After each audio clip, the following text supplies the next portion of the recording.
Well, let me just restate that. So plaintiffs 1 through 32 are received. Plaintiffs 34 through 38 are received. Plaintiffs 40 is received, and plaintiffs 44 is received. So that excludes the Fong records 33, and it excludes the exhibit 39, which may be introduced later. Does that sound correct? And on 43, I can only use it during... 43 is a demonstrative exhibit that you could use during closing. Portions of 33 and 34 that deal with the F. Yeah, the 33 is already out. They've withdrawn 33. Are there fMRI references in 34 also? I don't believe so. I mean, there may be references to the fact that Dr. Fong did an fMRI, but it doesn't have Dr. Fong's fMRI evaluation, I don't believe. Okay, so the court will receive plaintiffs 1 through 32, 34 through 38, 40, and 44 as exhibits. Yes, Your Honor, thank you. All right, turning now to this proposed order. I haven't read the proposed order. Is there an issue with the proposed order or an objection to it? On the animations? Let's see. Yes. None has been logged, Your Honor, and this was produced weeks ago. Your Honor, it's our understanding that the court directed us to wait until trial to see what the evidence shows, and then we can object just before they're admitted, the animations are admitted. But we do find them objectionable now, and we don't want to waive that objection and have them just pop up on the screen. So we're... I'm not sure what the order is. Let me take a look at the order real quickly. And if I may, Your Honor, I prepared it, as I recall, from your instruction after the evidentiary hearing. Sure. I have a physical copy if you want one. No, I've got it here. Thank you.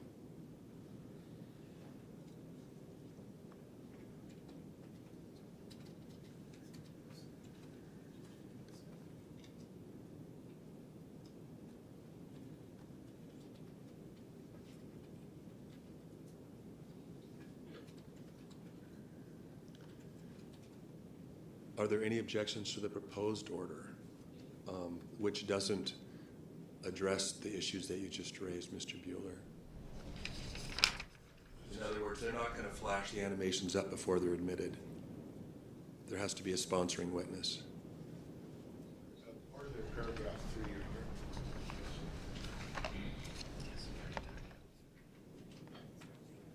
We think on page 3, Yes. the top 4 lines.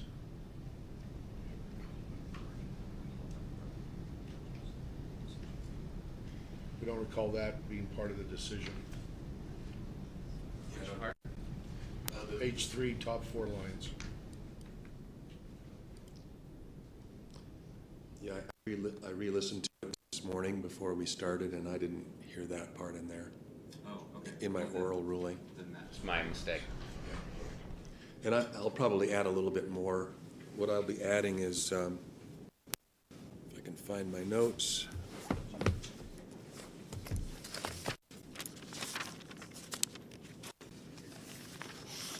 Also, Your Honor. Just a second, I don't want to move on quite yet. Where I'm at. Mr. Bueller?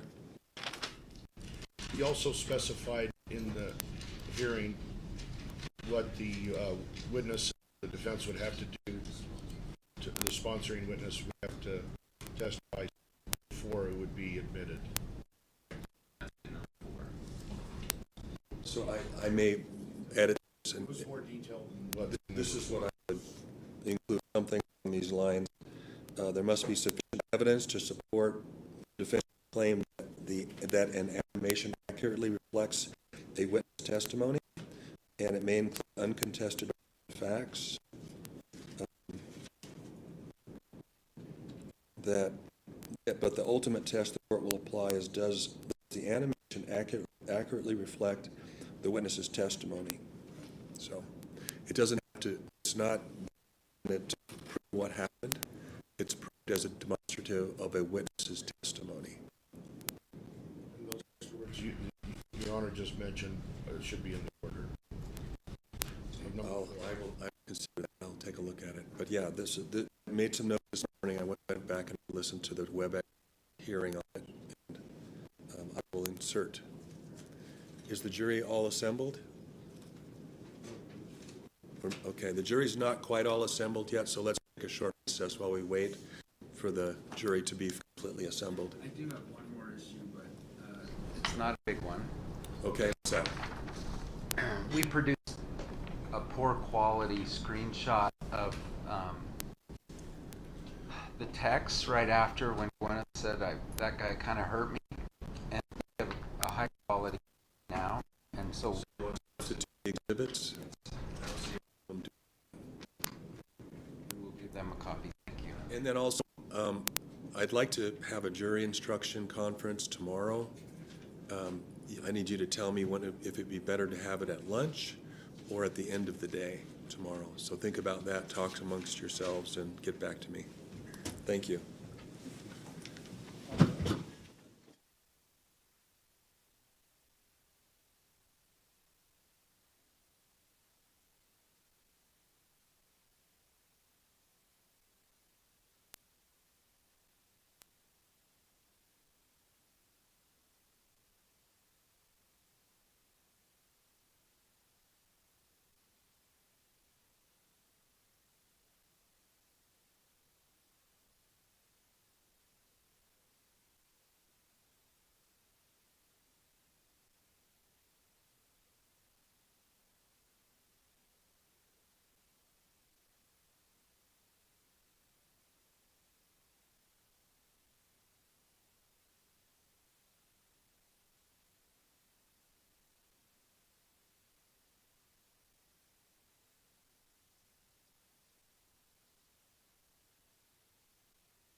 pointing out right now.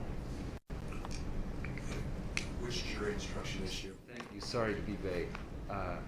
With the newly disclosed comments section, if they're gonna use that with Terry, then I would like the instruction read that this came through defense counsel. Your Honor, just to let, we advise defense counsel this and the clerk that we are gonna call Craig Ramon for 5 minutes to do the confirmation of the comments, Exhibit 44. Okay. And can I see the stipulated statement, that instruction that the court will be giving the jury concerning Exhibit 44?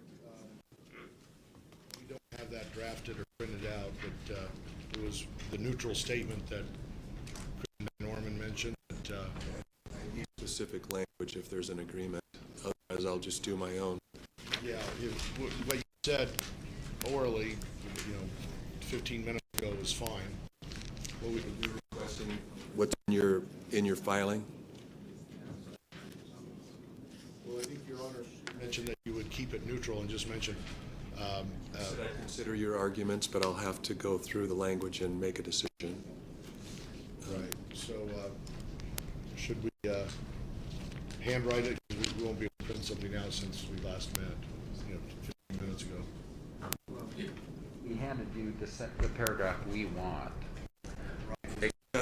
What I've got here? Yeah, Except except for the for, last sentence. well, the last part of the last sentence, were previously unavailable to either party.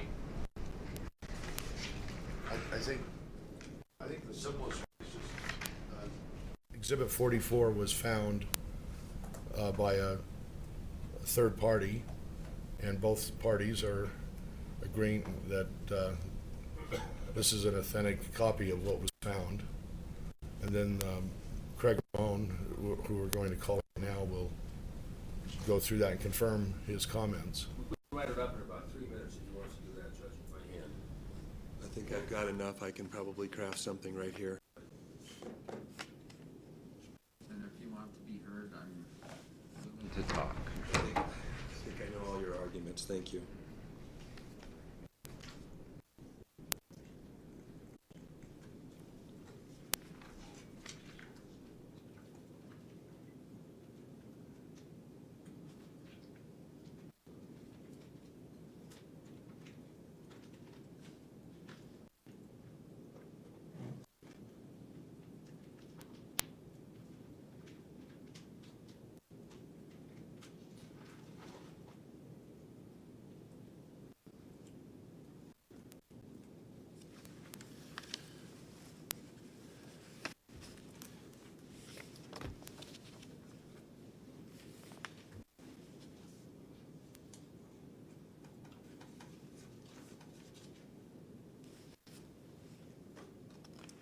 So I think what I'm going to do is I will read something on the fly, and I'm going to ask that the parties in council not embellish any of the facts concerning what I'm about to read to the jury, okay?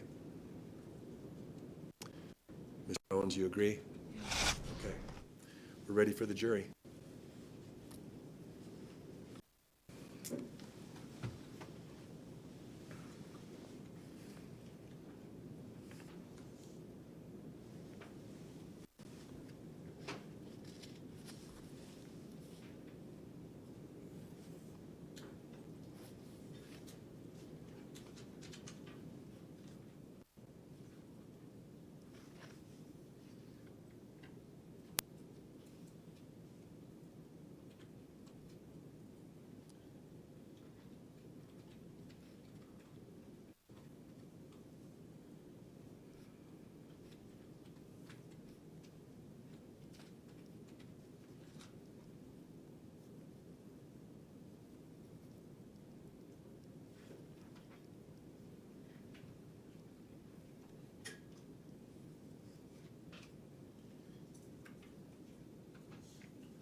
Good morning, members of the jury.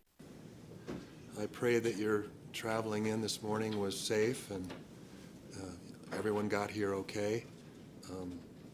The weather outside is still winter, I guess. Well, there is a new piece of evidence in this case. I'm going to tell you about that. A viewer that's been following this trial out of the courtroom and familiar with finding archived website links investigated the link referenced on Defendant's Exhibit 102. That's the Mr. Sanderson email to his daughters on the day of the accident. There's a link at the bottom of that page. Well, this viewer, through their efforts and expertise, through that, we now have a copy of what was contained in that link. And you will receive it. It is going to be an exhibit. It's Plaintiff's Exhibit 44 and Defendant's Exhibit 102. Plaintiff's Exhibit 44 and Defendant's Exhibit 102. And the parties do agree that this new exhibit is authentic. Plaintiff, you may proceed. Thank you, Your Honor. Plaintiff Terry Sanderson calls, or recalls Craig Ramon.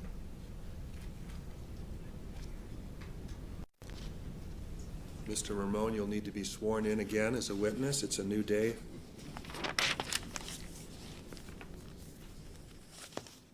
Right up here, sir.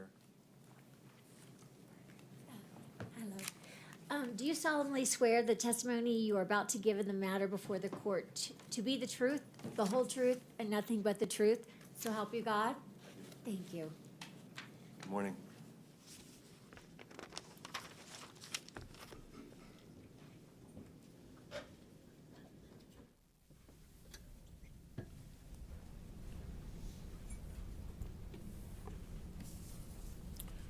Good morning, Mr. Ramon.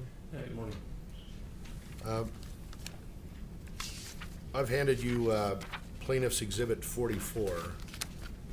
Have you had a chance to review that before? Yes. And this are the comments and postings on meetup.com. Is that correct? Yes. And this was the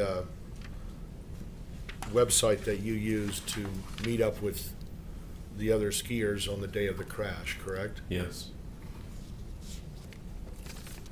And first, I'd like to turn you to page 2 of Exhibit 44, Plaintiff's Exhibit 44.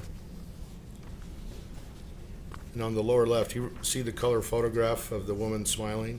Yes. Is that the ski patroller that you met on the day of the crash? I'm guessing it is. Okay. You have it on page 2? Oh, yes, I believe that's her. That's Whitney Smith that you met that day? Yes. Oh, show it, sorry.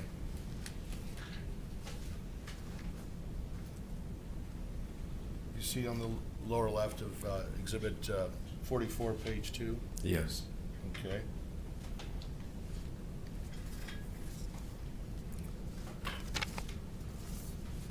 And you made a few postings on this meetup.com website, correct? Yes. Okay. I'm going to read some of your postings on that day, and so I'm going to reference some of the pages. Could you turn to page 4 of 9? The page numbers are on the bottom right. So, do you see page 4 of 9? Yes. Okay.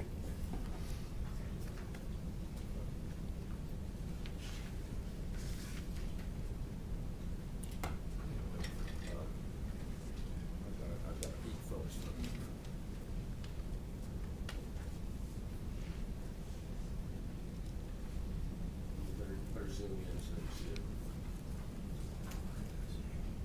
Okay.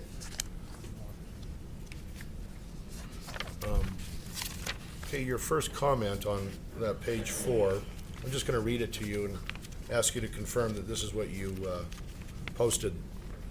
But before we start that, you'll see it says 2,588 days ago. Yes, I see that. And this was probably before the ski crash, but on the same day, correct? I'm not sure Okay. exactly. I'm guessing it was probably, it was right around. Which one you're talking about? I'm sorry. The one in the middle of the page. Just give Deer Valley your pass. Yes, that's Okay, that's so true.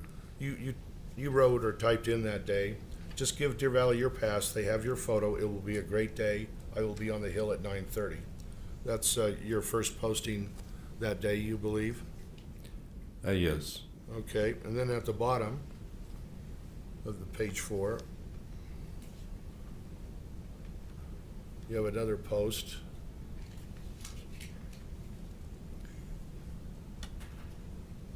Well, maybe,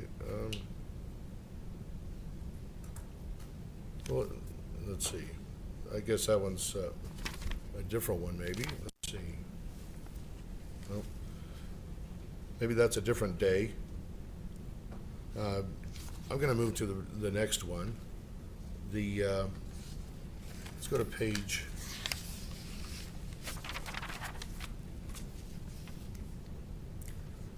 6 of 9. Can you go there?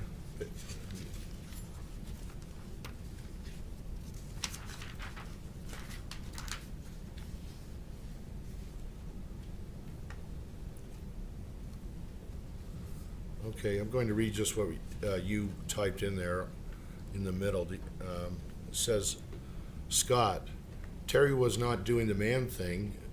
Terry had a bad hit to the head. You do not have the ski patrol take you down the hill if you have a pain in your ass. Is that what you typed that day? Yes, it is. This was the day of the crash. This was a few days after. Okay.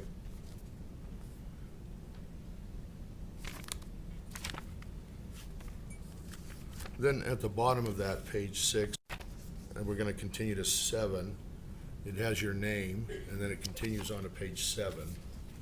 I'm going to read you what page 7 says.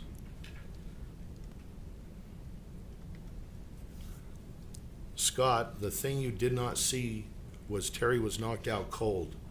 Bad hit to the head. Not too sure if Terry has broken ribs. I did see the hit. Terry did not know his name. I asked Terry what his name was, and he did not know. Scott, it scared the hell out of me. Is that what you typed? True.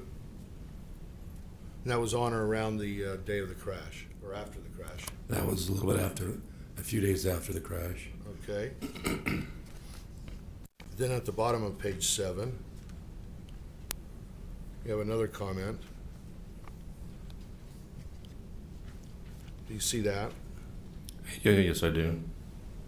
And you typed, Scott, thanks for the humor. I got it when you were trying to make light of the whole thing. You guys did not see what I did see. No need to say you're sorry. You typed that, correct? Yes, I did. Then the final page, page 8 of 9.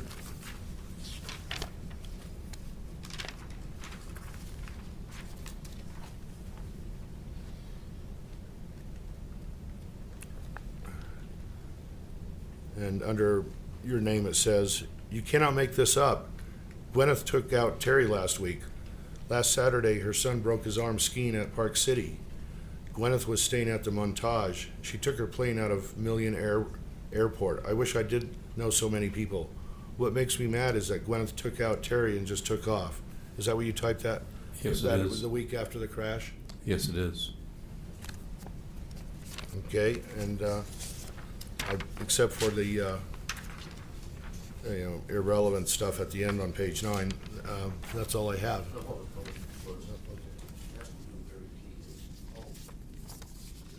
Who is Very T in Exhibit 44, plaintiff's exhibit? Terry T is mentioned. Do you remember?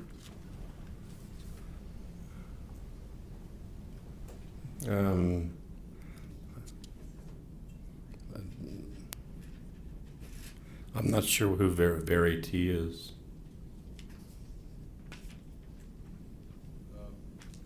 Could it be Terry Sanderson? So that's leading, Your Honor. Sustain. Okay. Yeah, Why don't you look at the very T comments and see if it, Question right now. Go ahead and ask your next question. yeah,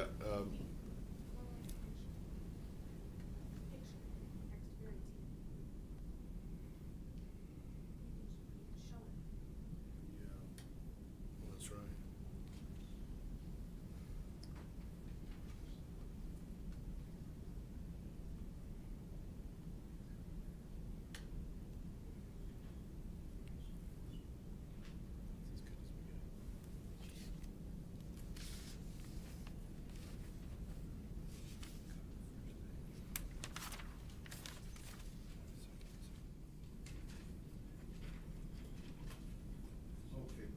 Craig, would you go to page 2 of this Exhibit 44?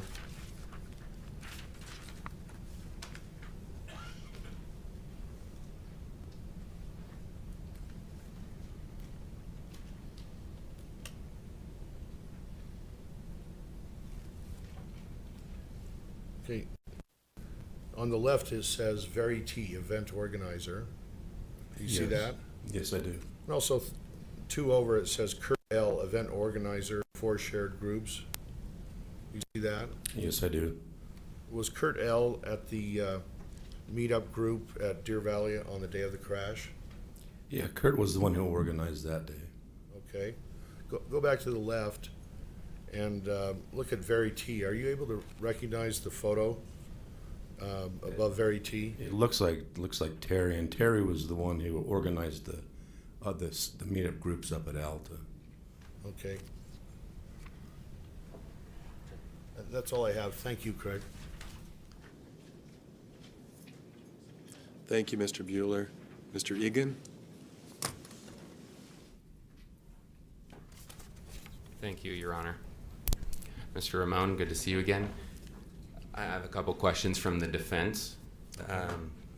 So the first would be, at the start of this page, and I haven't used this Elmo projector before, so give me a second.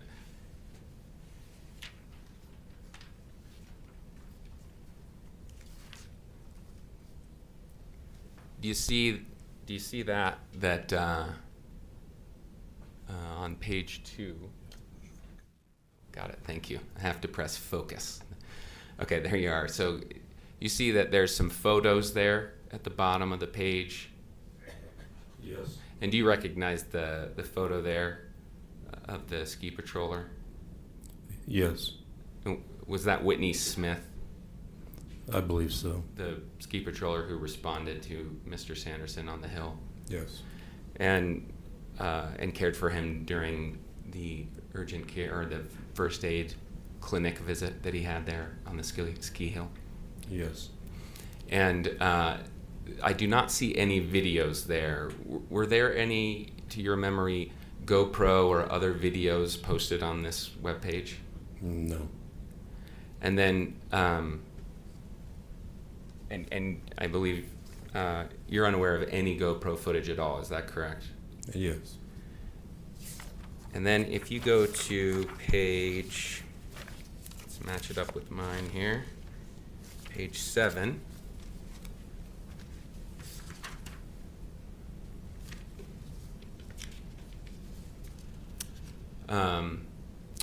Actually, your name is cut off at the top there, so if you look back at page 6, can you see that it shows your name and then goes on to page 7 where there's, at the very top there, a note that you wrote. Is that right?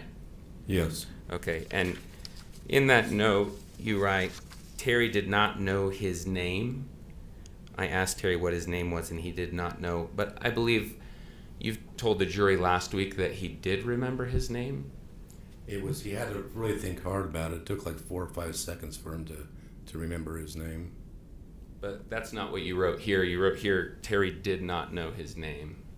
When I first asked him, he didn't know his name. He had to really think about it.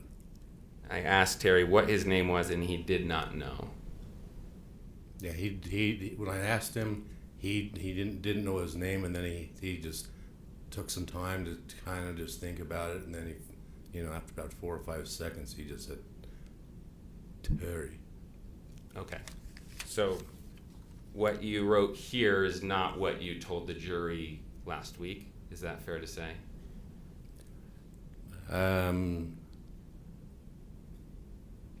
Could you please repeat that? Just here in your note, you do not say that he did later remember his name. You just say he didn't remember it all. And as I understand it, that was different than what you told the jury last week. Is that correct? Yes, when I basically was talking about this, I didn't go into much detail, on this. I was just making a point that he was having a hard time knowing what his name was. Okay, so let's go to this last page, well, I guess there's a kind of blank page at the end, but page 8, the last page with your comments on it.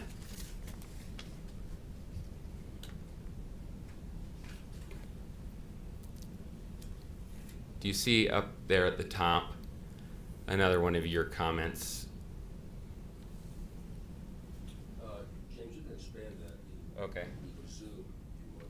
Yeah, that is hard to see.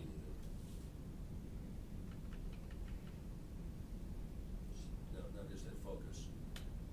I'm learning old technology. I appreciate this. Thank you. Okay, so in this comment that you wrote, correct, this top comment is yours, Mr. Ramon? Yes, it is. Okay, and in this comment you wrote, Gwyneth took out Terry last week. Last Saturday, her son broke his arm skiing at Park City. How did you know that? There's a lady I know that works at works at Snowbird and Deer Valley. She works up at the Montage, or Deer Valley, and she told me. Okay. And then Gwyneth was staying at the Montage. How did you know that? That's what she told me. And why were you talking to her about Gwyneth? She knew what happened, and then she told me that what happened. Sorry, that's not clear to me. So she knew what happened? She knew that that Gwyneth took out Terry, and so then when I saw her, she told me what happened. I didn't ask her about it. She just told me that's what happened. Well, she wasn't there at the collision, right? No, she just worked up at the hotel. So how would she have any knowledge of it? I have no idea. She took her plane out of Millionaire Airport. How did you know about Miss Gwyneth or with Miss Paltrow's travels? One of my best friends, he works out at Millionaire, and that's where a lot of the private jets, the charter jets, that's where they fly into that part of the airport. It sounds to me like you were talking to a lot of people about Gwyneth Paltrow during this time. Is that correct? No, my best friend, he knew what happened, and he's the one who told me. So you didn't tell these people what happened, even though you were the one at the collision site? Yeah, I told my friend what happened, yes. Okay. So you were telling people about this accident?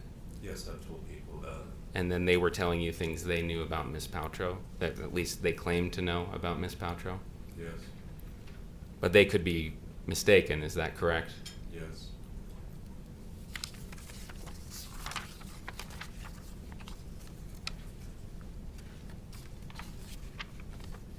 So if Miss Paltrow's son didn't in fact break his arm while skiing, you wouldn't dispute that? You wouldn't have any way to dispute that, correct? I have no idea. That's just what I was told.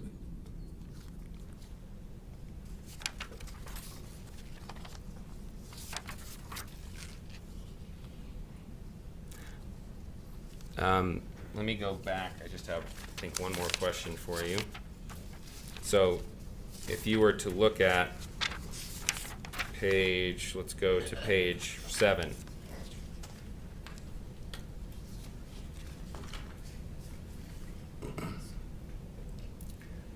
Those comments that I believe you've connected to Terry Sanderson, those ones in the middle of the page, you can read them to yourself. But my question is, given that you've described him as being knocked out cold in other comments here, I wanted to ask you whether you found Terry to be articulate in his posts and comments on this page following his injury.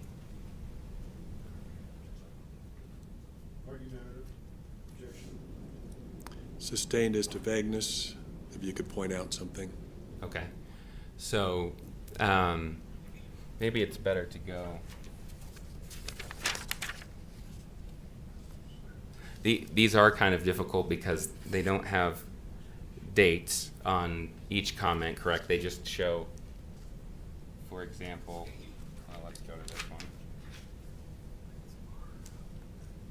This one at the bottom, you see on Very Terry's, or Very T's comment, it says 2,584 days ago, correct? Yes, I see that. Okay, and James, that's from Saturday, by the way. okay, yeah, I don't know that. So I'm asking Mr. Ramon, do you know when these comments were made? Was this on the day of the accident when he says you organized a perfect day? I don't see where it says you organized I don't see where does it say that you organized a perfect day? It's on page 6, the third comment down.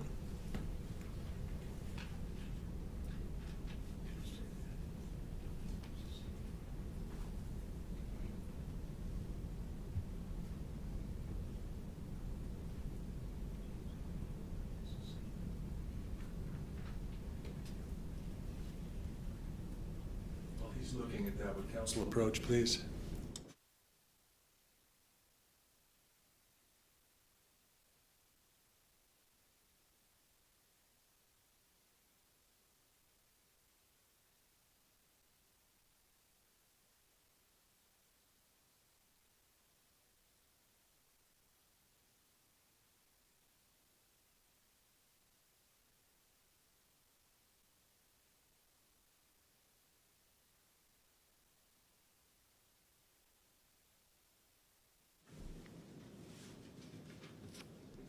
So, Mr. Ramon, this comment I'm pointing you to on page 6 says it's under Very T. Yes, Kurt, you organized a perfect day for skiing. Thank you. That's true, Scott. I still have my wheels. It was nice to get to know you a bit today. Do you know whether that was written on the day of the accident? I'm not sure if it was or not. Would it surprise you that Mr. Sanderson was writing articulate notes like this after being knocked out and unconscious for 2 minutes? It doesn't sound that articulate to me, but Okay, that's all I have. Thanks. Mr. Bueller?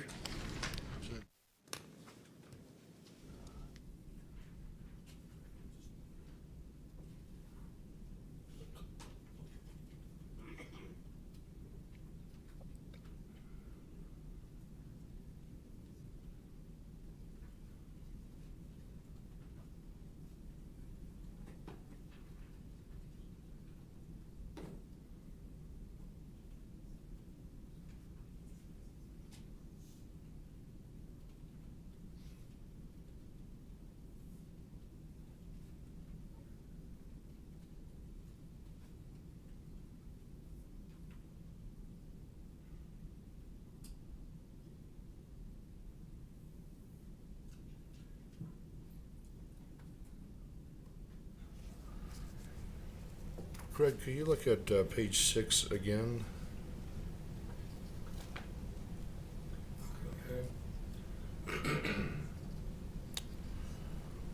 And in the middle under Very T, do you see that where it says, yes, Kurt, you organized a perfect day? yes, I do. And then look at the number of days it is.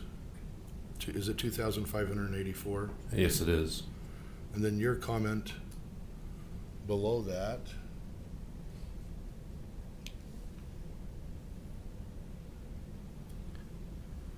It says 2,583 days ago. Yes, So those comments were made on different days. yes. Okay. Thank you. Any follow-up, Mr. Egan? Okay, you may step down, Mr. Ramon. Okay, thank you. You still remain subject to the orders of the court until the case is over or you're released. So thank you. Thank you. What should I do with this? Leave it right there. Plaintiff, you may call your next witness. Thank you for coming. Plaintiff's called. Mr. Terry Sanderson.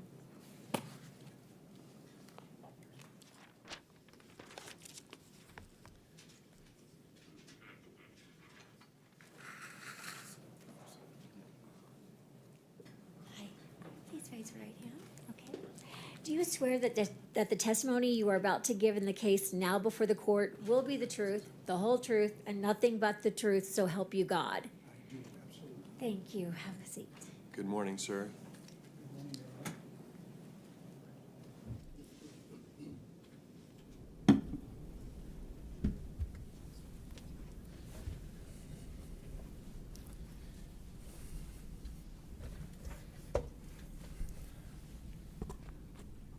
Sorry, I want you to get comfortable and speak into the mic, okay? Okay. All right. Okay. Could you state and spell your name for the record, please? Yes. My name is Terry, Terry, Howard, Howard, Sanderson, Sanderson. Thank you.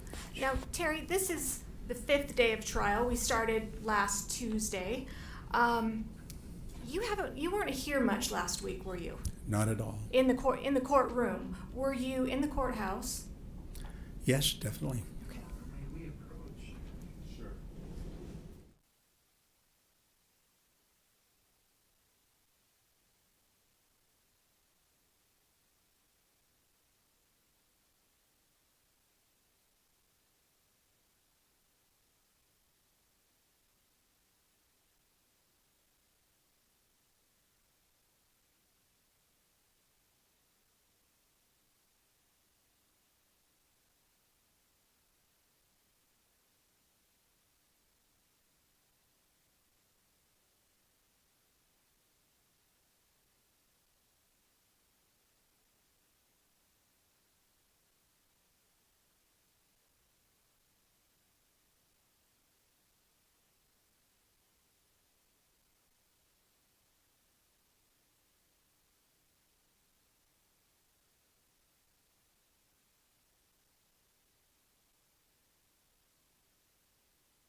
Terry, did you want to be here the last 4 days, last week, inside the courtroom?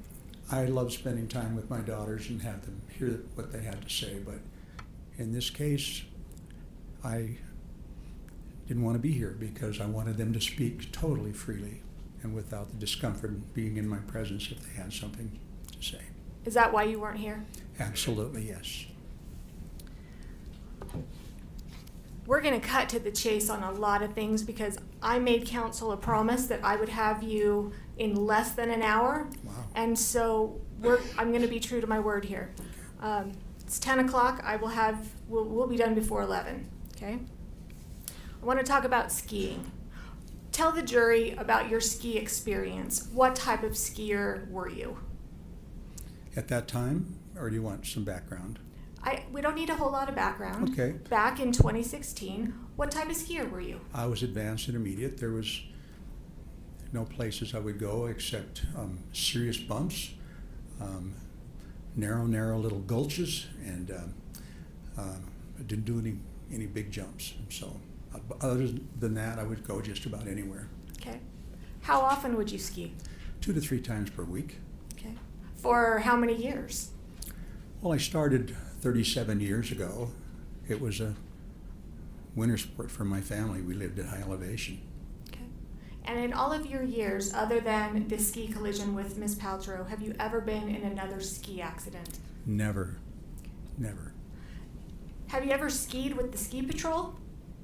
As a matter of fact, I had the good fortune, I learned to ski from a family that owned a ski resort. They were relation. And they would come out to Snowbird, and they were, I think, it was a whole family-run operation with 8 children, and so they were ski patrollers and they were instructors, and I had the very best of company every winter for a week when the kids were out of school. And then I had the good fortune of having a Lions Club friend, Scott, who's still a dear friend, that lives up in Spokane, and he was a ski patroller for Targhee, and he said, Terry, come up with me, on this weekend. And I said, I'll slow you down. And he said, you know what, just follow me and do what I do. And that's what I did. And I had the good fortune of spending a lot of time with Scott and seeing and observing what ski patrols do and how they calm people down and reassure them they're going to be okay. So I really appreciated that and experience. So it sounds like you've skied at Snowbird, skied at Targhee. Had you ever skied at Deer Valley on the day of the collision? No. That was your first time ever skiing at It Deer was. Valley? It was. Okay. Let's talk about that day.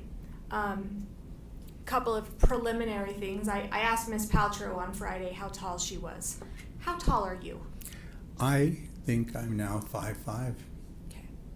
And what was your weight at the time of the collision? Well, in the VA, you don't take anything off. Whatever you walk in with, your coats, heavy coats in wintertime, boots, wallets. I give that excuse to when I go to the doctor. How much did you weigh about? Fully dressed, or undressed, probably 63, 62 pounds, 163, 162. Okay, all right. So the jury's heard about meetup groups. What is a meetup group? A meetup group was just a lifesaver for me, being new to this area. Hard to accumulate friends. And so when a fellow that I was on a hike with, a new fellow, said, have you heard of Meetup? And I hadn't. So he says, look it up and sign up. And I did. And it was a wonderful organization of groups of people where you had a shared interest, whether it was dancing or concerts or skiing. And so I signed up and joined some groups, and it was really a life changer. Okay, so my understanding is the day of this ski collision, you were with kind of a group of people in the meetup group. Is that fair? That's right. All right. Did the group have a plan? I mean, were you the organizer of that meetup group that day? No, I was not. I'd asked Kurt to take that over because I planned on being gone that day, and Kirk organized that. Okay. It sounds like obviously you weren't gone that day. You ended up being able to make it. I came back a little early from wherever I was and just said, oh, I'm going to go ski today.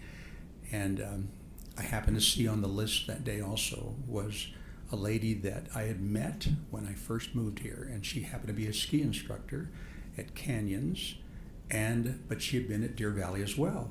And so I called and said, Debbie, I'm going to go. I'll pick you up.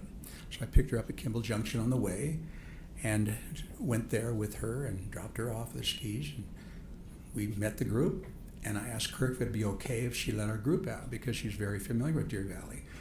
And so she said yes and gave us the rules of the road. Would you like to hear that? So the meetup group, you guys kind of ski all together-ish? Well, this skiing meetup group is unusual. It's like herding cats. You've got those of just want to go, and they kind of know who one another is, and so they go ahead and group up, and sometimes I wind up skiing with the beginners and getting them started and making them comfortable. And so they don't stay together well. We meet, usually we'll say, let's meet at Alf's at 1:30, and so that's what we do. Okay, so you mentioned we set forth the rules of the road for that day. What were the rules of the road that day? Well, the only rules of the road, we are pretty familiar with the rules of the road, so we don't go over that at the time, but Debbie just said, we're going to start down Bandana because that's how we'll get to the blacks of really good skiing. So our group knew that's where we're headed. And she said, whatever you do on Bandana, do not go down the middle of the run. Why it's not? Packed, and crowded with people. She said, go down the edges. She said, it'll be clear.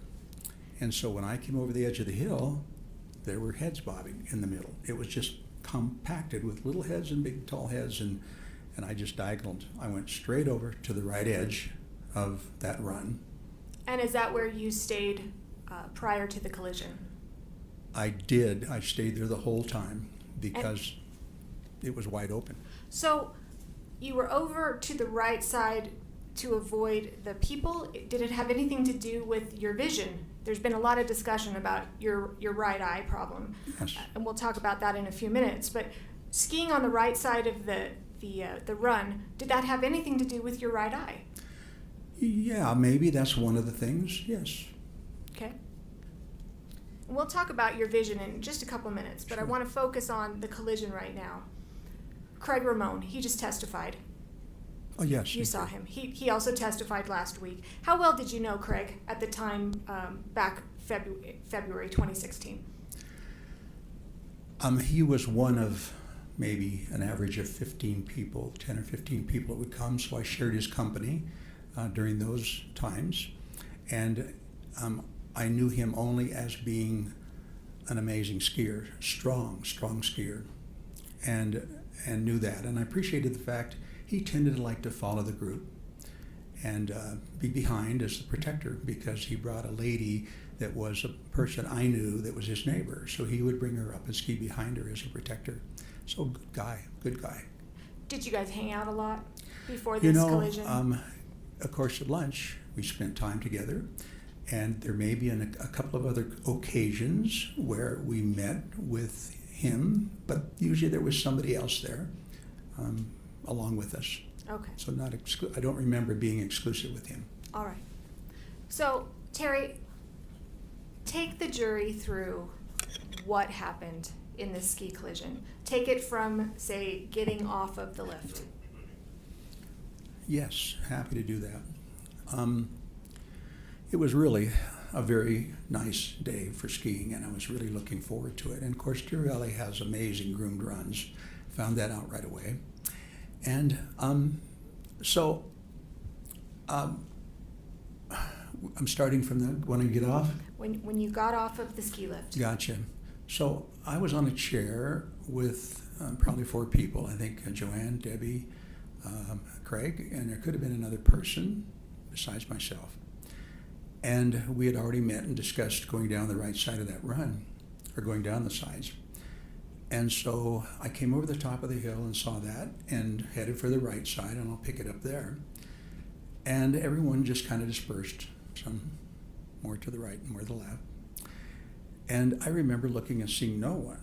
And generally, beginner runs, people are afraid of the off-piste, of the off-groomers, and so they stay away from that area where the snow is piled up. And off-piste can be a rough ride if you have to divert and run out in there. Some skiers can't make it through there easy. It's a lot of bumps.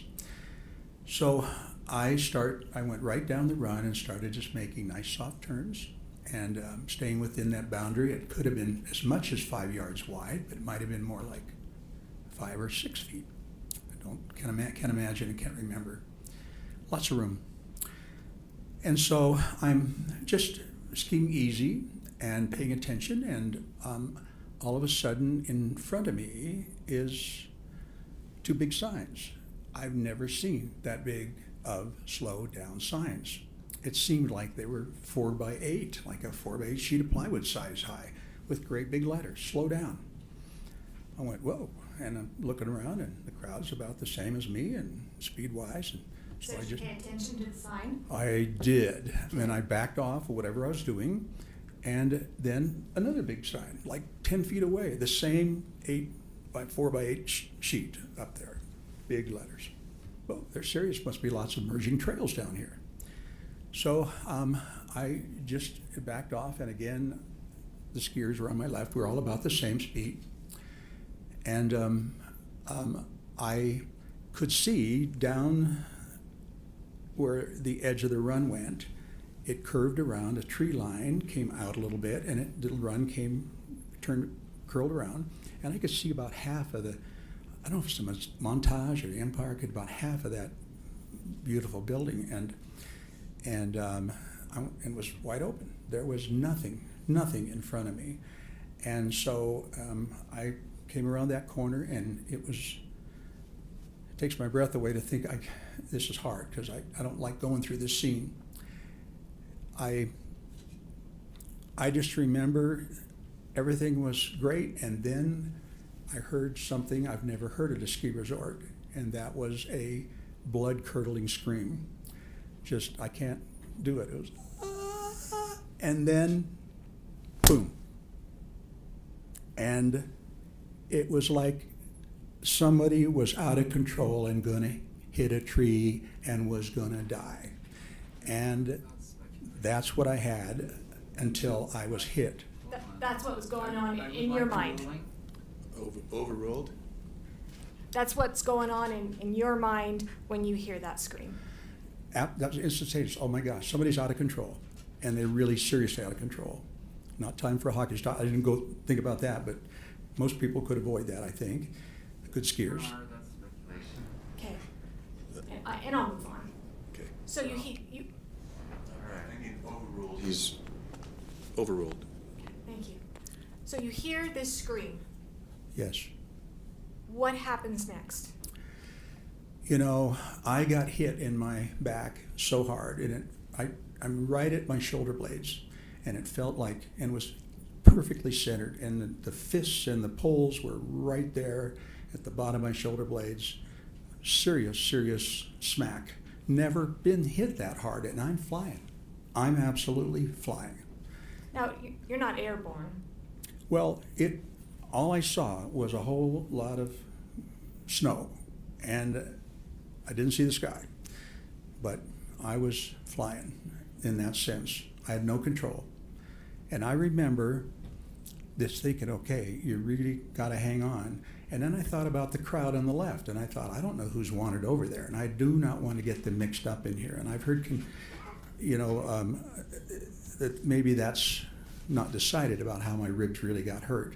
I absolutely lurched with what little I could off of my skis a little bit more to the right to make sure nobody over here got involved on my left side. And then it was like the ground's coming up, nobody in front of me, just me going to the ground, and you're falling far further than 90 degrees like you'd fall on a floor. You got that extra, and so it's quite a ways to hit the ground. And I just said, okay, you got to protect your face, and your head, and that's the last thing I remember. It didn't happen. I did glance over and saw, just out of the corner of my eye, I could see, not glance over, but I could see somebody going by, and I'm going, okay, they're safe. Last thing I remember, everything's black. Did the person who struck you land on top of you? I wouldn't know that. I absolutely would not know that. I was just surprised. I had no upper body strength enough to be able to catch myself. I had no idea. Do you remember hitting your head on the ground? No, that part, nope, that's all gone. I just remember my arms collapsing, and that's the last thing I remember. What's the next thing you remember?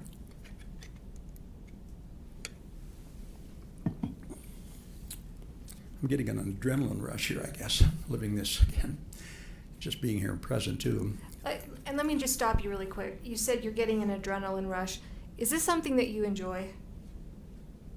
Adrenaline rush? Not this No. kind. Not now. Okay. All right. So what's the first thing that you remember? Or the next thing that you remember after Well, you're yes. on the ground?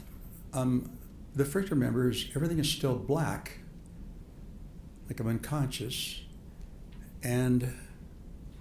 but it's like my subconscious is going into protection mode, like, you better pay attention here and listen to what's being said to you. And all I could recognize was that someone was really angry at me. And it was a man, and it didn't come out clear in the beginning. I couldn't really hear what he was saying, but I just knew he was mad, and he was right above me, right close to me. And I'm feeling a little afraid, and I tried to move, and I could not move a limb. I couldn't move my head. I couldn't move my body. Nothing was responding just this message I was getting.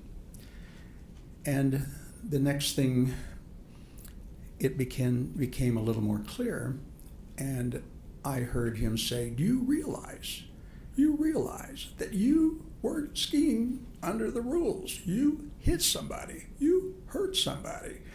And just insistent that I was the bad guy. And that's why I said, this has got to be a husband or boyfriend that's really mad at me. And I sound like a big... Did you know who he was? I had no idea. No idea. It Okay. was just a very angry person trying to bully me into believing something that I didn't think could happen, was I heard a woman's voice, right? Again, couldn't move. And about the third time he went through that, and it's getting louder, and I started to understand what he was saying, and he was really insistent that I was doing something wrong and hit somebody. And I remember in desperation, because I couldn't move anything, I couldn't fight. I couldn't fight. Who's going to try? And I tried moving something, and I could move my skis a little bit. I could just feel just below my knee. I could just slide my skis a little bit. And that's an important point. My skis are still on. They're still on. And I'm thinking, I got to placate this guy. He's really mad. If he decided he wanted to jump on me right now, he could finish me off. I remember saying, I'm sorry. Okay, now you're Twice. you're whispering. I that, know but- I am, but because maybe- that's what I heard. Nothing was coming out. My lips were moving, my tongue was moving. There was nothing coming out of my mouth, and my heart rate went up again. And Okay? it looked like what you were mouthing was, "I'm sorry. I'm sorry. And I was just going, I can't believe it. I thought, try again. I'm sorry. Nothing was coming out. And to me, I heard nothing. When you kind of mumbled, whispered, whatever you want to call it, "I'm sorry," was that you apologizing for causing the accident? No, absolutely not. I was trying to placate this man in the only defensive manner that I could. Okay. You've talked about the man who was yelling at you. Miss Paltrow last week talked about, admitted that she was kind of cussing you out as well. Do you remember any conversation that you had or anything that she said to you? Absolutely not. There was one voice that my brain was focused on. Thank God, I guess. And that was self-protection, I guess. I only heard a male voice, a mad, angry male voice. I heard nothing. Maybe that happened before I came to that point in consciousness. Were you still on the ground at this time? Still on the ground, absolutely, face down Okay. on How the ground. how did you end up getting up? Well, that's a story too, but basically, I heard Craig saying, "Terry, are you okay?" Now this is Craig Ramone. Well, at that point, I didn't identify his voice. Things were a little strange yet, and I heard, "Terry, are you okay?" And about the third time it hit me, somebody's is here to help me. I didn't at that point, except an angry man was there, and I said, "Oh my gosh," and I went through, and I looked up and I could see Craig standing there above me, 8 or 10 feet. And on his immediate left, my right, was a man in an all green outfit and with a helmet on and ski goggles and, looked good. And I thought, oh, he's here to help me, right? He looks like he's from Deer Valley. And so I was going through the things, answering his question about, that were my thoughts. Now back to my injuries. Craig is saying, "Are you okay?" And I said, "Oh, my ribs are so sore. There's just this really deep throbbing purple pain here." And then I said, "My vision is swimming with sparks." And they were unusual sparks. I'm going, is that my retina? Is that my eyes? And it wasn't a retinal detachment, a retinal hole or anything. And I'm going, that's my brain. I'm thinking, those sparks on my brain. And all this time you're still on the ground. I'm actually, yeah, the next point is that after I tell him about my ears my ears are buzzing. Oh, and my brain is like it's on Novocaine. And then I realized, oh, I'm not seeing, you know what, I missed a spot. And that's where I looked up and couldn't see them and got frightened about that. And I realized, going, oh my, what's going on? And then I went like this and go, oh, I was happy I could see. So I missed that part. That happened before I started telling what all is wrong with me, answering his question. And then Craig said to me, as I remember, of course, my brains are a little bit stretched out of place, and I remember him saying, "Do you know who you are?" And what I thought I said was, "Oh my gosh, I can feel this pathway in my brain. It's going around and trying to figure out who I am. And yes, I know I'm Terry." And then he said, "Do you know where you are?" And I said, "I know I'm skiing, but I don't know where I am." And that's when the man in green took off. I was kind of noticing that he really wasn't interested in what I had to say. He wasn't asking questions. He was standing there rather stoically, head not moving, goggles on, just resting on his poles and his skis, and was sort of disinterested. But when he skied off, my heart sank, because I really thought he was the one person that was there to help me. And I'm laying on the ground with my head downhill, and I couldn't see where he went. So I was really Terry, how'd you get up? The question is how I got up, and that might have been the question in the beginning. But That's right. How did you get up? you know, I realized that I was getting cold, and snow was packed in around me. I was starting to get a little shivery, maybe from a little shockish maybe, and I got to go. I got to get my skis downhill, and I started sliding my skis around and my legs around.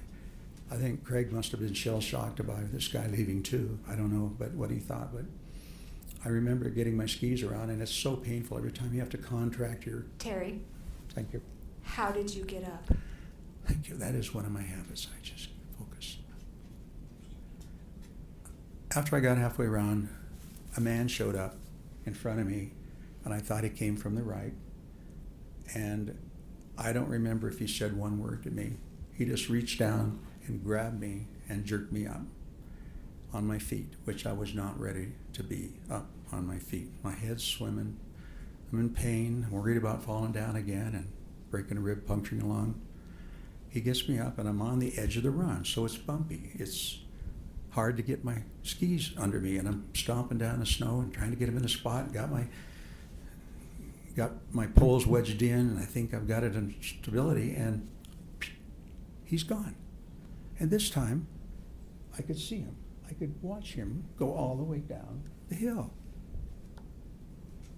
And I'm up. I'm standing up, but am I feeling safe? No. People are going by, shh, shh, shh, you know.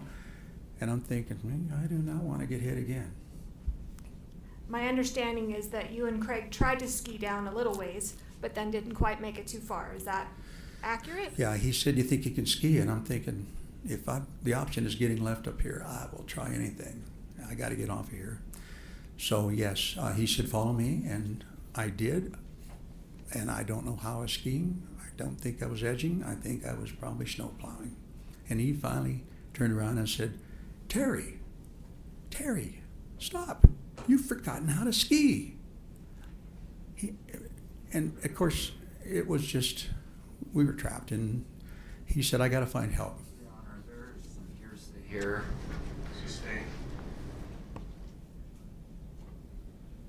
Eventually, Craig got help, yes? Yeah, he said, "I got to find help." And so he disappeared, and I just put my head down and prayed that I wouldn't get smacked into again. I felt pretty vulnerable.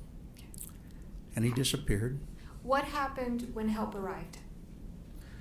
You know, Whitney showed up, and I was so grateful to see someone. And Now, is that Whitney Smith? Yes, that's her name. Mhm. And the jury has seen pictures, and we're gonna put another picture up in just a couple minutes. Is she the one in a red jacket that there's a picture of in this case? Do you know? Yes, as a matter of, yes, that's her. Mhm. All right. So did she take you down on the toboggan, or how did you get down? She did. She said, "Are you okay?" kind of thing, and I don't know, not so good. I don't remember the conversation. It was a little easy stuff, and so got in, and I remember Whitney saying to me, "Now, you got to remember these things because I'm going to ask you again later." And she told me that she was from Michigan, moved 5 years before, and had started on the ski patrol here 5 years before. She loved her job. Her name was Whitney, and that she had a horse named Titan that she wore in the years off. So she told me to remember those things. I'm going, this is a brain test. She's wanting to check if my brain's okay. And from that point on, I quit worrying about myself. I quit worrying about my injuries. It was just like, I'm going to remember this. I do not want to have any brain injuries. And I locked onto that and nothing else. And later on, she did ask me, and I could repeat it back to her exactly as she told me. And she won the women's downhill in the ski patrol women's competition. Sounds like you still remember some of these details. I was so determined to hang on to those facts, yes. Okay. All right. Once you got down, what type of medical attention did you receive? Still at the ski resort? Yeah, Whitney is not a paramedic. She's not an EMT. I didn't really expect her to have advanced knowledge about neurological testing and pupil testing and cranial nerve testing. She did a great job of doing exactly what she's supposed to do, just to be at that triage level to decide what kind of care I needed. Okay, so what type of care did you get? What type of medical treatment did you get when you got down to the bottom? No medical treatment.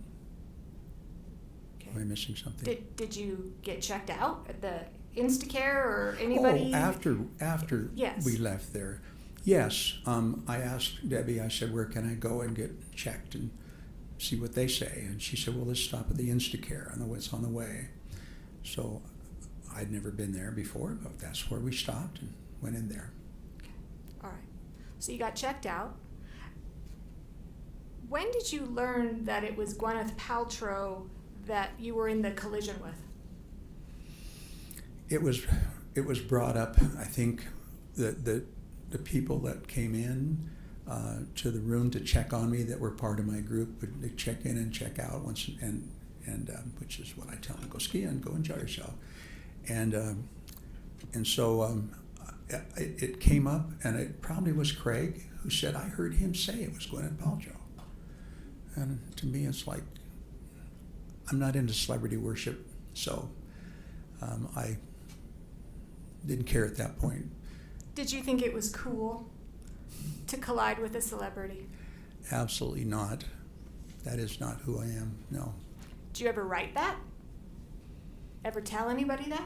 I don't think it came out in those words, but I don't remember that. But I think I was trying to communicate to my kids, and the reason was because I got calls from friends that knew my kids that heard I got crushed at the ski resort, and so I thought I gotta let my kids know I'm okay. That was my main point. I don't want them to worry about me. I'm okay. And so I started it out, and May said, I'm famous or something. Okay, and we're going to pull that up. Could you pull up Thank you. Exhibit 111, please? Yes, Defense Exhibit 111. We're going to call it the I'm Famous email.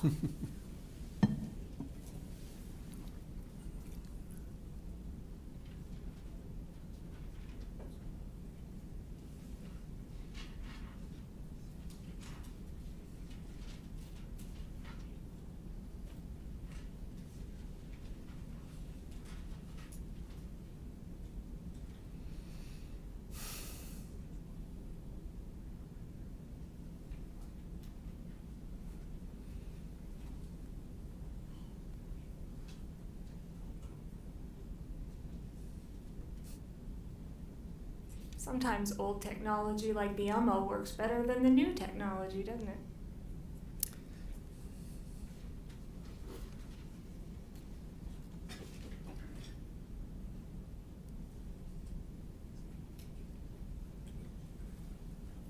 Huh?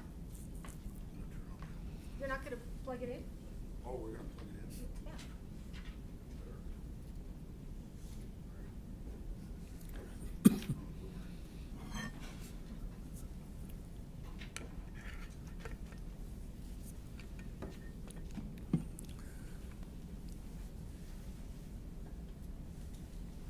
All right. And Terry, you could come down if you need to, or does it show on your screen there? Yeah, but I'm not being an eye doctor, I'm not wearing fashion because I broke the pair of glasses I bought and couldn't find the old pair, so now I'm. Okay. All right, Yes, so I I can want to see. go through this. Defense Exhibit 111. Do you see, first of all, there are two posts. The first looks like on the bottom is the first at 8 o'clock p.m. Yes. And then the response was at 9:32 p.m. Do you see that? I do. All right. The message reads, and I'm just tell me if I read it right, from you to Jenny, Polly, and Shay. Those are your three daughters? Yes, they are. Okay. And the subject said, I'm famous. Do you see that? I do. Why did you write, I'm famous? You know, again, my head was scrambled. All I was trying to do is desperately communicate with my kids before they heard from somebody else I got crushed. So I didn't pick my words well, not at all how I felt. And I really was trying to add a little levity to a serious situation, and it backfired. Little did I know that this is where to be. So you write, I'm famous, and then here's what happened from my friend and eyewitness, and then there's the link. The link. The link. We now know what the link shows. Okay, sorry, I thought you were going to the GoPro. I'll withdraw my comment. I'm just talking about the link. Yes. Okay, so we now know what the link is, Yes. correct? The link is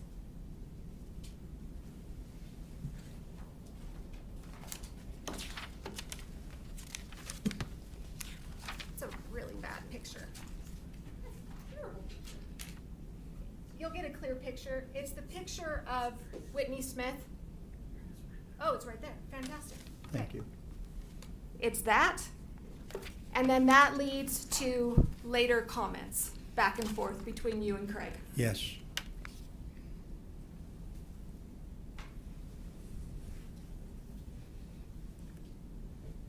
In that, under that picture, can you read what it says? Yes. Whitney kept me entertained while probing You me. want to speak in the mic? Oh, yes. Whitney kept me entertained while probing me with questions to evaluate my senses. A dedicated outdoor person and horse lover from Michigan. She also took me down in the toboggan by herself and won the DV Women's Downhill race contest. A sweetheart. I was grateful for her. Are those the things? First of all, did you write that under her picture? You know, I don't know what time it was added. Carlene was hurrying back from St. George, and depending, I don't know, she helped me a lot verbalize things because things weren't making sense at all in All right. communication, and she may have helped and participated in that. I don't know. Those details, are those the details that Whitney wanted you to memorize as you were taking down the toboggan? Yep. All right. Can you go back up to the emails? All right. So you send that out to your three daughters. I did, yes. Okay. And Shay, who testified last week, she responded to you with the top post, correct? Yes. All right. Can you read what it says? I can. Actually, let's put the subject, read what the subject says. It says, I'm famous at what cost, ? Do you know why Shay wrote that? Well, Do you I know? I think she may have called me, did she? Right after this, and so Speculation. right. Sustained? Do you remember? I'm pretty certain that she checked in on me and made a phone call, and Do you remember what you told her during the phone call? yeah, I had a chance to talk about my symptoms exactly, I think, and that I said, you know, as many people that were on that slope that day, maybe a couple hundred within that vicinity, there has to be a GoPro picture or video. If it's a helmet mount, they're going to look over just like Craig did, right? And they're going to go catch it. They hear a holler, they're going to catch it. I'm going, I just know there's one out there. We got to find that. That is the evidence we need. And so Terry, she misinterpreted. did you have a GoPro? Absolutely. I do have one, yes, but I did not have it on that day. Do you know of anybody in your ski group that had a GoPro? No, Have you ever seen a GoPro video of this accident? absolutely not. No, I would have loved to have it. It was what we needed. All right. Okay. We can take that off. Thank you.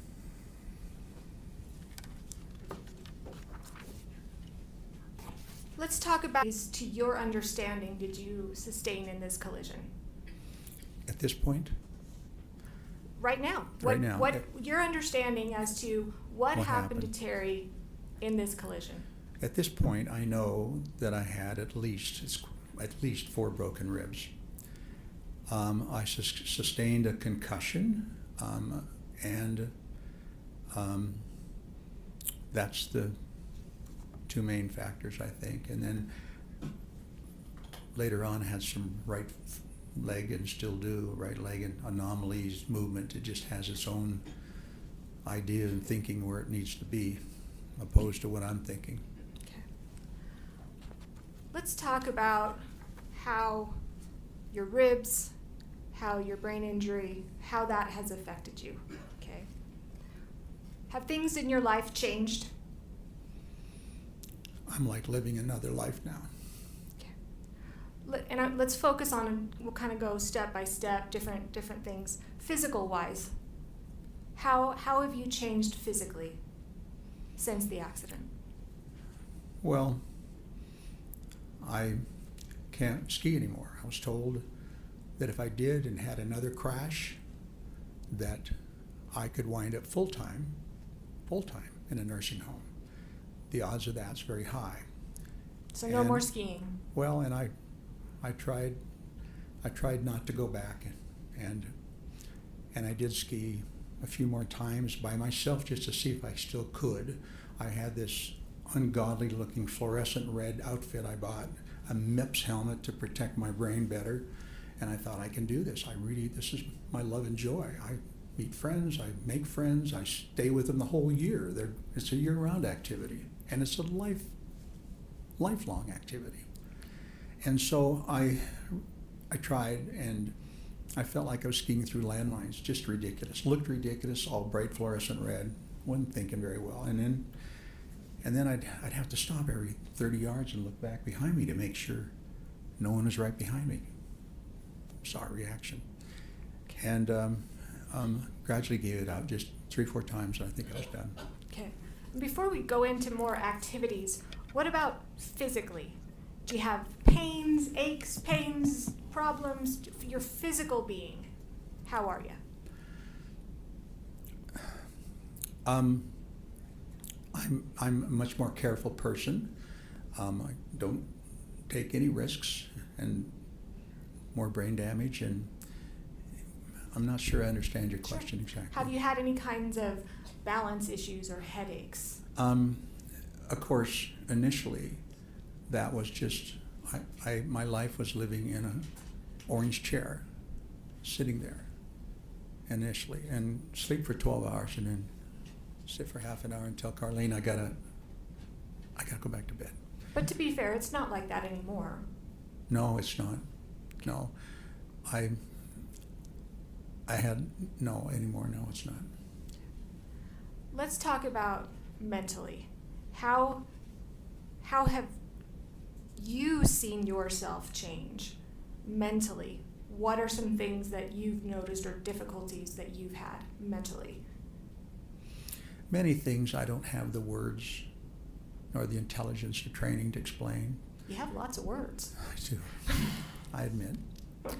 It's just, this has been a bizarre part of this process, is that I never feel like I've explained enough. It's like big gaps. I gotta start from the beginning, and everyone may recognize that by going through and building a case, and they don't know what I'm talking about until I get to the subject. So everything is backwards. I'm building from the little things and then saying, oh, I'm talking about apples. They're going, I had no idea. Upside down and backwards. Communication just feels like I can't connect. And so I keep trying, desperately trying. And personality changes is not something I just know it's different. Things are weird. You ever get lost? Oh my gosh, that was among the first signs when I tried to get out and work on the green team. And Wait, whoa, what's the green team? What are well, you talking about? I volunteer for lots of groups, probably a couple hundred hours a year at least, I would think. And green team is one of those that's significant, a large group of heavy lifters who pick up plastic and aluminum and recycle after concerts, and USANA was the main one, even though we've done Liberty Park, and it's a group of maybe 15 people, and we stay up until 1 o'clock in the morning picking that up there, and recycled. The last year I worked in 2015, 23 tons, and it's not just walking, 16,000 steps on what I saw, and it's bending and stooping and lifting and picking up and dragging a bag, and it's hard work, but really bonding with a lot of people and doing that. So that's what that is. So I tried going up there, and usually I carpool, and that day I didn't. I'm usually the driver. And so I parked and went and did our thing, and it's maybe 12:30, 1 o'clock, and went back to the car and headed home. I'm going the wrong direction. I'm going, what's going on? I've done this dozens of times. I was lost. Now, just to clarify, this is since the ski crash, right? Oh, yes. Okay. And my instincts for always knowing where north is, and it's really been good having grown up in the mountains. It just was instinctual. At night, I had no instincts anymore, anyway. And so I headed just instinctually where I thought I was supposed to be and wound up north or south or somewhere else, and that happened a second time. Had that ever happened to you before this ski collision? I've never been so needing maps. And so I'm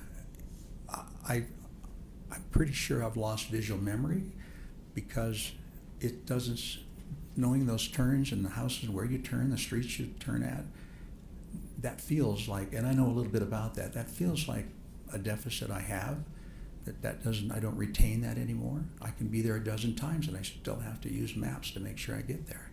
Really odd. What about emotional, Terry? How are your relationships with your family and friends since the ski accident? You know, my interaction with my family has been more difficult, and I think of course, I'm desperately to be close to my family and my girls, but something's wrong in my essence and what I bring to the table with them, and communication is not as smooth, and it's been more difficult, no question. And they've told me they've noticed some changes. Yeah. Now, I didn't know you before. The jury didn't know you before. What kind of relationships did you have with your girls before this crash? My goals are always angels. I'm their protector. Some things happened to them. I'm testifying that I heard about it. It hurts to see them in that place as their protector. I rode home with them and started sobbing. So I get caught up in that. Do you love your girls? Oh my gosh. There's More- been some discussion about your relationship with Jenny and that it's not always optimal. From your perspective, what is your relationship like with Jenny? And how has it been even before this accident? Yeah, Jenny and I probably don't communicate as well as I do with my other two daughters. Not probably, definitely we don't. We just have a hard time in that process, and I will not give up. I try to push to keep those lines open, but there's been times when there's been long breaches in our conversation. And yeah, I feel like her protector more than anybody does. So it's been harder for me to transition from being a parent to being an adult, an equal adult. I just feel like I need to intervene more on her behalf and help her. It's been hard. Let's talk about Carlene. We heard her testify last week. She's a catch. Why'd you let her go? In my choice, I wouldn't have, but I had to, after 8 months, I had to tell her to leave. I said, I'm not asking you, I'm telling you, you gotta leave. And Why'd you tell her to leave? I knew she didn't buy into this. She didn't buy in to me not being the same person and coming into a relationship. And I said, I'm not sure I'm going to get back to normal again. And I don't want you to feel like that I'm a crippled vet and you're going to stick it out with me, because I know you would. Half a brain or whatever. I know you would, but don't do it. You need your life. You run right now. And it was a sad time for both of us, I know. And she's in a great relationship with Bill now. And that was the purpose. And I think better than what I would have brought, honestly. It's hard to admit that, but it's true. Council, would this be a good place to take a break? Sure. Okay, we'll take a short recess.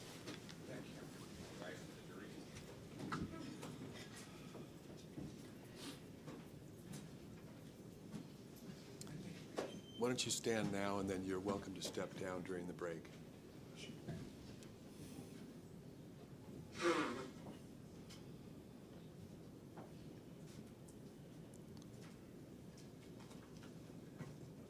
Council, would you approach the bench, please?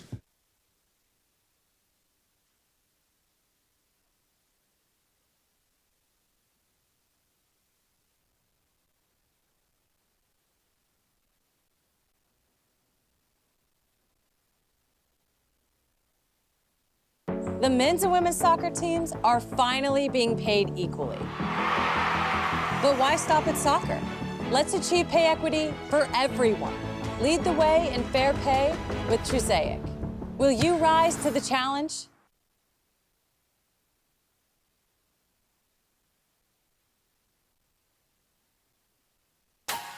Earn up to $180 in Alley points when you get treated with Juvederm filler and Botox Cosmetic at the same visit.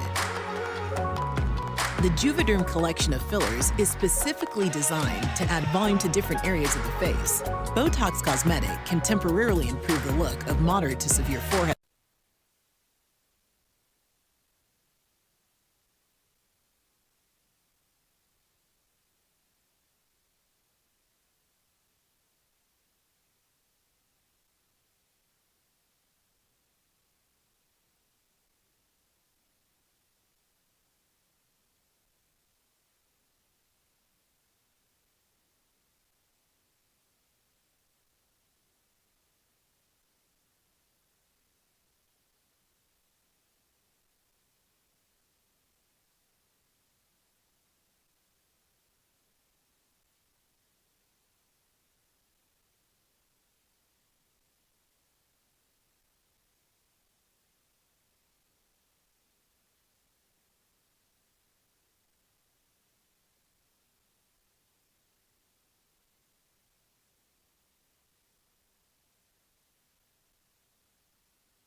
done in prior trials is actually move to publish the deposition and then bring up on this the highlighted sentence and answer, because it's really slowed things down. And from my deposition with Mr. Sanderson, I suspect there's going to be that kind of slowness too, and I'd rather just bring it up. Any issues with that? Yes, Your Honor, we don't think it's proper. We'd rather do it the normal way, which is they read the deposition, but they don't show it. I think I'll permit it on, because this is a party, and under Rule 32, it can be used for any purpose. I thought he meant for the other witnesses. And as long as, you know, the section that you're using for impeachment, Mr. Owens, is the only section that's appearing up there. Okay, that's a James issue, so I think we'll do it. All right, yes, we're okay with that. I thought he was talking about some of the other witnesses that we're preparing. You see, last night, we thought we'd find out if Carrie Oakes was going to be offered. We could She- bring in the jury. Pardon? We could bring in the jury. Okay, Let's call them in. Get moving. I've committed to get this done quickly. Yes, you did. Your Honor, we have copies of the hard Copies of the depositions. There were actually, it was 3 sittings, and can we go put them up there, Yes. 1, 2, 3, and give you a copy? Yes. Do you mind? This is Peter. Yes.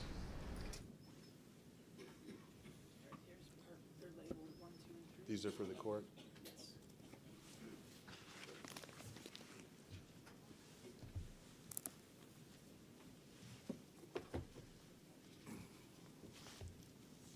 If you're putting it up on the screen, I mean, for the witness, they may not need to actually go into this. That may save you some time. But put them there just in case the witness needs them.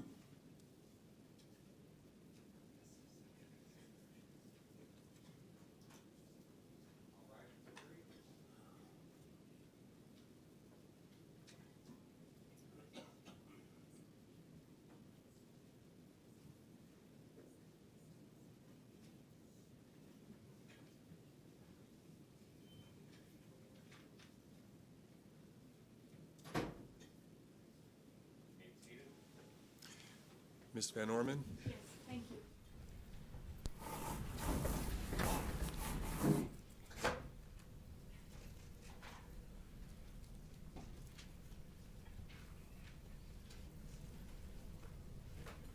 We've had trouble with that chair. Oh, It wasn't you who broke it.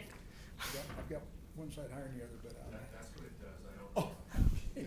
That's for the lean inside. But everything else functions well on it. Okay, good. Oh. Yeah, okay. Tell you what, just leave it. We'll work Move on. around it. Move on, yes. Okay. All right. So let's get back to some of the things that you've noticed. We've heard from others, but I want to hear from you. Yes. Have you had any type of anger issues since the collision that you've noticed? There's no question I have a much wider range of, temperament than I had before, much wider. What about your social life? Do you, before the ski accident, what kind of things did you do? You know, I look back in the last couple of years, in fact, I did that, and I just realized I was in the groove of my life at that stage. I had a lady in my life that I dearly loved, and we just did everything together and spent, I believe it was 2 years together, and had cleaned up our lives and physically great shape. Both of us like to hike and walk and travel, and really were enjoying our lives. And we spent some time in St. George, where she's located, and I spent some time here. It was wonderful. We cleaned up the businesses of homes and combining homes and parents' homes, and we had, as I hope everybody noticed she is an amazing woman, and so I had a great deal of connection with her. And In the so, group. since the ski accident, Yes. do you still go and do fun things and have that zest for life? I've been self-imposed 90% staying in the house. A recluse, self-imposed recluse. Just not feeling as fun, not feeling as engaged in other things, just don't have that same spark I had, and don't feel the same about when I go to places. You still travel though. You know, I have traveled because What? Let's talk about travel for a minute. Yes. Before the ski collision, did you do a lot of travel? a lot of travel. It happened to be something that Carlene liked to do, and so we traveled a lot. Went on the only cruise that I was ever on before the crash, and yes, we had more plans. Did you ever travel alone before the ski accident? I did travel alone in a few places, yes. Okay. What about since the ski collision? Have you still traveled? I have traveled, and as part of the problem, I'm just easily confused about things. So I usually request having somebody else along. Also because of this funny aberrant foot thing, wanting to go its own way, I don't feel as safe. And then also, things would happen, like I put the wrong name, I get their name spelled wrong, and important flight tickets, and the birth date, which I should know. So it was difficult, and I really wanted someone to go with me. I didn't feel as secure in traveling alone. Have you traveled alone since the ski accident? I have not. I had one time when one friend, there's actually two, but I had one friend when we had planned a trip to Europe, a physician's assistant and my yoga instructor. And she decided right before the trip, Terry, I don't like you anymore. I don't know what's different. You're a different person. I don't like you anymore. And canceled her. How'd that make you feel? It was like, oh my gosh, I'd known her as long, and one other one as well, as long as I've lived here. Almost 5 years, I'm guessing, at that time. And it's like personality, like that's something that develops from the time you're a child. What do you do about a personality issue? Something's changed. I don't know, more aggressive. And you know what? That lady will not answer her phone or texts. And I have. Well, we're not going to say her name on this being broadcast, so we are not. We're not going to. She's a lovely lady. Yes, she is. Have your other friendships been affected as well? Yes, another lady that I knew for quite some time, a sweetheart, also of a woman. We just got off kilter a little bit. Well, after I told Carlene she had to run, it was a few weeks later. I couldn't realize how lonely I was. Yes, I should have taken more time to absorb that, but I was so lonely because we were together all the time. So I reached out to her, and we spent a couple of activities together, and I couldn't believe the words that came out of her mouth. She said, Terry. This is hearsay, Your Honor. It is hearsay, so you can't testify as to what she said.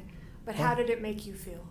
Well, it made me feel like, what's wrong with me, and how do I fix my personality? How do I fix it? I'm a different person. It's a very complex issue. And I lose self-confidence.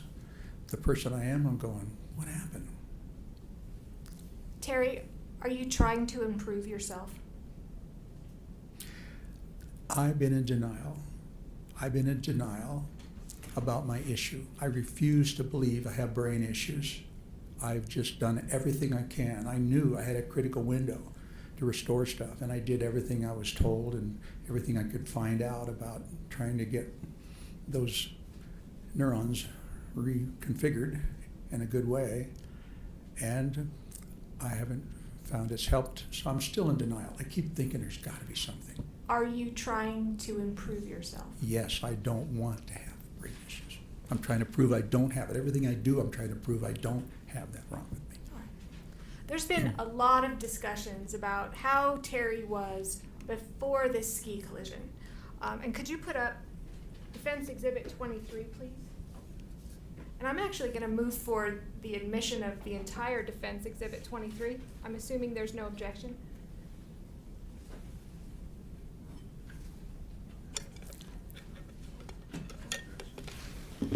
Does any of this need to be redacted? So, let me just state that my understanding was that Ms. Van Orman was gonna be done at 11, I'm and then it almost done. changed. Right now, she's moving for Defense Exhibit 23. Any objection? to No. receiving the whole thing? Okay, so it's received? As to the redaction concern, I do believe at least some parts of it maybe need that, but it looks like we're not showing those. Are you showing his address, for instance? Well, at the bottom of that, do you have that exhibit in front of you? I think I do, yes. Yes, I think I do. All right.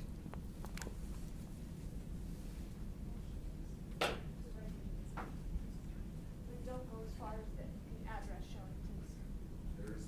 There's the address. There. Yep, thank you. Do you see where it says chief complaint down at the bottom? Yes, I do, yes, It says regular visit. yes. Was this a regular visit that you were attending with your provider? It could be. I don't know. I usually saw her once a year or once every 6 months. So if that's what it says, I believe that's. Okay.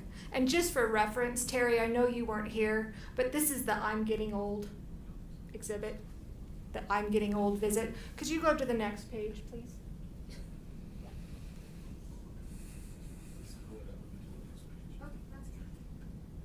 Is this Defense 23 or? Defense 23. All of Defense 23. I have nothing in front of me now. It's coming. Don't worry. Oh, All right, so this is the second page of that exhibit. Talks about 69-year-old male with HTN, HLD. We're not going to go through all of those Yeah, things, yeah. okay? thank you. Just got over a URI. Do you know what a URI is? I do. What is Yeah. it? Upper respiratory infection. Okay. So you just got over that yesterday, you think, at least according to this record. No cough, just runny nose, and upper respiratory symptoms. This is going to be his test for the cough, had not had a persistent cough, etc. Weight gain, thinks eating out too much. Were you eating out too much? Yes. Carlene and I chose to eat out instead of cook. Okay. And not getting enough exercise. Yes. Thinks you've gotten old all of a sudden. Terry, what does that mean? Did you tell your doctor that? You know, I relate it to the URI. If someone who's just gotten over a viral or bacterial infection, either one, over 2 weeks with a cough and just feeling worn out, I wouldn't doubt I wouldn't say something like that. Most And in of us fact, it says, does not think depressed, mood is good, just not doing the things you used to, but also thinks you're going to start skiing again and reinstate your gym membership. Did you have a plan? would. Yes, I absolutely did have a plan. All right. And that's all I need for that. Talk about planning, and I meant to ask you about this before we move on. Do you know what executive functioning means? Yes, I'm familiar with that term actually from before. What's your understanding of what it means? It's the ability to coordinate your actions through your life, to be able to put things together, make decisions about them, get things done, and be efficient and effective, and be able to multitask and be effective, be And- efficient and effective. Your Honor, can we approach? Sure. Trying to move along.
So Terry, you were talking about executive functioning. You kind of gave what that means to you. It looked like to me from Exhibit 23, you were able to make a plan in your life and kind of follow through with that. Have you been able to do that since the ski accident?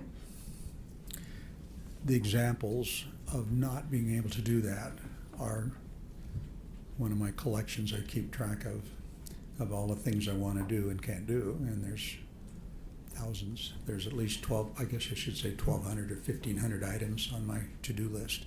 When I look back to 2016, it repeats every day, whatever changes I make. I look back to 2016 and there were half a dozen back there, which is Stephen Covey's rule, right?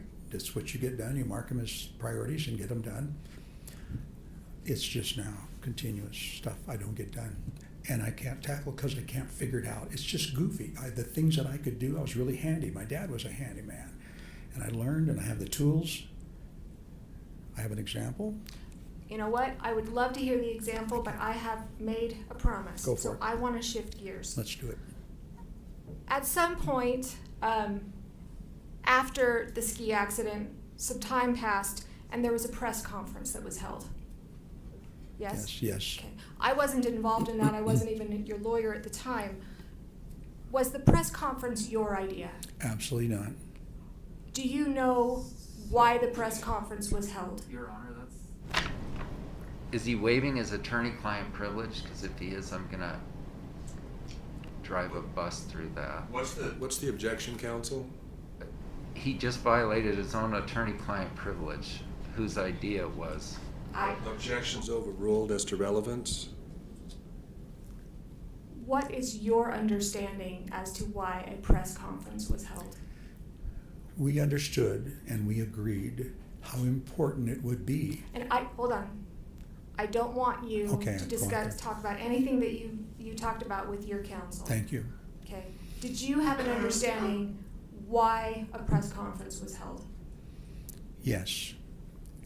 I knew that it was very important to have a video of that particular activity. It would just be convincing and would settle this beyond all doubt. Like a GoPro. Exactly like a GoPro. But all the other cameras up there had to be somebody. And that's what I knew. In fact, I even looked recently and put up a notice at Deer Valley if anybody had a copy. After that press conference, did any GoPro videos surface? No, none. Have they ever? No, never. Terry, did you cause the ski collision with Miss Paltrow? Absolutely not. I swear to my God and my family and my other Father in heaven, it's like, no, I did not. Why did you bring this lawsuit? Your Honor, can we move to strike like religious oaths here? Sustained. And Why the did you bring The jury this? should disregard the last part of the last response. Why did you bring this lawsuit? You know, I realized after a period of time that no one believed how serious my injuries were. Just because I wasn't out and interacting continuously didn't mean there was something any wrong with me. I really, really wanted an opportunity. I knew there was damages, and then there was lots of insults added to that singular incident. Lots of insults along the way, dozen of other times where everything went contrary to my value system. And I just went, you know what? My daddy would say, if you got the truth, you bring the truth, don't let anybody back you down. And that's what I felt I needed to do, and I'm here to prove that truth, only with facts. That's all I have. Thank you. Thank you, Ms. Van Orman. Mr. Owens?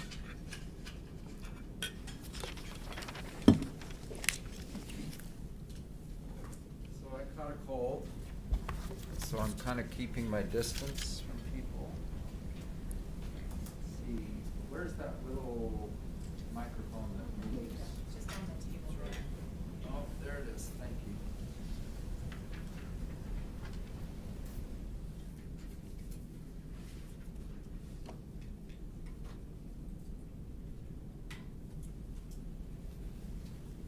Sorry, I'm gonna be wiping my nose a little. with this climate and dry air, I might have a bloody nose. Yes.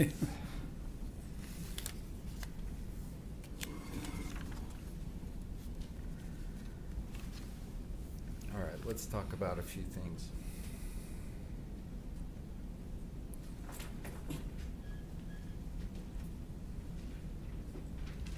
So we're not going to get done with you today because we have witnesses this afternoon, but I think we can go till noon. Is that all right with you? Yes, sir. Whatever you like.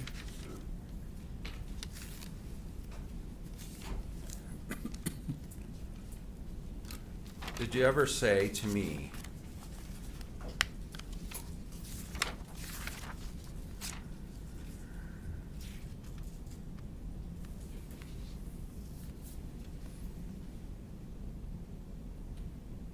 I wrote I'm famous because it's cool that I had a collision with a celebrity? Was that your thinking at the time?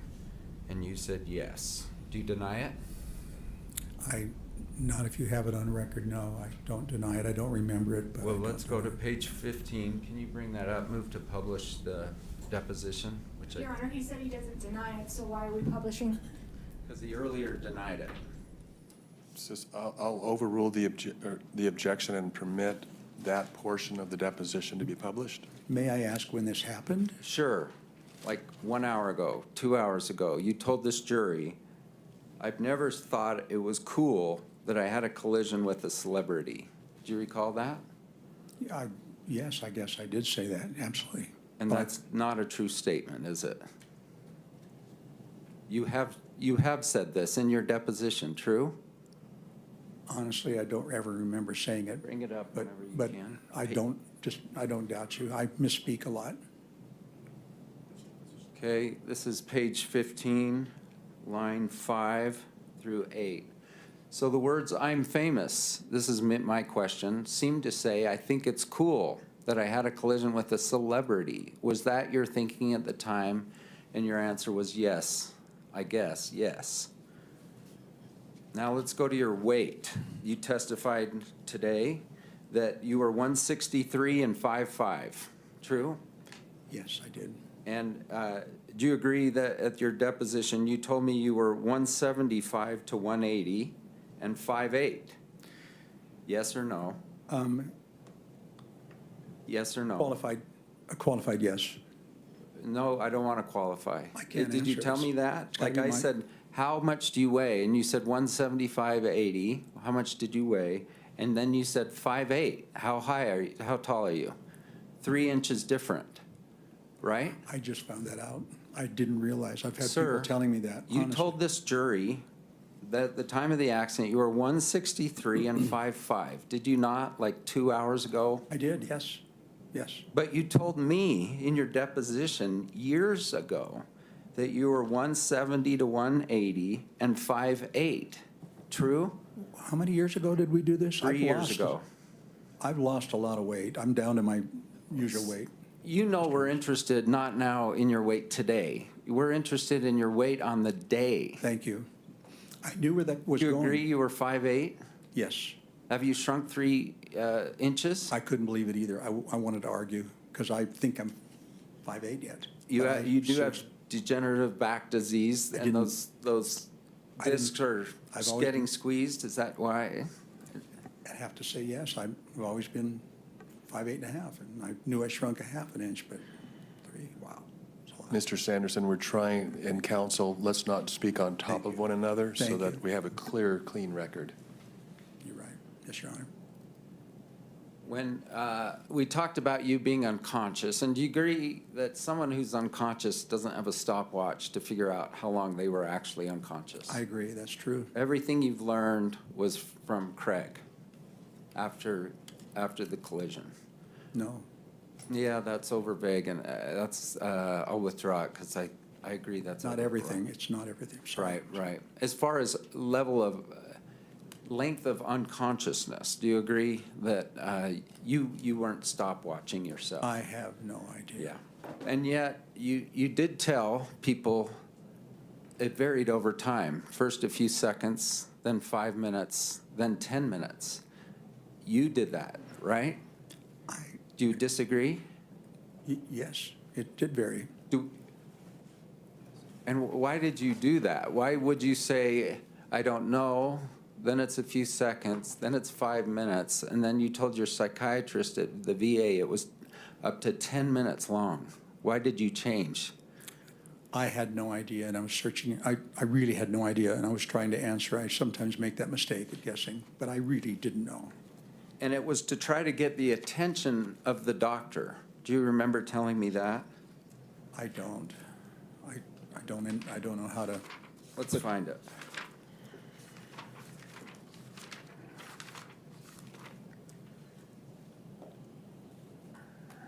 What's the date? Let's go to page 95. Which deposition, 1, 2, or 3? 1. They're all cumulative, so the page will tell you that. Page 95, starting at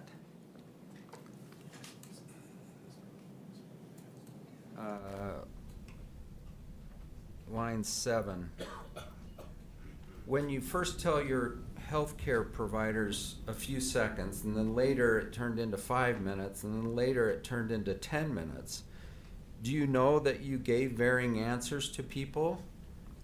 And then whenever you can pull it up, page 95. Yes. The witness says, and then can we go to the middle paragraph? Yes, I do. And that was referencing the fact I personally did not know. I was not a witness to how long I was unconscious. And so somebody told me it was 2 seconds, and somebody said it was 10 seconds, 10 minutes. And so I didn't know. It was hard for me to say. And then, next paragraph, it depends on my visit. If I want to make a deal out of it, and that was the reason for my visit, then I might say for 10 minutes. I might pick the worst. That's kind of how we are. We go to the doctor's attention. We go to get the doctor's attention about a specific thing. And it wasn't at that point how long I was unconscious was not a point of relevance for me. That's your testimony, correct? I'm even confused by those statements, so. Yes or no? Yes, it is. By the way, when we took your deposition, there's a lot of formality to it. Too, you're placed under oath just like the one you were put on today. Yeah. And your counsel's present, and you were able to talk to them before. Yes. And I think I had, Yes. 11 hours or so of deposition? I can't really hear you, sir. But my question is, you had your advice of your counsel there. Yes. And I asked at the beginning of the deposition, is there any reason why you can't give me your best testimony today? And you said no, correct? Yes. And I even told you, I think, that if you testified differently at your deposition than you would in front of this jury, I would call it to their attention. Do you recall this? Yes.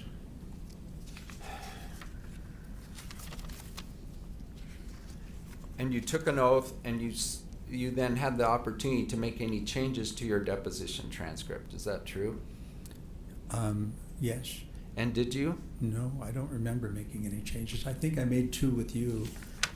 I said 2 corrections and that I remembered. Okay. You And didn't. you You took didn't them. make some, and counsel told you let's not submit those. I haven't looked at these depositions at all. Not at all. Do you dispute that? Well, I heard you call Eric Christensen, a Deer Valley instructor for 40 years, a bully. Did you say that? I did say that, yes.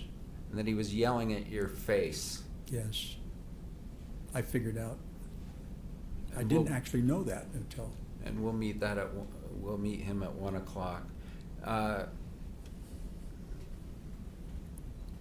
Deer Valley's known, or at least puts itself out there, doesn't it, as like the most customer friendly they could possibly be. Do you agree? I agree.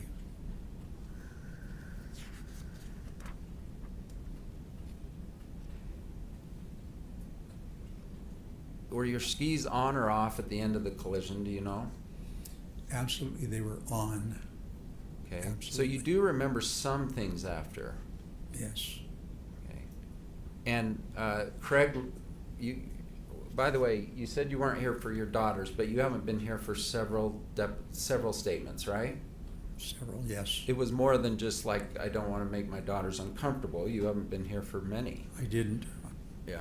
And Sam Goldstein said part of the reason is you don't take criticism well. Do you agree with that statement? I always want to be a better person, and I even tell my kids, if I'm doing something wrong, tell me. I want to be better.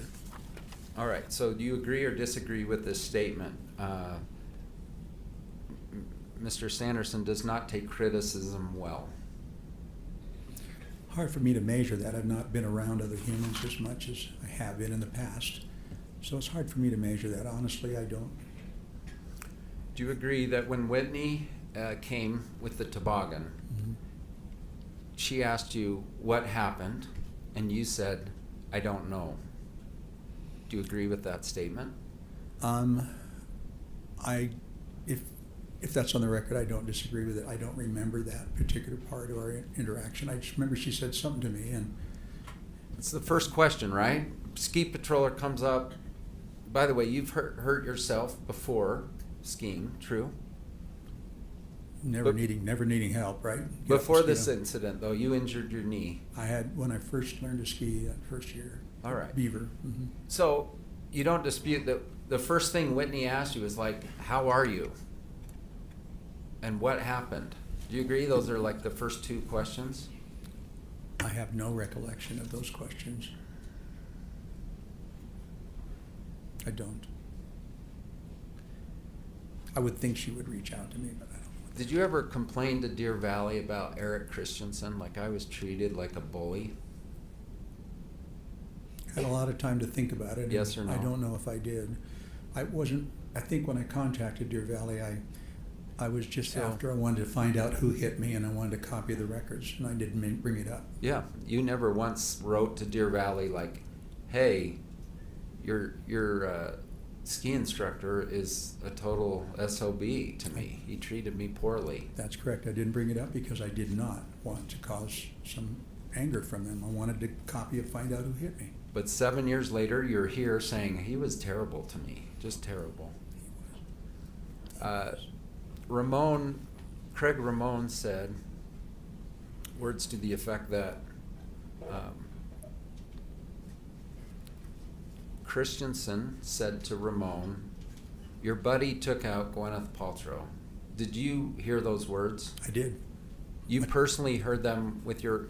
So now I want to be clear because I'm not trying to confuse you. Did you hear them when you were on the ski slope? Okay. And Ramon did not do anything to try to set the record straight at that point. Do you know anything about that? About who hit me? Correct. When we got down into the At that medical point care. was my Yeah. question. Yeah. On the mountain. Yeah, on the mountain, but in the shed. I was. Okay.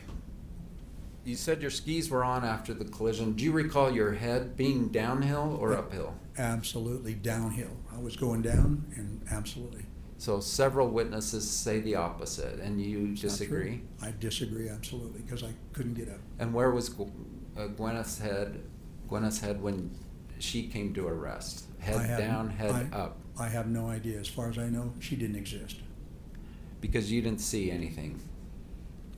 I was out. I had no idea. Everything else is what I heard. Did you tell Eric Christensen, according to his report, that she appeared right in front of me? Yes or no? No. So he just made Never. that up. Must have. Deer because Valley just falsified a record. Is that your opinion? I never would have said that. I knew where it came from. You know you sued Deer Valley in this claim, true? Yes. Objection, Your Honor, relevance? Sustained. And we're not dealing with any of that today. True? We're not dealing with this. Objection, relevance, move to strike. Sustained, the question is stricken and the jury should disregard. So, Your Honor, I just want to be able to ask if you're willing, is you're not suing Deer Valley today? Your Honor, objection, third objection now, move to strike again. Sustained, stricken, Okay. disregard, please.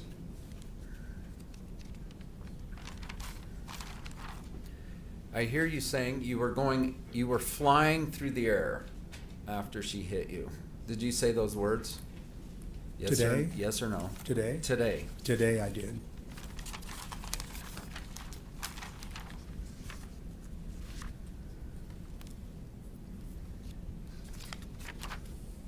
With regard to relationships prior, you had 2 divorces, true? I did, yes. And then was it about 10 years of just dating various different other women? I guess I wouldn't know exactly. Wouldn't be unreasonable, maybe. Well, I'm just saying if the incident occurred in 2016, when was your second divorce? About 30 10 years 30 earlier? years ago. I'm thinking 30 years ago, I'm thinking. Yeah. All right. So, I mean, it's nice that Carlene, you'd found a nice partner, but you were not engaged. Is that true? We were not. And that's she where we was had- actually living hundreds of miles away from you? We went back and forth. It's 3 hours, 4 hours maybe, the most. A couple 100 miles, I think, isn't it? I don't know. St. George.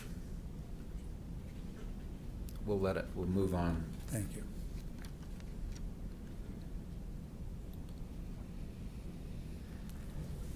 Do you recall saying that you agreed that saying I'm famous was a crazy thing to say? Agree? Absolutely, it's not me. I don't buy into that. But it was you, right? Just to be Right. clear. When you say it wasn't me, it was in fact you. It's the other personality that's inhabiting my body right now. And you blame Gwyneth Paltrow for that. Yes, no question. Do you recall having a kind of a stroke event like 10 years or so before the incident? Yeah, but that diagnosis has been changed. But it's an ischemic retinal occlusion, Probably due to a migraine. and you lost your right eye in that. I lost some vision in that eye, yes. And that was one of the reasons you retired. One of many. Mhm. Yeah. In terms of your anger, do you agree you sought therapy for anger management about 10 years ago? I don't. Or 15 years ago? I guess 06, about the time of your second divorce. Because if you I don't deny it, we're going to remember. pull it up. I don't remember that purpose, but yes, okay. Was I seeing a shrink or? So you I can't don't ask know. me questions, unfortunately. Sorry, thank you. All I'm trying to have you say yes or no, and then we go to documents if we need to. So do you agree that you were seeing a therapist at the VA for anger management about 10 years even before the incident? I honestly don't remember it, but if you say so, I believe you. Yeah, I can't testify. So if you I don't. dispute it, then we go to the record. I don't And look at these records. I haven't. 5,000 pages. So you don't dispute it? I don't. Okay. And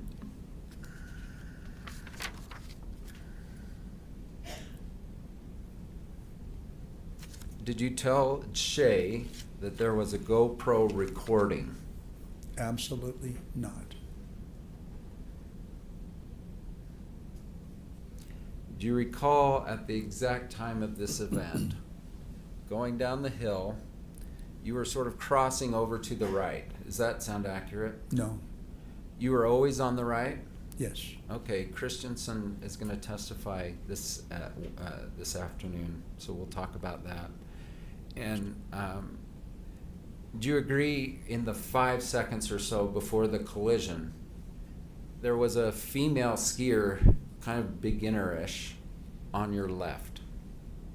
Yes. And do you agree that you actually tilted your head to the left to sort of confirm that you weren't going to hit her, that she would be okay? After the accident? 5 seconds before the Before, accident. no. Did you so testify ever? I saw her, I don't know. What I So- remember is I always saw her. She was a little uncomfortable, and I gave her a little more room, just kind of what you do. And did Passing you, on your right? and did you turn because of your right eye is blind? No, Did you turn toward her? no reason to. Look, you did not. No. Okay, we'll pull that up in Please. probably at our next visit.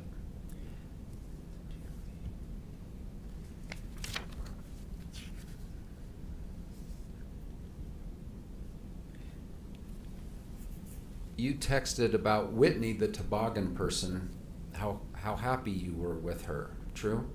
I did, yes. Give her full And- credit. And we've both read it. It's pretty articulate, pretty detailed, right? It is. You knew you were being subjected to a brain test, like a memory test, Well, I'm not, okay, go ahead. right? Didn't you tell us that? When she said, I want you to remember some things. Yes, oh, yes, absolutely. Okay, you knew you were being subject to a brain Oh, and memory test. I've never focused so hard. And you came through with flying colors, I right? You did. knew them all? I did. Remember President Trump said they gave me 5 things to remember and I got them all. Do you remember this? I don't pay attention, honestly. Sustained.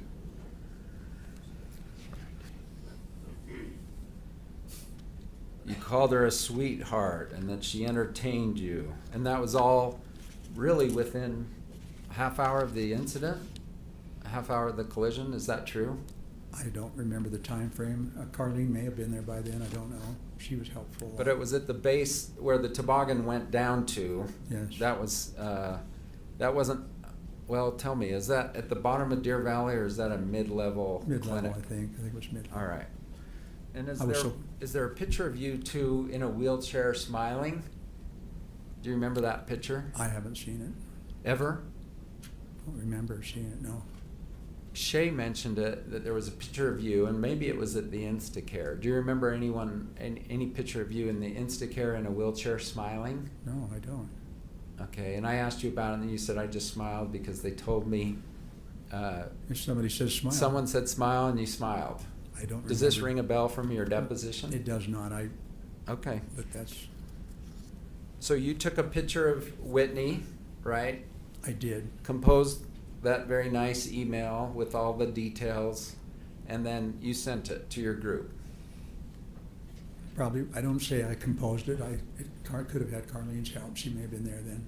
And that's, well, you did it though, right? You came up with those exact words. Carlene didn't do that. I may have helped her. Well, she doesn't know she grew up in Michigan, that she's Exactly. won the Deer Valley collision, or the Deer Valley Grand whatever race, right? That's right. All right. She doesn't know that. Do you think Carlene was present at the Deer Valley Clinic?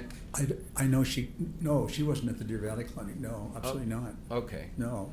It was when we I got may have home. misunderstood She you. was on her way.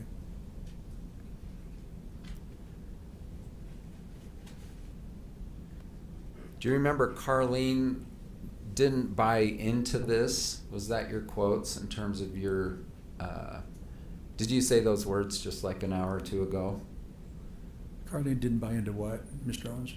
Do you remember saying those words? She wasn't buying into this? What was the question? It was why your relationship with her deteriorated after the collision. I misspoke. I absolutely, Okay. I'm not sure I understand the. Okay. To be clear on that issue, and I realize I'm jumping around, but I'm keeping an eye on the clock. Did you, with regard to Carlene, it sounds like you shut it down. You shut the relationship down. Is that true? I made a very strong statement that she was going to be better off without me, yes. And you told her that? Yes. So Carlene was here a couple days ago and said, he never told me. Did you tell her? just I had said- no idea I why. told her what I said. What I thought I said was, Carlene, you got to run. I don't want you stuck with me. And I know you would stay by me. I know she would. So then you started calling your daughters, it sounds like, even before the I'm famous thing. Is that true? I don't remember that, honestly. Shay said she took a call from you about 6 something. Okay. So about 6 hours later. Okay. Have you ever read her depositions, No. by the way, or Jenny's? I told him I wouldn't. Okay. And they had even expressed like, hey Dad, we're kind of concerned because we got to talk about you and how you were growing up and things, and we're kind of concerned that it will hurt your feelings. Do you recall this? I didn't know why, but I don't remember them telling me that. I decided that before.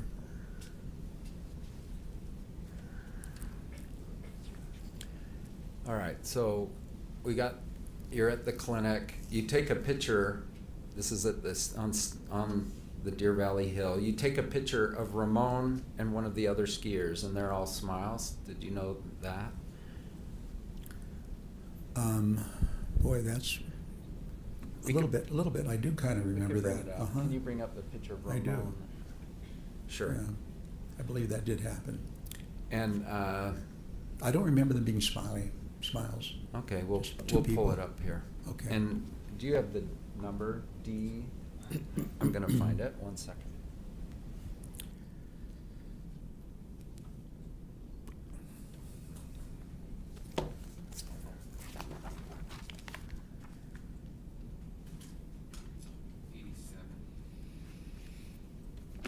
D87 moved to admit. I think it was. If not, no objection. Go ahead. D87 received? Do you remember, and I can give you a hard binder if you want. It looks like the monitor's working. Do you recognize that you took this picture? I recognize the picture, and I probably did take it. All Yeah. right. Smile, you know.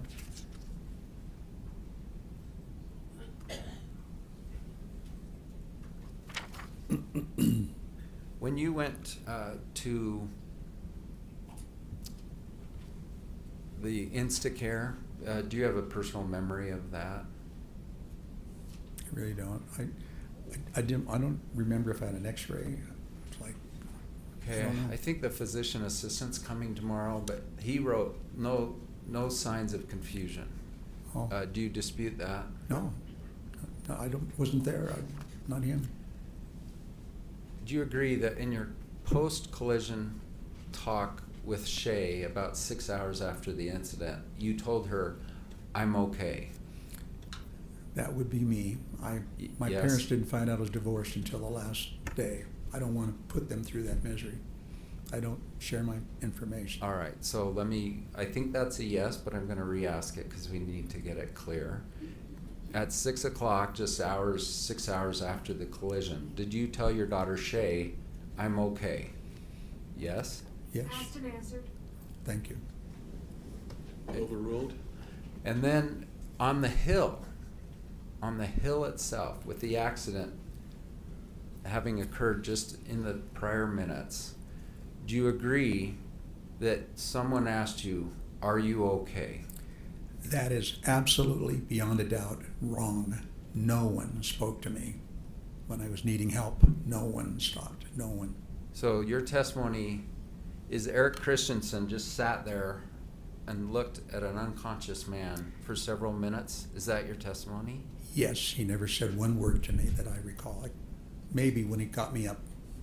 So Ramon, although he did try to change his deposition, did say that at one point you said, "I'm okay."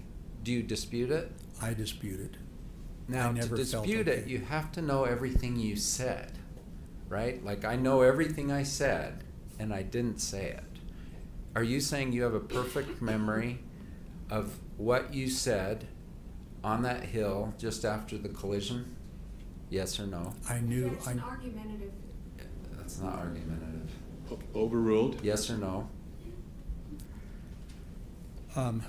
Say yes or no, please. Question again, please. Yes. Do you agree that you do not have a perfect memory of what you told others after in the 1, 2 minutes, 3 minutes after the collision? Or do you have a perfect memory? Well, that word is so ultimate, perfect. Right. No, answer would be no, it's not perfect. Okay. So it's possible you said, for instance, Eric Christensen is going to testify, first witness this afternoon, that you told him, I'm okay. Do you dispute it? I dispute it. I Okay. never felt safe and like anybody was there to help me. And then I would not have said it. He's about to testify that not only he was there, but a ski patroller duo came over. One of them came over and said, do you guys need any help, or words to that effect? And that you consulted with Ramon and then said no. Do you dispute it? I absolutely would have said no. I never said safe. So I don't want to say what I would have said. I want to know if you remember. Do you remember that? No, you, I don't remember. In being fact, you asked. don't even remember that ski patrollers came by. True? No, I do not remember that. Yeah. Ever.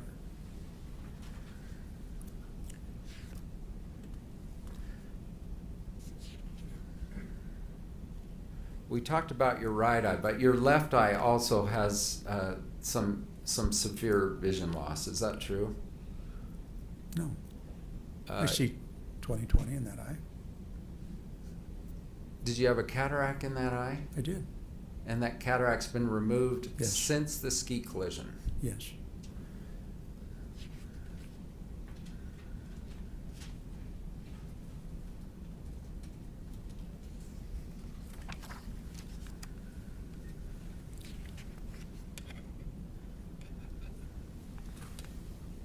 There's a report on February 4, 2015, that his vision in his left eye is decreasing, blind in right eye.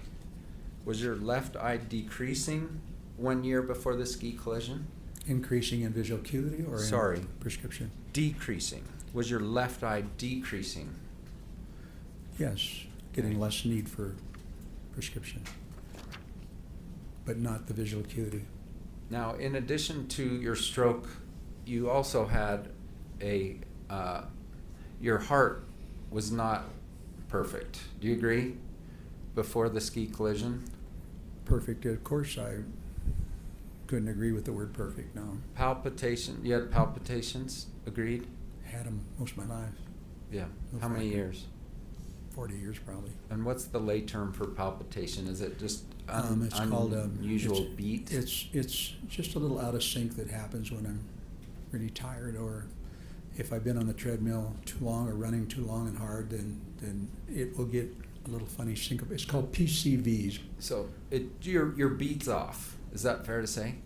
Yeah, but it's nothing. Yeah. I notice it doesn't change. Okay. But you were on 2 different high blood pressure medications. Does that sound right? Yes. And that's because one wasn't adequate. You needed both. Well, Objection relevance.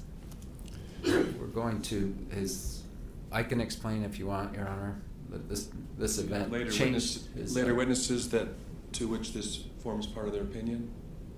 Sure, his overall health, yes. There's no claim that his heartbeat or anything was affected by this accident. Your Honor, he says this has utterly changed his life. Yeah, just a minute. Counsel, would you approach, please?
afternoon recess at this time and return at 1:30.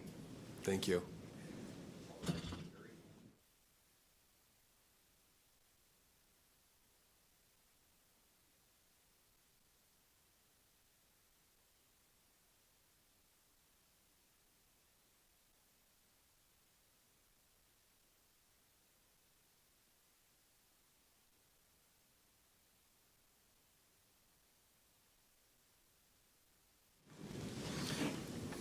May be seated. So, counsel, consistent with the motion in limine ruling that the court gave at the before trial, Mr. Sanderson, you can certainly step down. There was a laundry list of medical issues, and medical issues, if they're relevant, they absolutely should come in. If they're not relevant, they should not come in. So there will need to be, I need from you an assurance that this is a conditional relevance situation, and that you will tie in the relevance later, and not just a vague statement from an expert that this guy had a lot of health problems before. I need to know, it needs to be tied in.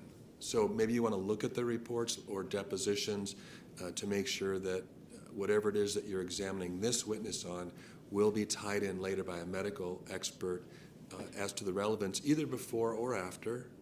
Either one of those would be relevant. James is sort of on the damages end, so I'll defer to him on the specifics, but we are talking, when they say it's utterly ruined my life, we're talking about the whole package, and aging is one of the primary, just normal aging is one of the primary issues for our experts. And so we got to look at the whole package, not how about this heart thing, and how about this prostate thing, and how about this. We will argue, and our experts will back it, is that that's the reason he is kind of slowly deteriorating, progressive aging. Okay. So take a look at what the opinions will be, and if you feel as though they're tied in, then you can go into those areas. Thank you. It seemed like there was one other issue. Okay, I just want to kind of put this on the stand. So I had 7 witnesses lined up. I was supposed to take over the case this morning at 9 a.m. Many are out of state.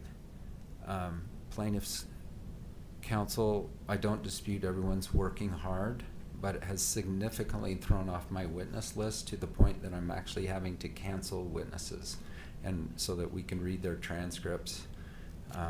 And some people, some of our experts in particular, flying in out of state, I can testify during this small window. And as of last night, they were going to be done at 10, then it was 11, and they still haven't rested. We were delayed today because of weather.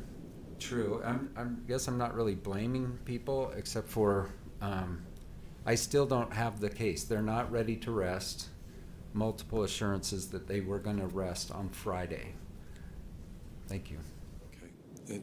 And also for the record, the court didn't issue an order concerning, when one case must be rested and one other must be rested. I've been leaving it up to counsel to work that out, and from my perspective, it looks like everyone's doing the best they can. Everyone's working hard. I don't dispute it, but it's hard when I have kids flying in. Understand. You want any response to that, or should we just hold our peace? Why don't we take lunch? All right. Be back at 1:30. And you're getting a printout for the amount of trial time that's been used so far. Yes. As soon as we get to a working printer.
May be seated.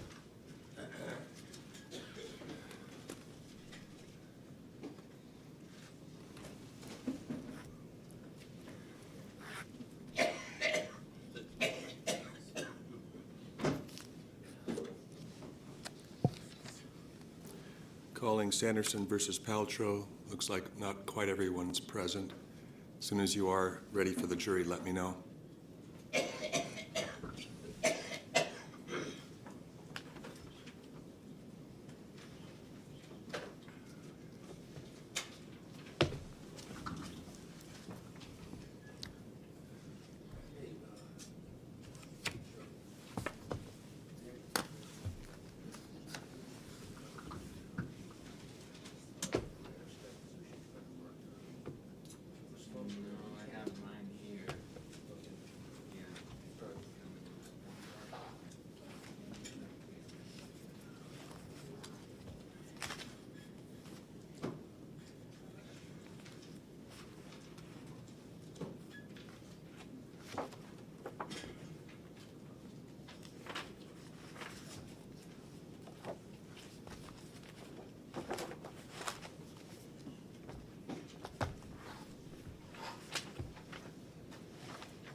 Looks like we got a binder that thought ours up here. Yeah, yeah. Ready for the jury, counsel? All right, we're ready.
Thank you and good afternoon.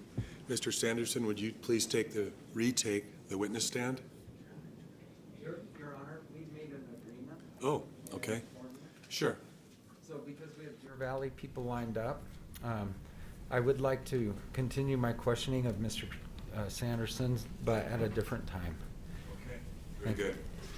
And so who's the next witness? Eric Christensen. Mr. Christensen?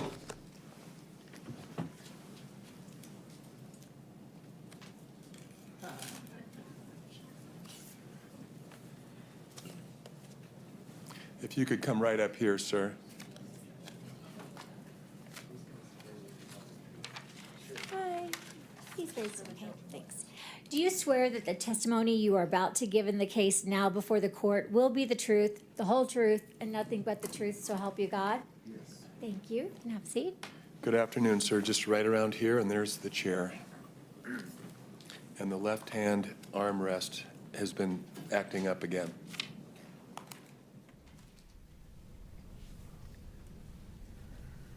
And I'm sorry, I have a cold. Sir, one more thing. Would you please state your full name and spell all the words? My middle name also? Sure. Okay. My name is Eric Paul Christensen, EricPaulChristiansen.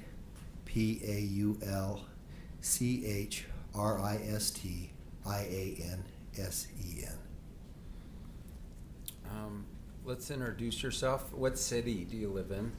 I live in Camas. Okay, and married, kids? I have 2 children. They're both in their 30s. I have 2 grandchildren. And skiing has been a big part of your life, is that fair? It has been. I've been a ski instructor for 44 years, 39 of those at Deer Valley. And I can think of what a ski instructor is, but just comment a little further on that, would you? What is a ski instructor?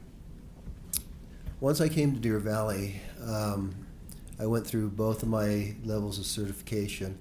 There's 3 now, but they've added 1 on the front end.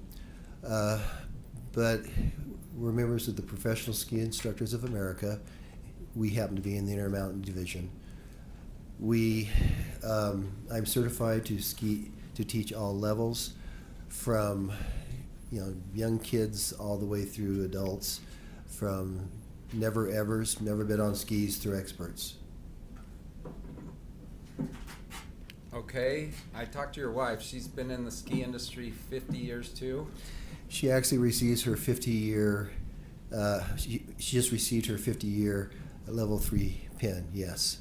But during that time, she spent 32 years as a patroller at Park City Mountain Resort. She was a weekend patroller. You mentioned level 3. Is 3 good?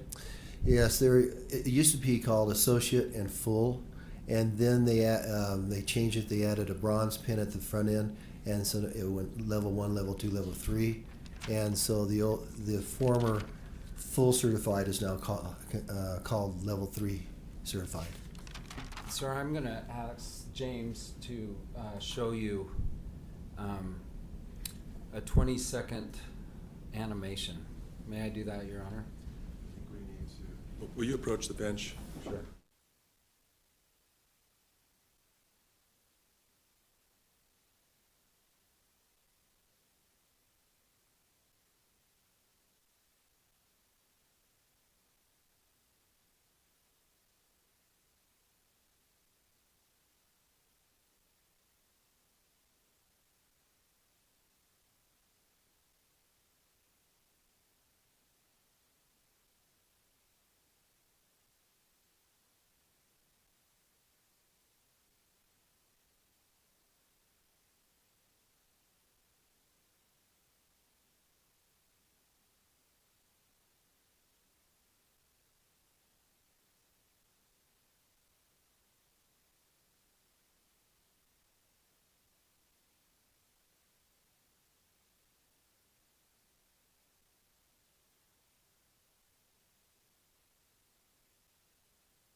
So objection overruled? Well, I'm holding it in abeyance right now until you show the witness the animation.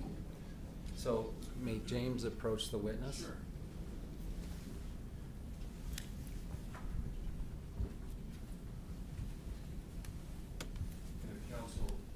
Or plaintiff's counsel needs to see what's being shown, you can come up here also. So, Mr. Christensen, James is going to run a 20-second animation for you. Okay. For the record, this is the number 6 True. of the animations.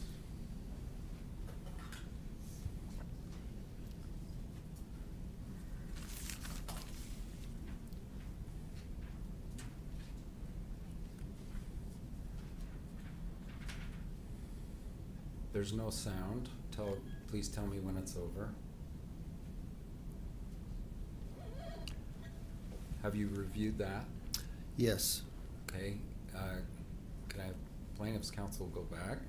Will that help you explain your testimony to the jury? Yes, it will. Will it help explain the position of the parties at the time of the accident? Yes.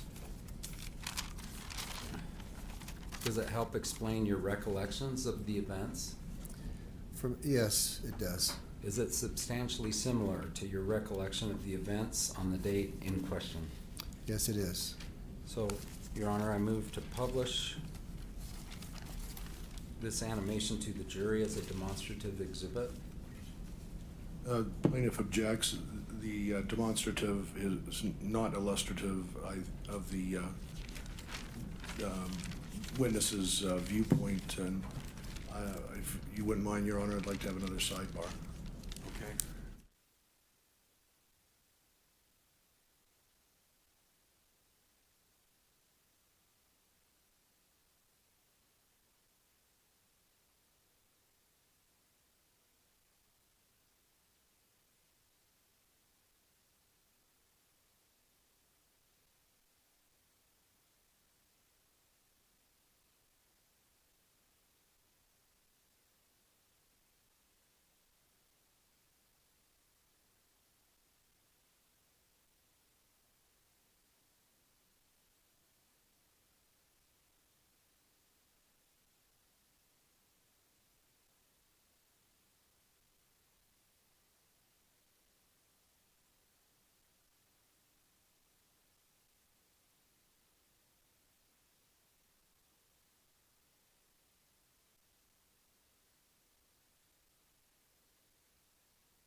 Okay, the motion is granted. The animation number 6 will be received for demonstrative purposes.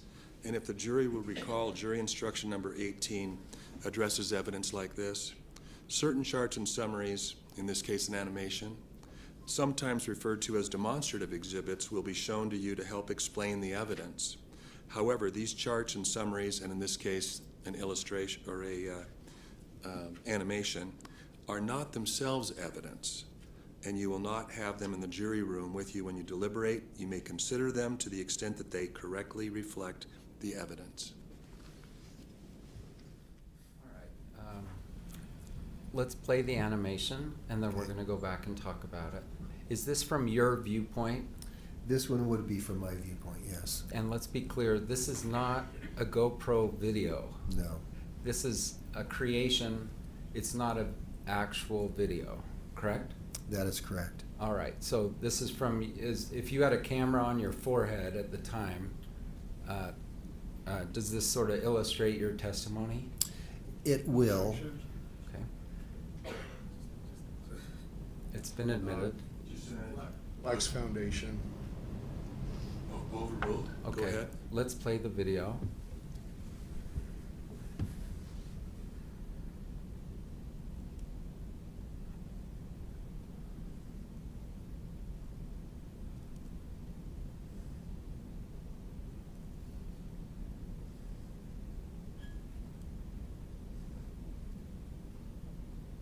All right, we're going to take this kind of piece by piece. Let's go to the very beginning.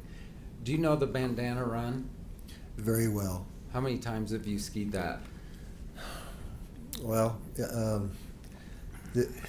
I've been at Deer Valley for 40 years, actually. I would say that the Bandana Run has been there for about 30 of those, and it is the only access to go directly from Flagstaff Mountain to the Empire area. And do you recognize this, for instance, this little cabin there on the left? Oh, yes. What is it, a private home? It's a private home. Do you recognize those? And I have a little laser here, if I'm doing this right. Do you see those buckets right there? Yeah, those are green foam tubes that cover up the snowmaking.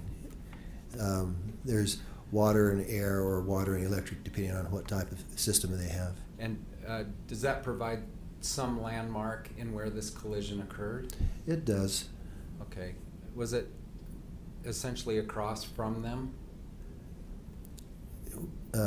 What do you mean? Where the collision occurred, was that sort of across from the snow equipment? It would be in that general area, yes. Okay. And then there's some people here. So who's the orange, the guy in the orange? That would represent Moses. All right, so let's back up. Were you hired by Miss Paltrow to help Moses that day? Yes. And had you helped him before? This was the third time I had skied with them, twice in the previous year, and then this trip on this year. Would you lie for Gwyneth today? No. Are you testifying truthfully today? Yes, I am. By the way, you were called a bully this morning. Have you ever bullied a guest at Deer Valley? Deer Valley takes their guests very seriously, and if an instructor is has a confrontation with a guest, we don't last. We are supposed to be polite to everyone, and I was polite to Mr. Sanderson that day. And have you been polite to every guest in 40 years? I've never had a reason not to be. So, yes? Were you Yes. a bully to Mr. Sanderson? I was not. Is that a ridiculous claim? I feel that it is, yes. And you were personally named in this very lawsuit. Your Honor. Sustained as to relevance. Goes to credibility, I believe, Move Your to Honor. strike, Your Honor. I'll follow your order. Okay.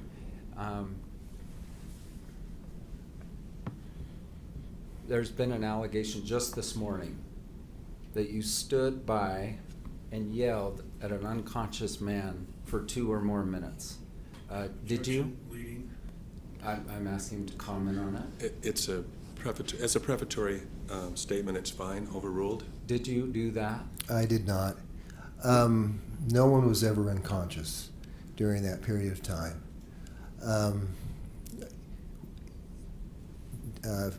Where do you want me to start? Yes, it's a big story. Okay. Okay. Who are these 2 people on the animation? Those would represent Apple and also Carrie Oakes, another instructor. All right. So they were a little ahead. Is that fair? They were in the proximity. I can't tell you for sure exactly where they were, but we were all in the same proximity. And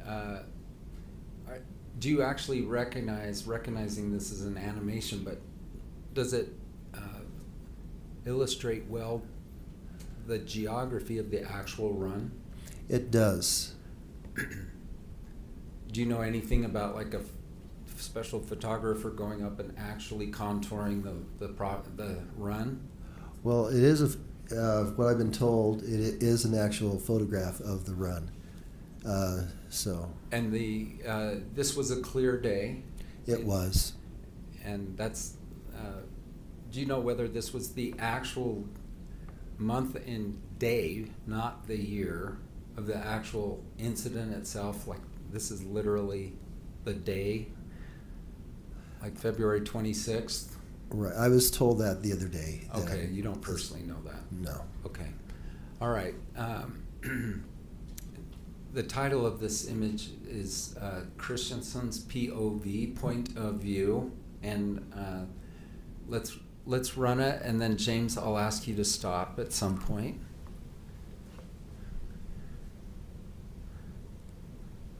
Okay, let's stop. Who is that? That would represent Mr. Sanderson. All right. Why is it you would look up to see someone like Mr. Sanderson? Now, when you're working with students, especially if they're children, you're always looking around. It's very much like driving. You're aware of everything around you. The one thing this animation does not show is I actually watched him make several turns down, and that's what caught my eye. And so Mr. Sanderson has some very strong skiing skills because he was skiing edge to edge, rolling his skis. An intermediate skier skids much more, but he was skiing edge to edge, and he was making what we would refer to as GS, giant slalom turns, which basically means that they're round and large and fairly fast. Okay. And comment on Moses's ability? Moses, I think it was maybe his fourth time.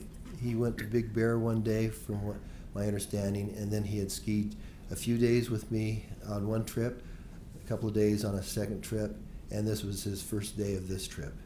So he did not have a lot of experience. He was 9 years old, and so he was still in a wedge, and so we were skiing very slow. We were skiing on the side of the run. And comment on Gwyneth's skill level. Gwyneth is a strong intermediate skier, and she was skiing skiers right while we were on skiers left. And one of the things that's interesting was that she was making short radius turns. Now, when we teach people how to be safe, one of the things that we do is we try to teach them to ski not right down the middle of the run, because that's where all the traffic is, but if they can ski a shorter radius turn on the side, that means they're in a narrower corridor. It also means that they are out of the line of traffic, and uphill skiers who are faster can watch and anticipate them and miss them.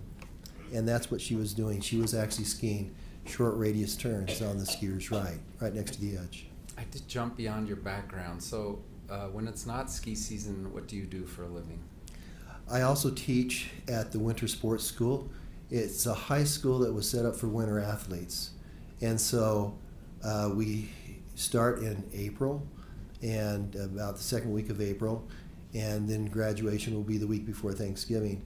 And so the students get an academic education, but they also get 5 months off during the winter to work on their sport. Okay. I think I mentioned that your wife is a level 3 instructor. Are you a level 3 instructor? Yes, I am. And is that the highest level? It is. And highest means most advanced? That is correct. Okay. All right, let's run the video just a little bit more.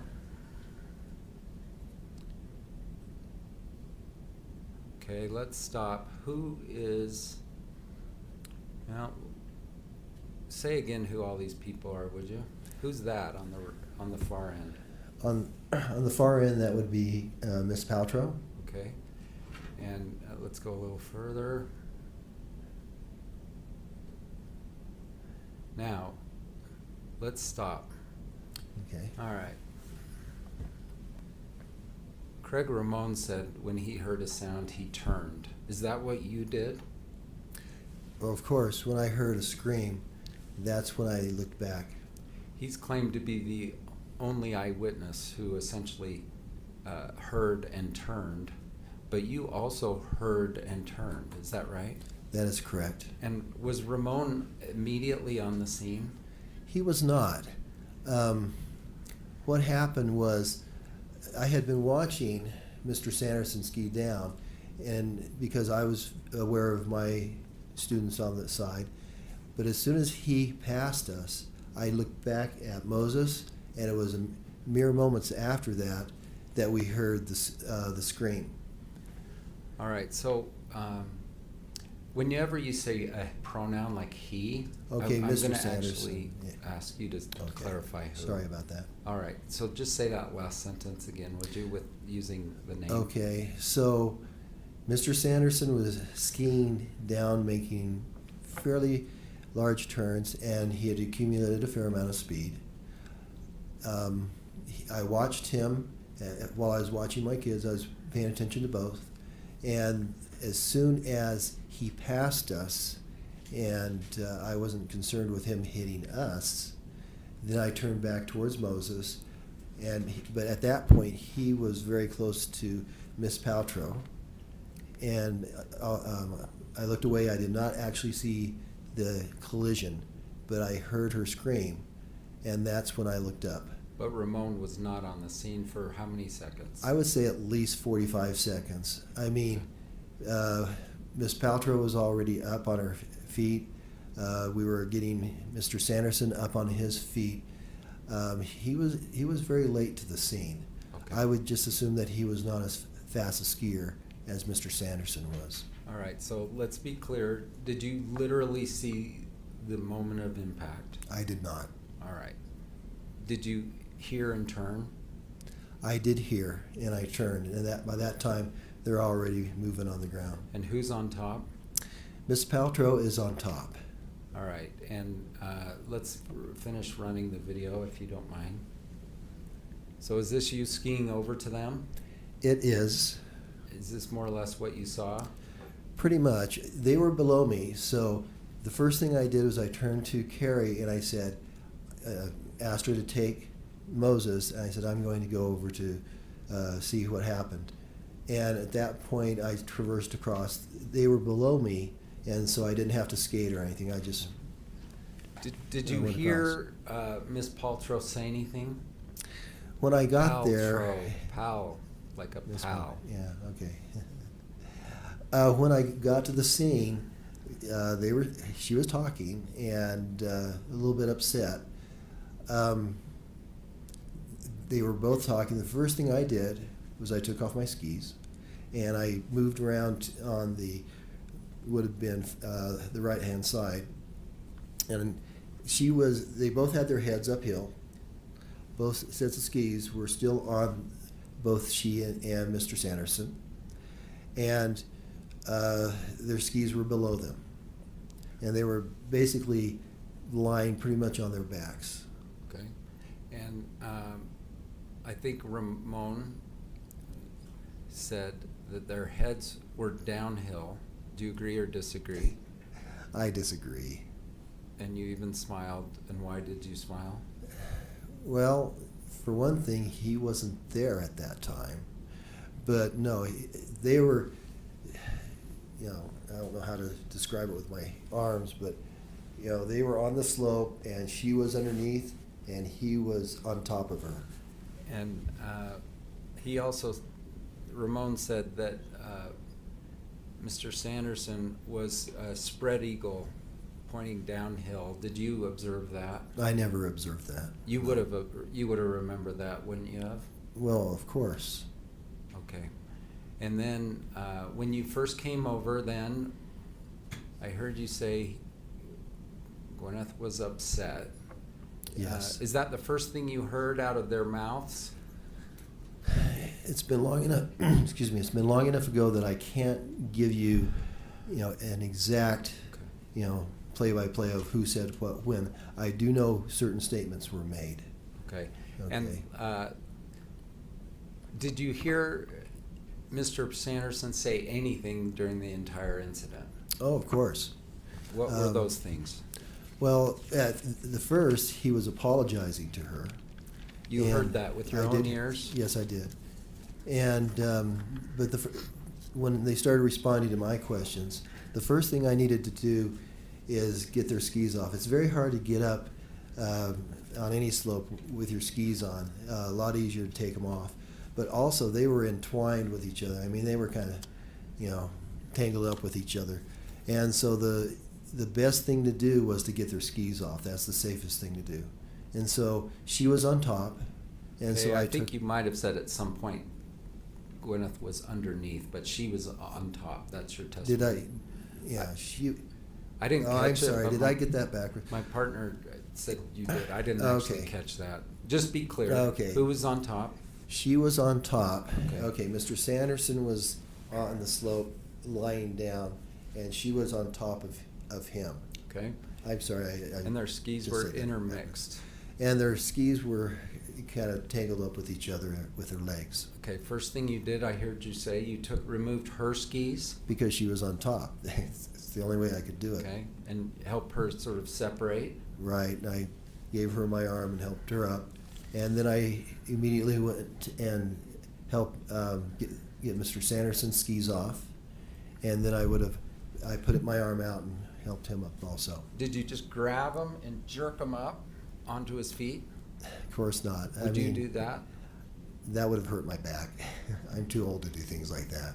No, I just simply gave him my arm to help him get up. You heard him say what words in terms of the apology? He said, when she was talking to him, he simply said, I'm sorry. But then he also made a statement about, she just appeared in front of me. Okay, you remember those words? Yes. What would that indicate to you in terms of who was the uphill skier? Well, what indicates that he was the uphill skier is that I witnessed him coming much faster than anybody else on the slope, coming down the hill, and I looked away mere moments before the impact. So that's number one, why he would be the uphill skier. The other thing is that it would be very difficult to be underneath her if he hadn't hit her from behind. And explain. Well, Projection, foundation. I don't know what that means. He didn't see it. I'll allow a, Okay. Instructionist. Go ahead. what I Oh, did. just a second, overruled, I think. Okay. He was there, his perception. What I did see is everything leading up to it and the immediate aftermath. So I cannot speak to the actual collision, but I can speak to what I saw immediately before and the aftermath. Right, but I think you told me at one point, like if a soccer player takes out someone's legs, they're underneath. Yes, it would be very similar to that. It's a situation where it would be almost impossible to be in front of Miss Paltrow and then end up underneath her. So I heard a few things, if we're trying to outline things you heard from Mr. Sanderson's own mouth. She appeared right in front of me, yes? That is correct. I'm sorry. Yes. He was not real talkative, to be honest with you. How about, did you ask him, are you okay? I had to. That's the whole time I'm removing skis and getting ready to help them up, I'm asking, are you okay? Are you okay? So the answer, did Was you a- ask him if he was okay? I did, and he was affirmative. He said yes. All right. And did a ski patrol duo come by? They did. It was just a few minutes later than that. Now, by this time, Mr. Ramon has arrived on the scene. And so two patrollers are just making a ski by, and one of them came up to us and said, do you need any help? And Mr. Ramon, Mr. Sanderson, spoke to each other. I was still kneeling on the snow, getting their skis ready. And whatever they said, they turned to the patroller and said, no, we don't need help. All right, so they talked to each other quietly out of your hearing? That is correct. And did you try to influence them, like, say no, say no? Of course not. Okay, that's ridiculous, isn't it? Yes, it is. And what did they say? Who spoke? Who declined help? I would assume it was Mr. Sanderson, but they looked directly at the patroller and refused help. All right.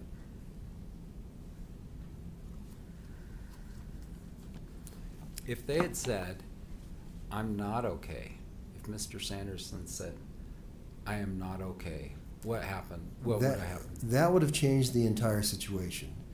People on a ski slope have minor bumps and things constantly. Objection, speculation.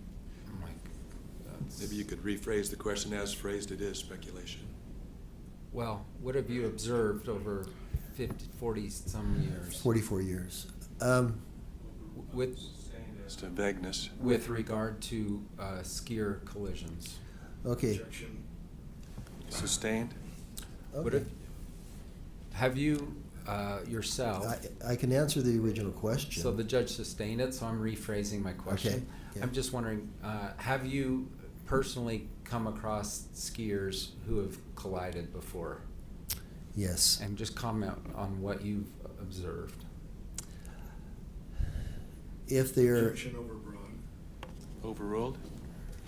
if they are both in a situation where they each claim they're okay, typically the two skiers part ways and ski off. If anyone is hurt, now it's a total different scenario, and patrol will have to be called. Statements will be taken. Patrol will assess how much injury there is, whether they need to be taken out in a toboggan or whatever. And so patrol takes over at that point, and we become simply witnesses. All right. Was this important to you to know the answer to that question, whether the skier from his own mouth felt he was okay? Well, of course, because if either skier had said, "Oh, I'm hurt, I need assistance," that would have changed everything. Okay. That would have, made it so we would have all stayed on the scene. And if Mr. Ramon and Mr. Sanderson had said to the ski patrol person, "We need assistance," would that have changed anything? I would have been there the whole time. Yes. Okay.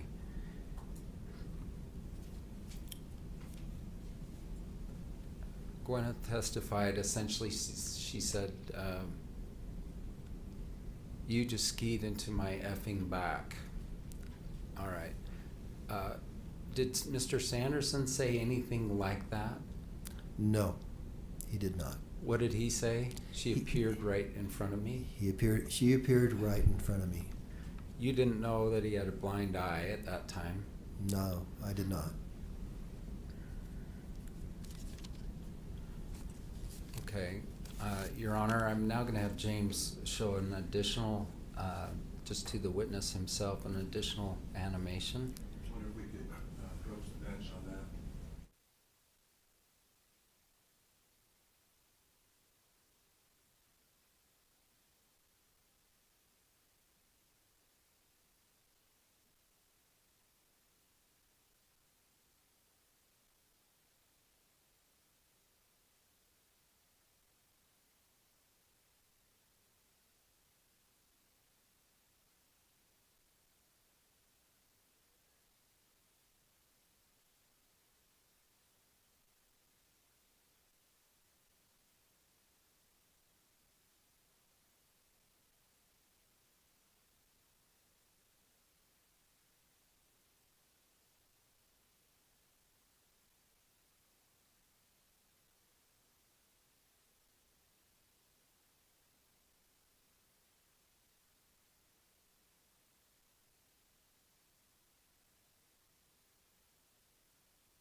Thank you for your patience. Thank you.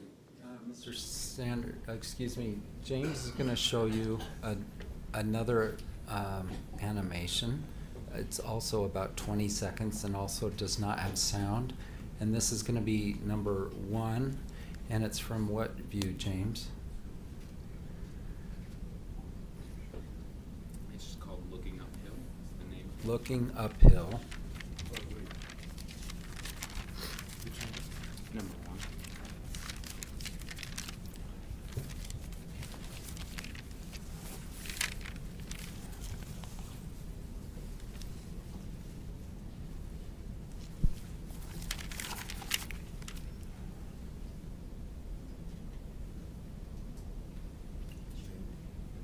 Need to stop before Yeah, I'll stop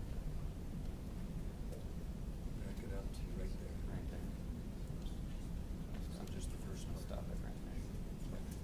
Got it.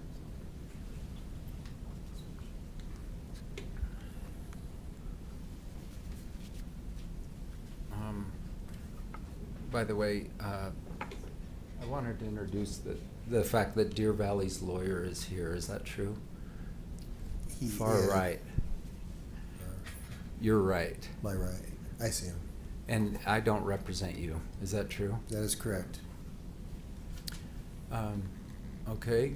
Before we show this, maybe finish Yes. laying your foundation. Let's do that, please. So you've had a chance now to review what we're going to call video number 1.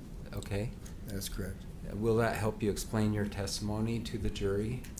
It will. And will it help explain the positioning of the parties at the time of the accident? Yes. And if I interrupted you, go ahead. Objection. Move to strike, that's opinion evidence. Overruled, and so this animation will be received again for demonstrative purposes, not as evidence, but to illustrate this witness testimony. Does it help explain your recollection of the events? Yes. Is it substantially similar to your recommendation or recollection of the events on the date in question? It is very similar, yes. So I will ask for permission now to publish this to the jury as a demonstrative exhibit. It is received and granted for that purpose, and it'll be stopped where I've indicated to Mr. Egan to stop it. Okay. Do you see all these people identified? The woman on the left, top left. Did you observe her? Mr. Sanderson did, but I'm doing a little laser. Mm-hmm. Did you personally observe that person? I saw her, yes. She was described by Mr. Sanderson as sort of a more beginner person that he did not want to hit. Okay. What do you recall? I don't recall much because she was not a skier that I was concerned with. Okay. She was on the other side of the run. I did see her, but she was not skiing fast, so I really didn't pay much attention to her. And then on this side, is there a bit of a little cliff or ridge here on the skiers' right? It's not a cliff, but it is a drop-off. Right. As most ski runs, they're created with bulldozers and machinery and to create a run, and so there's always an edge from the man-made feature. And do you recognize these? Are these the snow-making equipment buckets on the right? Right. It's basically utilities. Okay. Here it would be one would contain water and one would contain compressed air. And at the top of this run, on this exhibit, is that the very top of the entire run? Of the bandana run, yes. You can see a lift up in the upper I see left-hand it. corner. Top That would left. be the ruby lift. That's like Yeah. if prove you're not a robot. I would have missed that actually. Okay. Okay. Then it says Paltrow. Is that Brown? Okay. Sanderson is identified in blue. Do you see that? Yes. Christensen, is that you kind of represented? Okay. Yes. Moses is in orange under this. You with me? Yes. Carrie Oakes, is she the instructor for Apple? That is correct. All right. By the way, plaintiffs asserted in their opening that Ms. Paltrow was reckless and dangerous on this hill. Did you observe that? Not at all. All right, let's run through this from start to end, or start till the crash. So we're gonna stop right before the crash.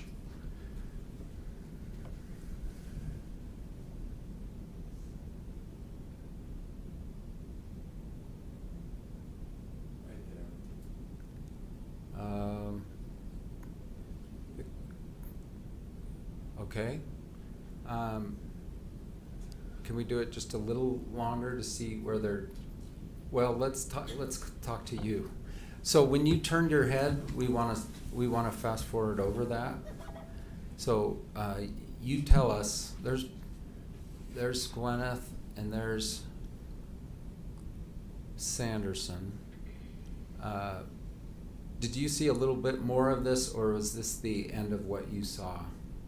I saw a little bit more of this, and can we go slow motion until he says, I want you to say stop. Okay. The judge is the governing Okay. person here, but you say stop when you no longer observe right. something? Is that okay, Your Honor? Thank you. Okay. Once he was below us. Okay, so he's heading back. I would say right in there. Okay, you turned away, and then at some point you came over, and so James, if there's a way to, were they at a complete stop when you came over? Yes, they were. And so is there a way, James, to move this to when they're at a complete stop? Turn it off.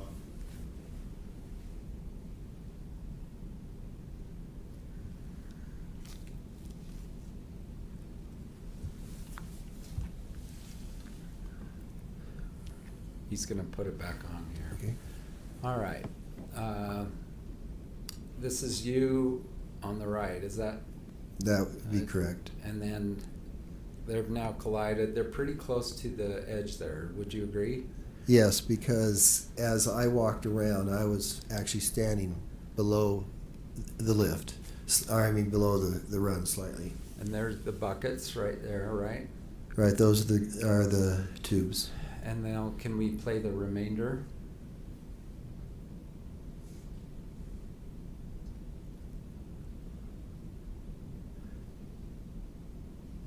Thank you. And Moses is going to say he essentially followed you over. Do you have any and heard something? I'm just wondering. Okay. So Your Honor should rule. Sustained. Okay. Okay. Okay. Okay. Did you observe Gwyneth upset? Yes, she was upset. Comment on that, would you? When you're skiing, you don't expect to be taken out because that happens very fast. We cannot look behind you. Now, I'm in the habit of always looking uphill because quite often Non-responsive. Sustained. Okay, just let's be a little more precise on the question. Was Gwyneth upset? Gwyneth was upset. And yes. what did you observe? As I came across, she was speaking to Mr. Sanderson. Once again, the first things I did was ask if everyone was okay. Did she yell at him? I don't know that she yelled. I remember that she was speaking quite sharply. But I don't know that I would say she yelled. I can't recall that. In your experience, is it the person who hits the other that says, I'm sorry? Objection, overbroad. Overruled. Go ahead. Who apologizes typically? Usually the person who runs into the other person is the first to apologize. And who's mad? Objection. Who's usually mad? Excuse me, objection, speculation, vague, and overbroad. Overruled. So who's usually mad? Usually a person that feels like they were the victim Okay. is upset. And Have you seen collisions where there's a dispute, like you did it, no, you did it? Have you been there? That happens from time to time. Was there any dispute between these two among what you saw and heard from them? Mr. Sanderson never said, "You ran into me," or anything of that nature. So was there any dispute to investigate like who's telling the truth? Not at that time. And did Ramon, by the way, did he ever come to you and say, like, hey, I saw it and she hit him? He did not. He never said a word to you, right? No.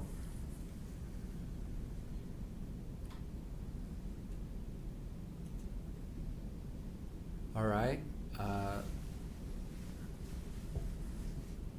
Let's go to the next. James is going to come show you another one. So I moved to admit this one, I believe, and it was received. We reserve our objections, Your Honor. Yes. And James, do you mind? Thank you.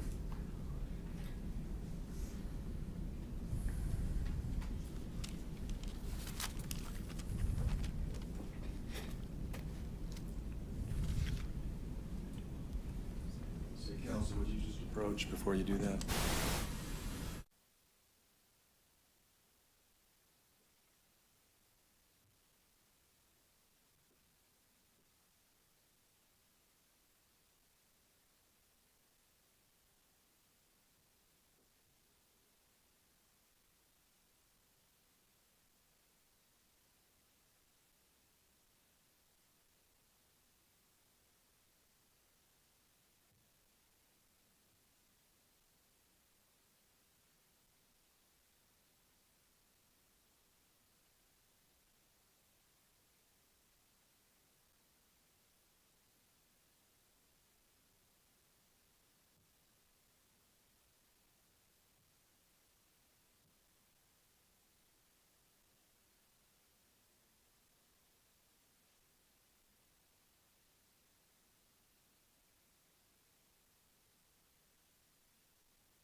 Now, while they get ready for us.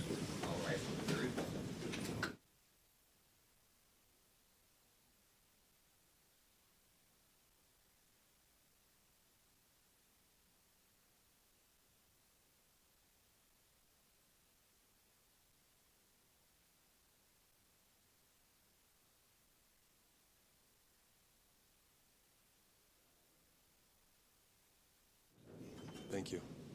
We'll take 5 minutes. 5 minutes?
jury's assembling.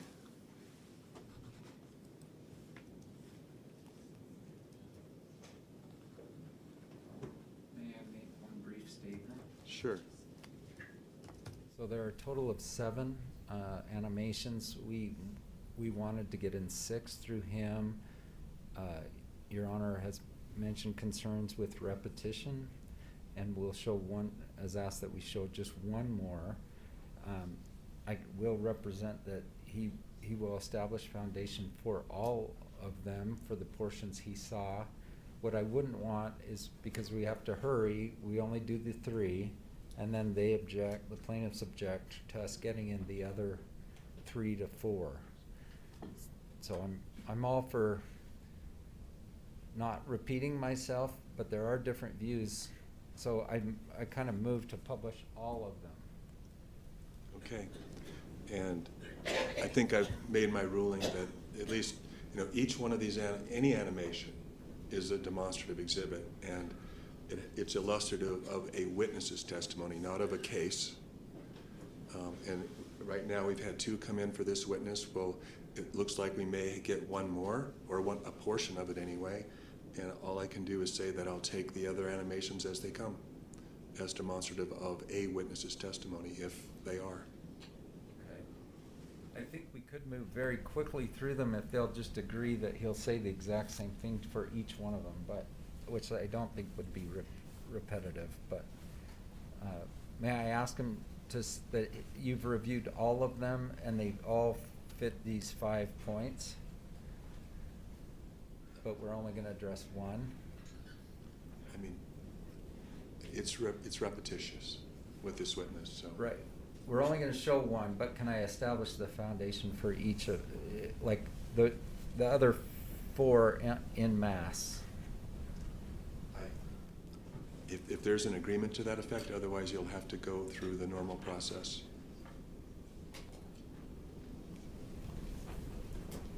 And I'm not hearing these people say. There's not an agreement. All right, so I do feel like you can't do it, but they won't agree that if we did it, we could do it. if people are following me. And it was raised pre-trial in an effort to smooth things out, and I think it has helped dramatically.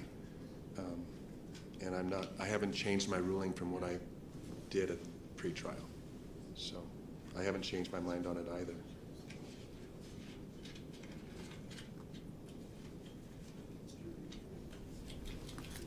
Okay, we're ready for the jury.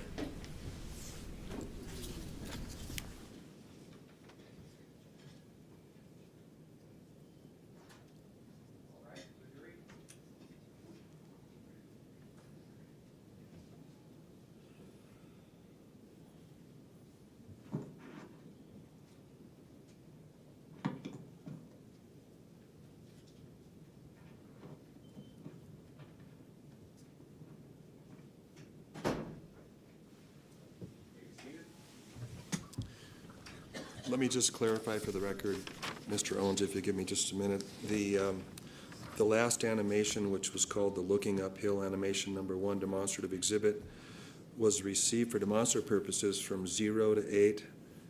I believe that's 8 seconds, and then from 17 to 22.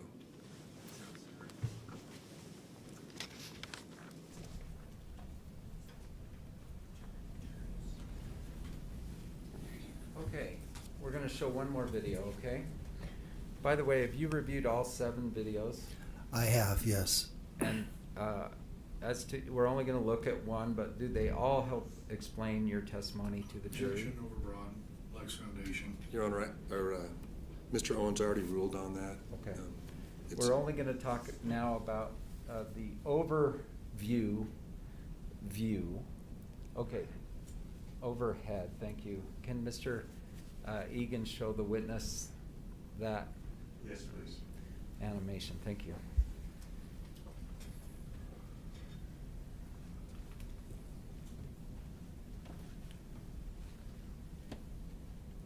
This is also about 20 seconds. It's also no sound.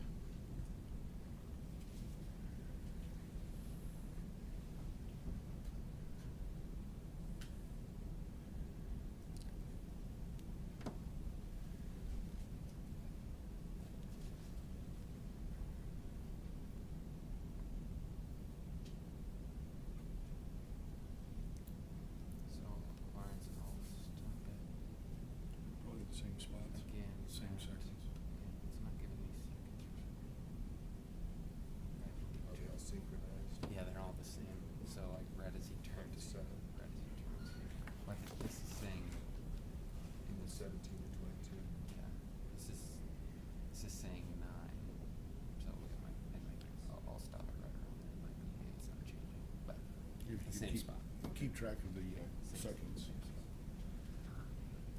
Have you had an opportunity to review the animation from the overhead viewpoint? Yes, I have. And just so you know, since you did not see the accident itself, the moment of impact, we're going to skip over that part. Okay. And so, like you did with the other one, we want you to tell us when to stop, when you stopped viewing something. Does the video, I should say the animation you just saw, will it help you explain your testimony to the jury? It should, yes. Overruled? Yes, it will. Will it help explain the position of the parties at the time of the accident? That is probably the most important part, yes. Does it help explain your recollection of the events? Yes, it does. Is it substantially similar to your recollection of the events on the date in question? It is. So move to publish this to the jury as a demonstrative exhibit. Your Honor, same objections. Also, it lacks foundation because he can't possibly know what the view from whatever 50 feet above is. Okay, it's received for demonstrative purposes only, not as evidence, but as illustrative. Your Honor, once again, what number is this, please? Number two. Thank you for the overhead. Overhead view. Thank you. Do you see the buckets in the top right? The Yes. snowmaking buckets? Does that help you in providing a landmark for where we are? It does. Now, you weren't flying over this in a helicopter looking down, right? That is correct. And the animation isn't perfect. Do you agree? It's not as good as if we had had a drone. Yes, the animation shows everything almost in slow motion, and the events were much more dynamic. Okay, fair enough. But as far as positioning, it's very good. All right, let's show the video, and James is going to jump over the. Will you tell us when to stop? Okay, let's stop for a minute and just orient everyone. Okay, at the top in yellow is Miss Oakes, the ski instructor. Is that true? Correct. Then apple and purple, that's Gwyneth's daughter. True? Correct. Moses, Gwyneth's son, right? Correct. Then you're just out of the screen.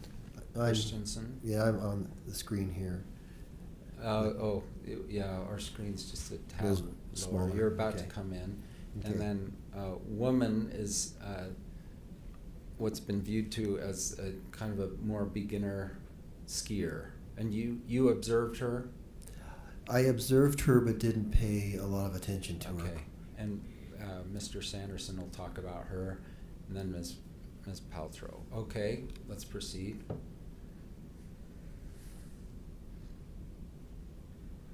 Okay, let's stop just for a minute. Mr. Sanderson is over here. Did you observe him making turns? Yes, I did. What kind of turns? They were large radius. Asked and answered. Overruled?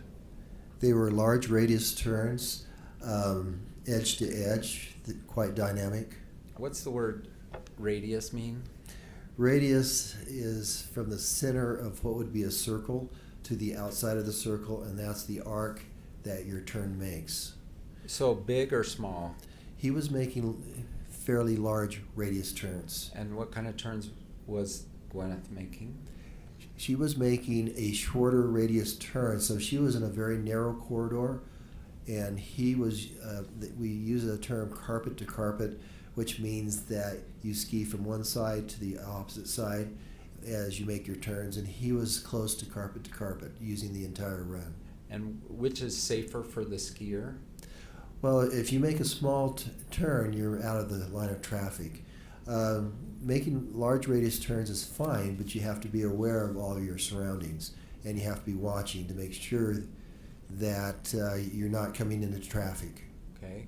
And when you're, let's play a little more, and will you tell us when to stop? You're seeing this on your own monitor. Mm-hmm. Stop when you stop seeing things. A little bit further.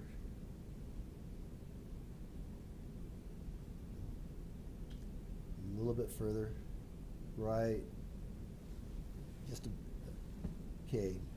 He's now below me. Right there. And so that's when I turned away from him. And how many seconds is that on the, just for the record?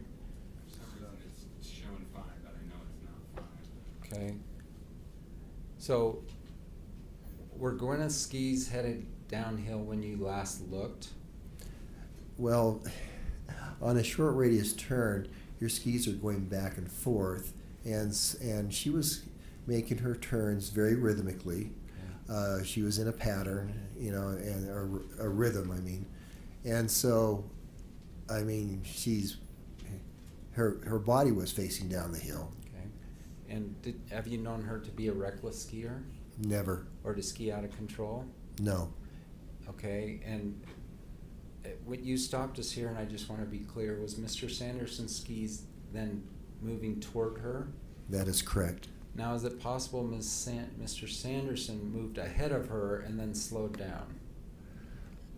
I can't say for sure, but the amount of time that elapsed from the time that I looked away to the time of the collision, there was not much slowing. Objection, speculation, lacks foundation, move to strike. Overruled. Okay. Go ahead. From the time that I looked away until I heard the scream was a very short period of time.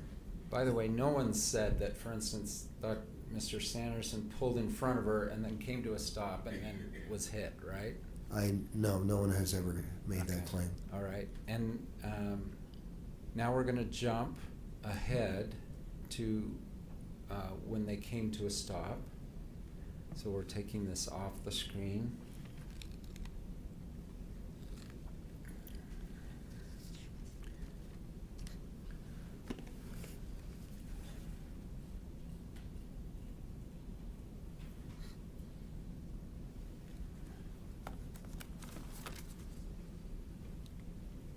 All right.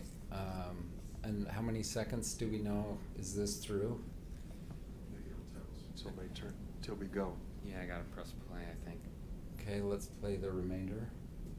16. Okay. So there's Moses. He's sort of stopped. There are the buckets in the top right, correct? Yes. I'm calling them buckets. Did you call them snow-making equipment? Well, we call them tubes. Tubes. Typically. Okay. They're big round tubes that just fit over everything. Because there's a standpipe and sometimes an electrical outlet, sometimes it's a compressed air pipe that comes up. Right. It's just protection so people don't bump into it. All right. And let's just talk some more.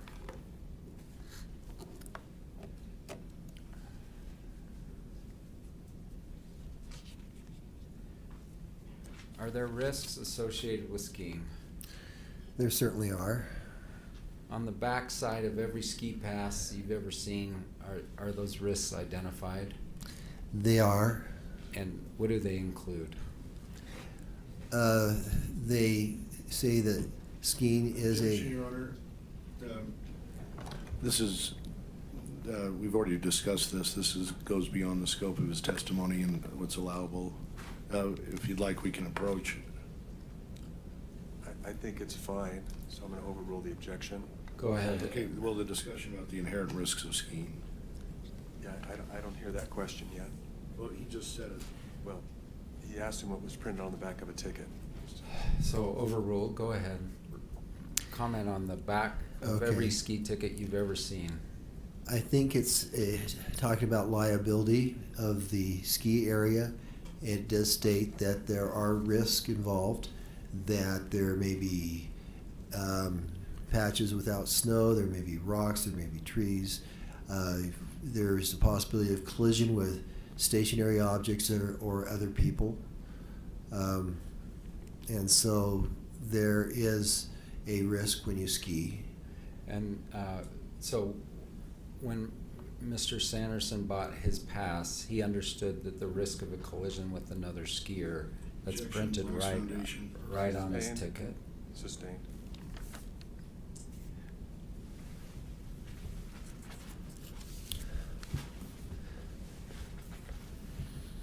Are you aware it references the risk of collision with another skier as an inherent risk of skiing? It is, Objection. it is, Overruled. it is printed on the back of the ticket, yes.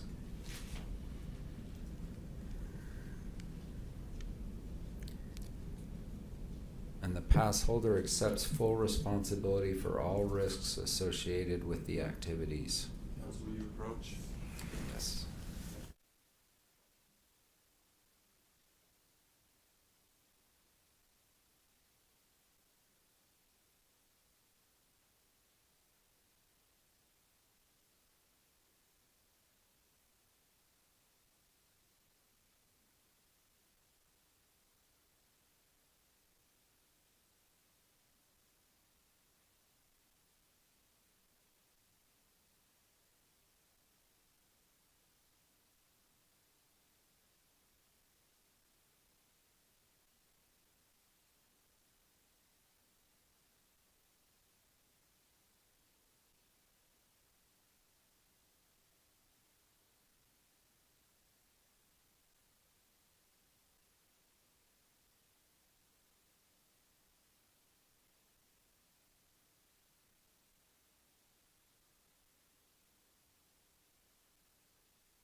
All right, let's talk about risks of skiing. So separate from the ski pass, okay? I do want you to just reference, what do you understand the risks of skiing to be? Well, you're dealing with activity that involves sliding on snow, covers different conditions, different weather conditions, different times of the season. Conditions can change constantly. You can have a front that can move through, and it can go from a fairly nice day to a super windy day with snow, blowing back and forth. So conditions are changing constantly, and part of what we try to do as ski instructors is to give people enough skills that they can deal with all conditions. And there are times when you have to go in. I mean, there's times where it's just too nasty outside and it's not comfortable, and you will go in. But we want to help people be safe at all times. And but sometimes even though skiers are being careful, collisions do occur. Objections. Calls for opinion evidence. Sustained. Comment on terrain. Terrain varies as well. Terrain varies very much. You would never want to take a low-level skier. Same objection, Your Honor. Overruled. You would never want to take a low-level skier on something that is over their head, where they would be frightened, unable to move, and make mistakes. We try to keep our terrain that we ski people on within their ability levels. And of course, if you're trying to teach, it's much easier to teach if they're comfortable on their terrain. If they're only thinking about surviving that terrain, it makes a very unteachable time. Is a skier expected to ski within their own abilities? They are. Does that include physical abilities such as ability to see and hear? I would say that covers it. If you have certain disabilities, you want to make sure that you compensated that by the way that you were skiing, the speed you were skiing, how you were looking around, etc. From what you observed in your investigation after the accident, do you believe Ms. Paltrow was skiing within her ability at the time of the collision? Objection, foundation. Calls for expert opinion. Sustained. Okay. Did you try to put together whose fault this was? What happened was Answer that question. Objection. Pardon? Yes or no? Oh. Did you try to figure out what had Yes. happened? Yes. And what did you do to do that? I observed how they were on the ground. Objection, expert opinion. Overruled. And Okay. Your Honor, we're going to bring up his report right now, which has been pre-admitted, but go ahead. What was your Okay. investigation? The first thing I did was observe how they were on the ground. And what did you observe? That Mr. Sanderson his head was uphill, skis downhill. That Miss Paltrow. Approach, Your Honor. Your Honor, this is getting obstructionist. Okay. Come on up.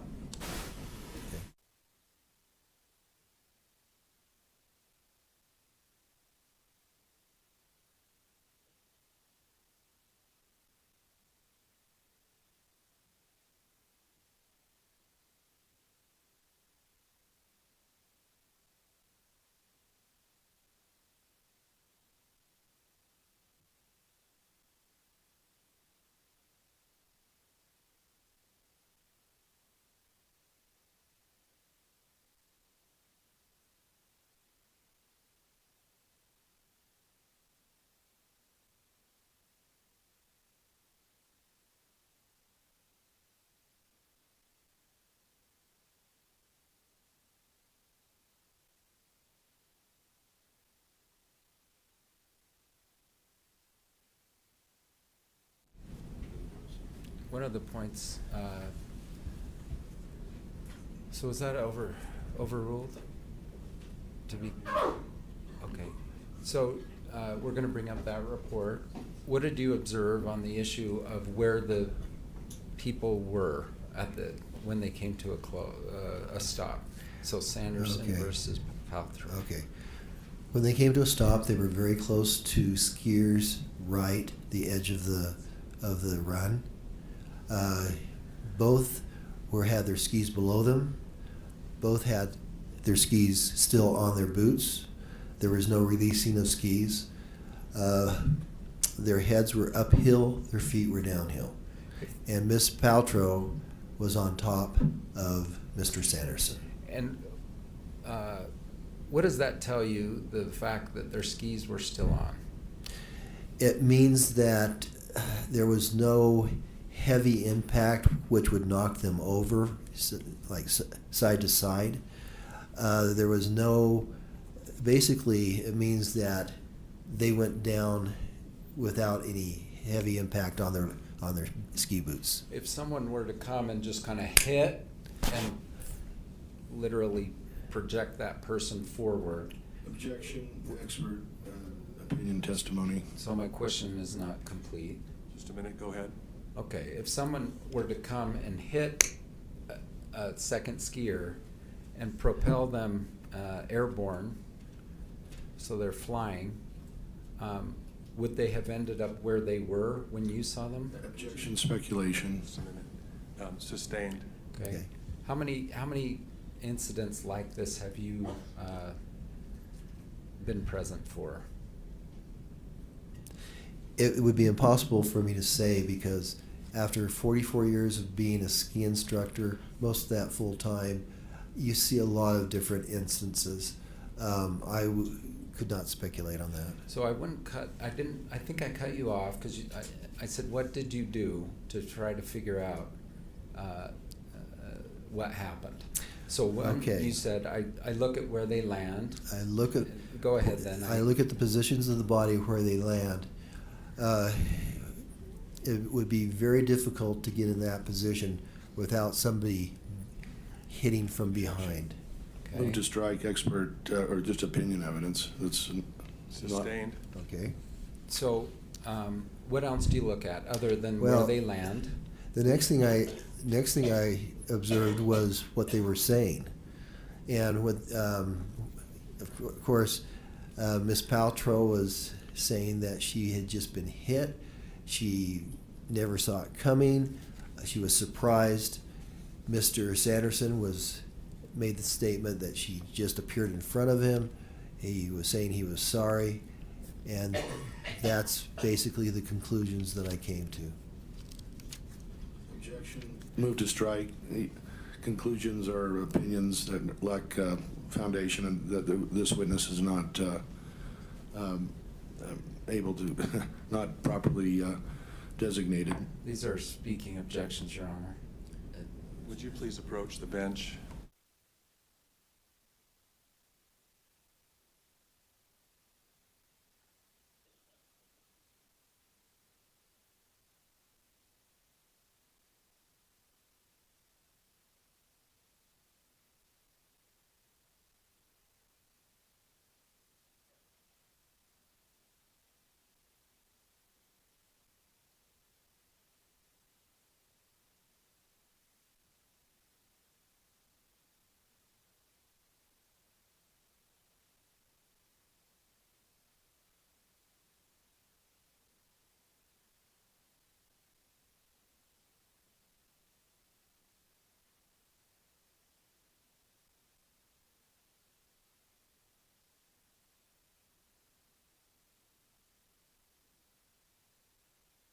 Let's go to your report. So this is called D25A. Do you see this? I do. Did you prepare this that day? Yes. And did you engage in a cover-up to try to hide Gwyneth's reckless skiing? Objection, relevance. Overruled? No, I did not. Is that ridiculous and offensive? It's very much so. Part of what we're required to do is, if there is an incident, if there's an injury, it's mandatory that everything that we be written down in a report. And on instances where there's a bump or something like that, where there are no injuries, it's up to us to decide whether it is prudent to fill out the report. And I decided it was prudent that day. Okay. And exact location of incident, you wrote what? I wrote skier's right, bandana, slight pitch before the flat on top. Okay. Is that an accurate statement? It is. Number of students, you said there was what? There were 6 in group, 2 instructors. Okay. Now, there's been some testimony that Brad, her then boyfriend, now husband, also had 2 kids out with separate instructors. Is that true? That is correct. But they weren't in that group of 6 that was coming down bandana. Is that right? That is correct. All right. Students' ability. Now, was Gwyneth the student here, or is Moses? Well, Moses was my student that I was skiing with, but Gwyneth was the person in the incident, so I wrote her name on the top. There's some suggestion that immediately before this incident, somehow Moses was going, "Hey, Mommy, look at me, look at me." Did you observe that? That did not happen. And how do you know that? Because I was next to him. Okay.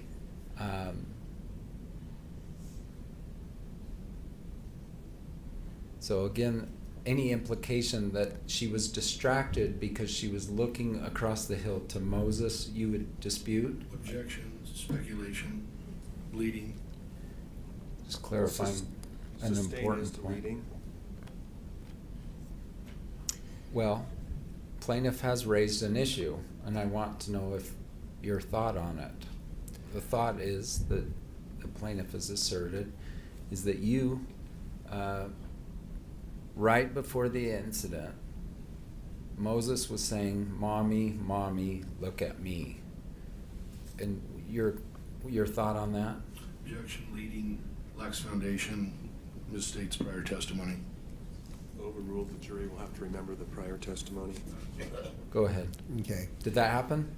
I never saw that happen. Okay. As we were skiing along, we were basically making our own turns. Miss Paltrow was skiing down, making very nice short radius turns. And we were separated by the width of the bandana run. I was skiing with 9-year-old son. Group was skiing down, bandana to lunch. Is that all true? That is correct. What was the student doing at the time of the incident? Go ahead. Short turns down the fall line on skier's right. By the way, had Gwyneth skied with you all morning with Moses? I think we took one initial run together and then we split up with the intention of meeting at the top of Flagstaff Hill at a certain time to go to lunch. All right. And had you and Moses already been on some ski runs without Gwyneth? Yes. And how many about? Probably in that time span, about 4 or 5. Short turns down, fall line. Is that what that says, fall line? Yes, fall line. What does that mean again? The fall line is if you were to take a round object like a ball, set it down, it's the path that it would follow down the hill. So it's basically the most correct downhill line. On skier's right. So that references where on the run? Correct. Next. Skier's right would be, as you're facing down the hill, would be here. Skier's left, of course, over here. Next portion. Chief complaint, would you read your answer? Male skier took her out from behind. I didn't see it, but heard her scream as she went down. I skied directly to her. The man was behind her. Both were in discomfort. During lunch, she talked of being stiff and sore. All right, let's just talk about that. Male skier took her out from behind. Why did you say that? Because of the positioning of their bodies on the ground, but also I clearly observed him as the uphill skier. Now you can't, right on the skier responsibility code, it says that the uphill skier has the responsibility to avoid the downhill skier, because as we're skiing, our vision cannot see behind us, and that's the reason for the responsibility code. And since I observed him moving very rapidly down the hill and only missed a few moments before the contact, I can clearly say that he was the uphill skier. Did you determine one of them violated the skier responsibility code? That would be my observation. Way beyond the scope of this witness's. Witnesses. He's not an expert witness. Overruled. And who did you believe violated the responsibility code and who complied with it? I would say that the As to that question. Okay. What did you find at the time with regard to the skier responsibility code? Sustained. Okay.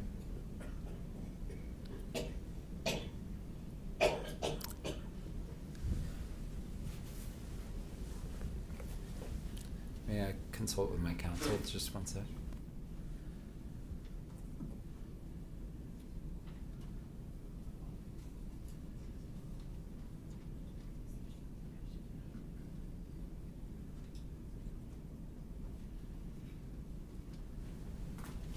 All right, next statement here.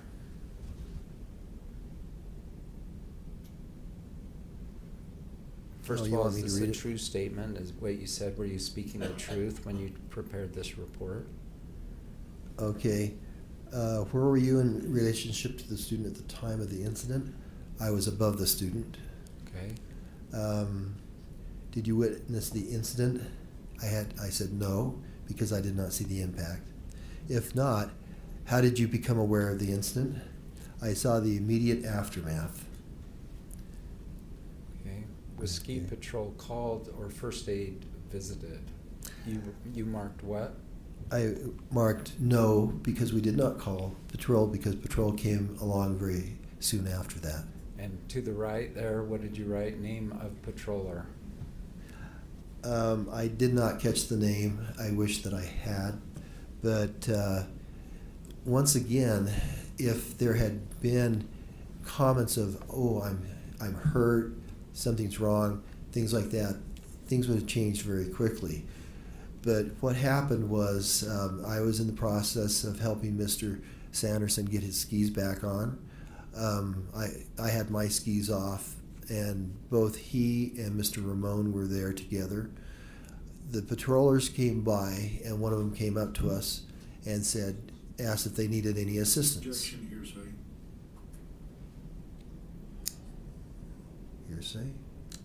This is what He is explaining a story.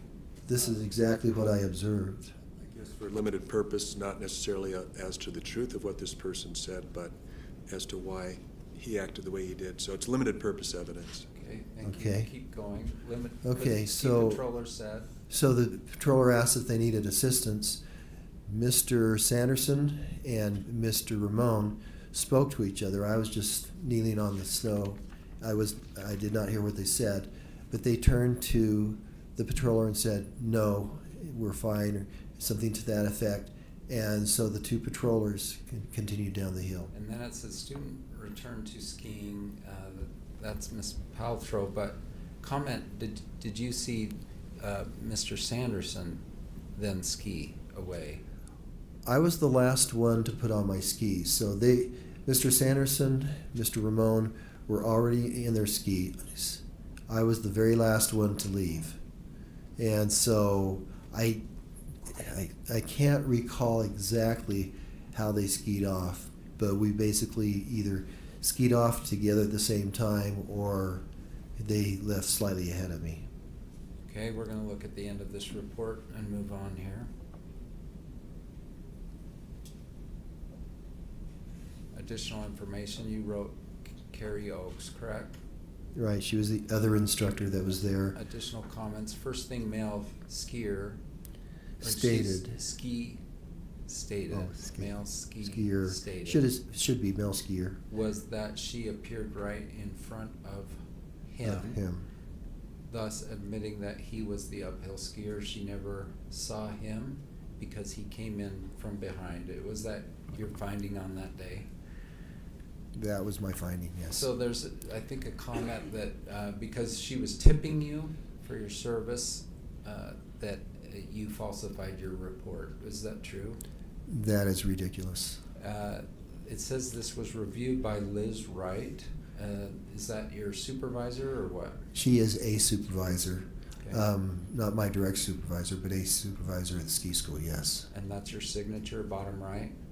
It is. And so, same day of the event, did you try to accurately represent everything? I did. In my mind at that point, I thought that all issues had been resolved. I never expected it to come to this type of a situation. And so I was simply writing down briefly what happened. If I had realized that this would come to this type of a situation, I would have written much more in detail. Did I hear you say that you never observed the Mr. Sanderson unconscious? Oh, absolutely not. And were you there within seconds? Probably within 10 to 15 seconds. The first thing that I did was I turned to Miss Oakes and said, "You take Moses, I'm going to go over and help out," or something to that. And then it was kind of a flat traverse, and so I simply skied across, and I was there within maybe 10 seconds. Mr. Sanderson said you got in his face and yelled at him. I did not. The tone of my voice would be very similar to what it is right now.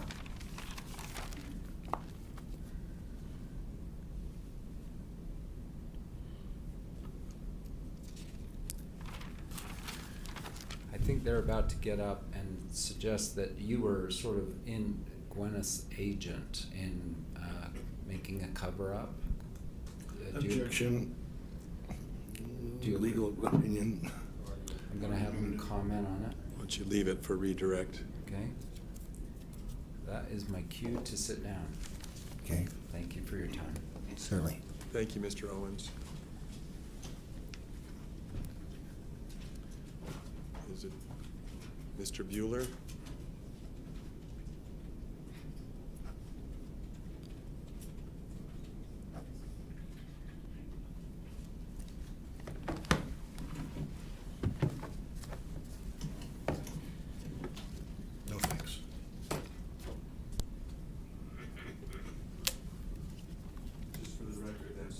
or that third animation went from 0 to 8 and then from 16 to 22.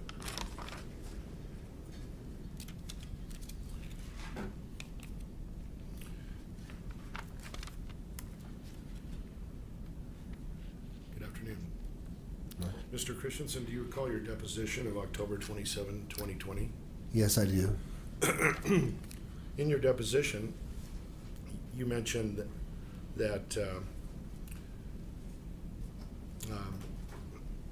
Terry Sanderson, he was underneath her, and she was talking about discomfort. She was shocked. She was somewhat hurt. Is that correct? She was in discomfort. That is true. Was she hurt? There's a difference between being hurt and injured. And so anytime that you have some type of a incident, you're going to be hurt to some degree, but that doesn't mean that you're injured. You just testified that Miss Carrie Oakes was instructed by you to take the kids down on the left side, correct? I didn't tell her, I just told her to take Moses. I didn't tell her where to go. Okay. Miss Oakes said she went over to the crash scene and was assisting you with the two people in the crash. No, she, at one point, she had the kids follow her and they went down the hill and they came by us a little bit, but she did not assist, no. Did she stop by you? No. Did she also say that one of the kids said, "Mommy, watch us ski"? That would have happened at the very top of the hill, not at the time of the incident. Yeah, but before, just before. No, it didn't happen while it was just before the incident. It would have happened Let's say at the top. within 10 seconds. No. Well, how long would it take to go from, when you say the top of the hill, do you mean when you get off the chairlift? Yeah, as you get off the chairlift, you have to push yourself a little bit to the top of the bandana run, and it would have been in that area. So it would have been, a minute or so ahead. So the viewpoint of those animations, those demonstrative, like a cartoon, it was, was that where Miss Oakes would have heard one of the children say, "Mommy, watch us ski"? It would have been before we started to get to that point. Well, how do you know that? You testified that didn't happen. What I'm saying is it didn't happen during that time. Okay, so you agree then that one of the children said, "Mommy, watch us ski"? I cannot speak to that. All I know is it didn't happen while we were skiing down the hill.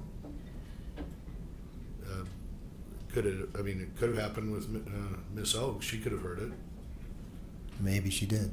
Miss Paltrow, why would the kids say that but for they wanted their mother to hear them and watch them ski? At the time of the incident, there was nothing said. We were busy making our own turns. But just before the incident, there was some seconds that elapsed, maybe 10, 15. That's when Miss Paltrow would have heard one of her children say, "Mommy, watch us ski." I never observed hearing that. Okay. You never saw the ski crash, right? I didn't see the impact. No, I did not. You said she screamed before the crash, right? Well, I heard her scream, which would possibly be when the contact was made. Could the scream have occurred before the contact? No. You have no basis of knowing that because you didn't see it. Miss Paltrow doesn't go down the hill screaming. There would be no reason for her to scream, just to scream. That's your speculation because you didn't see it, right? I did not see the point of impact, no.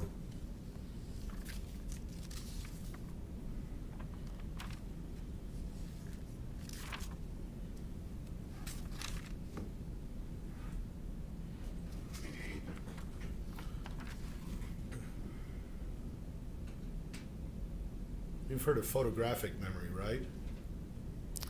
I've heard of eidetic memory, yes.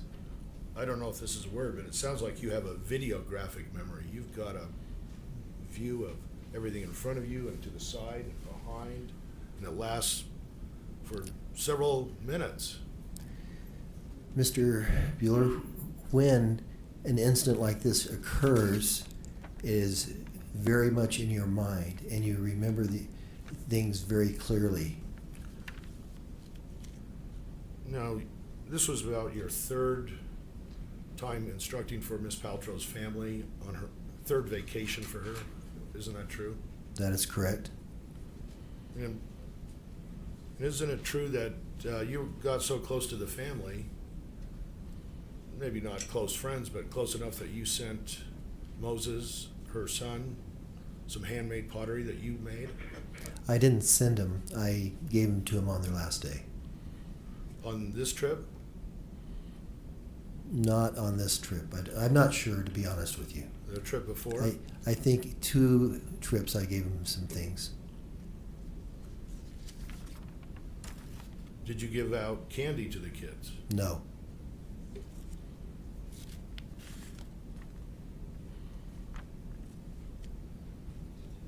Did you ever tell Craig Ramon, your buddy just took out Gwyneth Paltrow? I don't recall that. Do you recall telling Miss Paltrow's name to Terry Sanderson or? I don't recall. It may have come up, but I don't recall. With Miss Paltrow skiing away and her group skiing away, you were the last one at the crash site with Terry Sanderson and Craig Ramon, right? I did stay with them until they were up and on their skis. That is correct. They being Miss Paltrow. No, that they being Mr. Sanderson, Mr. Ramon. Well, Mr. Ramon wasn't on the. He didn't take off his skis, or he wasn't on the ground. No, he never took off his skis but Mr. Sanderson had his skis off because I took them off. And so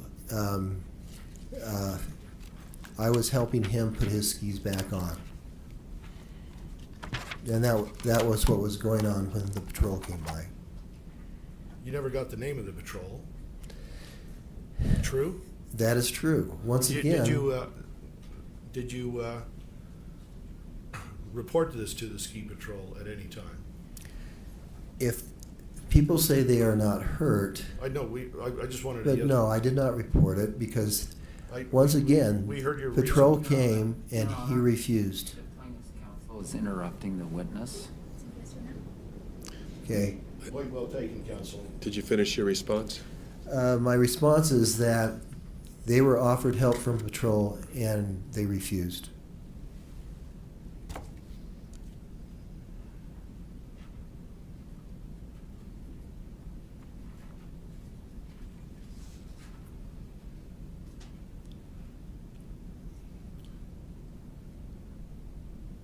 Other witnesses say that the body positions that Miss Paltrow and you say where she's on top of Terry Sanderson, they testified that the positions were different than that. Do you know that? It doesn't matter what they say. I can only tell you what I saw and what I observed.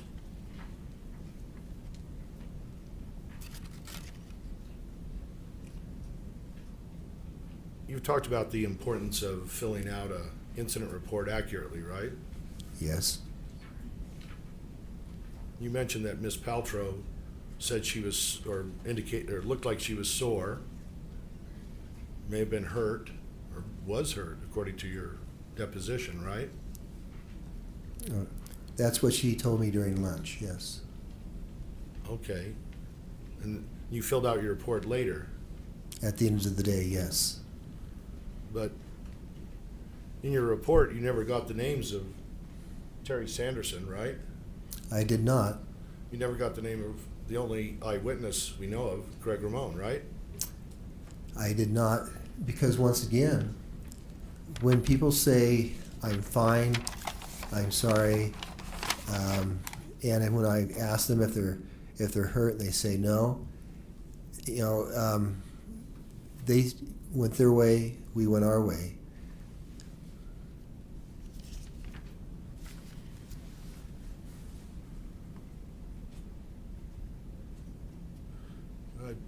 Do you know Gwyneth Paltrow says she got up by herself? All I can say is I helped everybody get their skis off, and she may have gone up by herself. I may have helped her with an arm.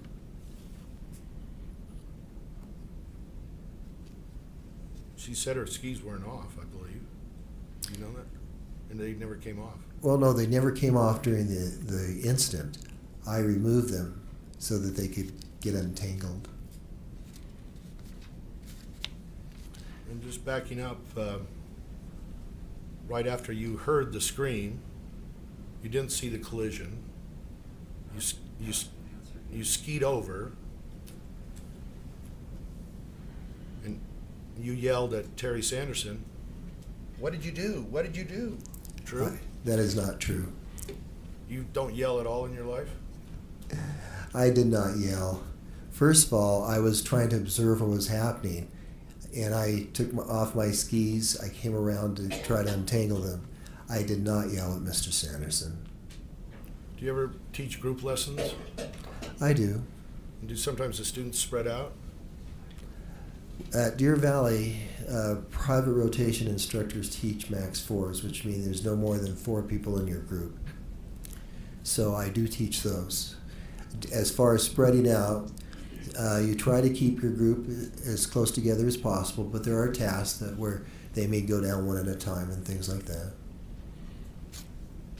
Well, if a student goes far away, don't you yell at that student to come get back in line? Don't you have to holler at them? I don't yell. I don't have How a. would they hear you then? We ski down to them. Well, then the other students go another direction. You never raise your voice at Deer Valley? Is that your policy? If I raise my voice, I lose my voice very quickly. I can't yell.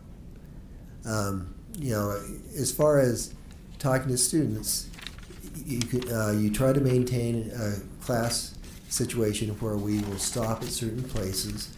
We'll gather together. We try to always gather at the edge of the run so we're out of the line of traffic. But no, I don't go around yelling all over the resort.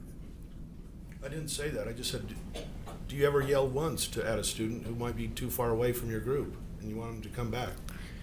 No, they can't come back. If they're below you, you have to go to them. They're not going to come up the hill. You can't say, hey, come back over here, Bill. Oh, I might. If they're just across the run, I will say things like that, but I'm not yelling. You're whispering? Or No, I'm talking in a normal voice. But if there's a lift machinery or there's noise or something, you never raise your voice at all while you're ski instructing? This is getting a little silly, don't you think? I don't know. You're the one that says you never yell while you're ski instructing. I find that hard to believe. So you didn't see the crash, but you saw injury and soreness, and you didn't get the plaintiff's name, even though Ms. Paltrow may have been hurt. Doesn't that seem like a violation of what you're supposed to do as a ski instructor at Deer Valley?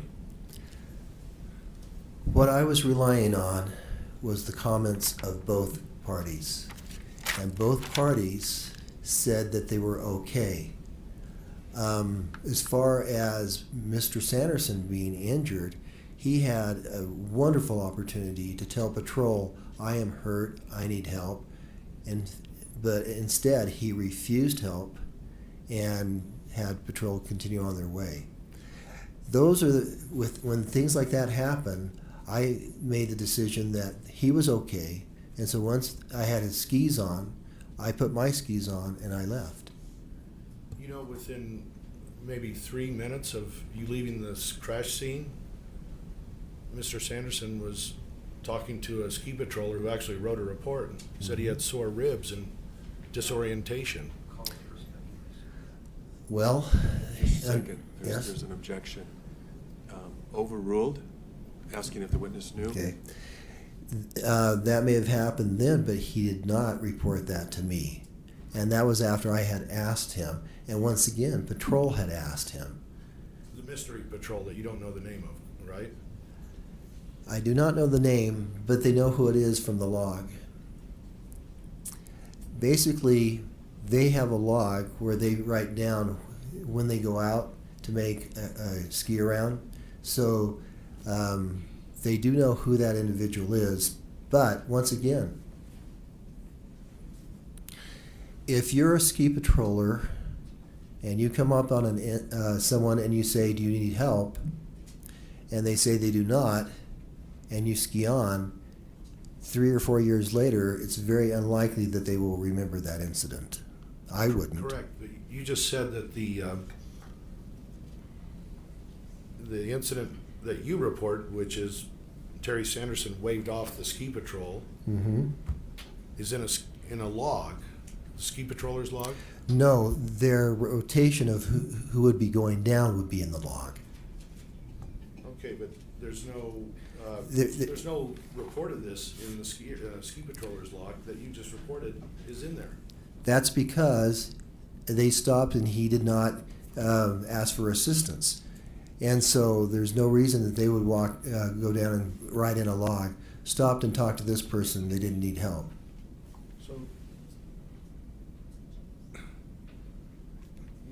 So you're saying then your testimony from about 1 minute ago is incorrect, that it's there should be a log report of Terry Sanderson waving off? No, that's not what I said. That's what I thought you said. That may be what you thought I said. What I said was that when ski patrol goes out and takes a run and just observes things, they put in a log that when they leave and make that run. So they do know who was on the hill at that time. So are you speculating about this? This skier's log? That it No. should show this? This this? You can talk to Steve Graff when he testifies, because he's the one that told us that they pretty well know who it is.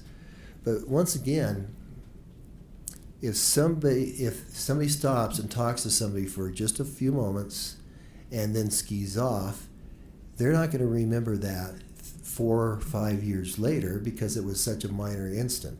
They stop and talk to people constantly, and unless there's an incident where they have to respond, it's not going to be something that they keep in their memory.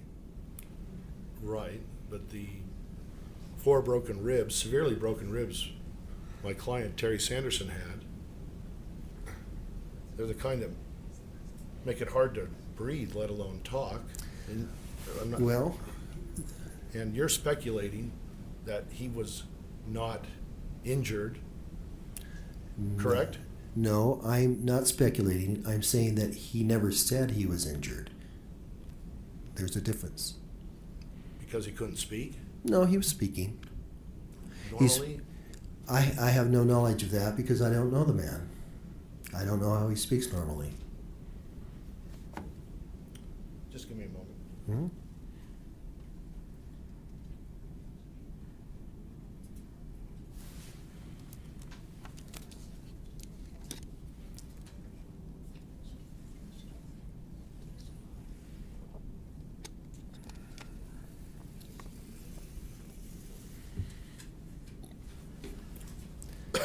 Excuse me.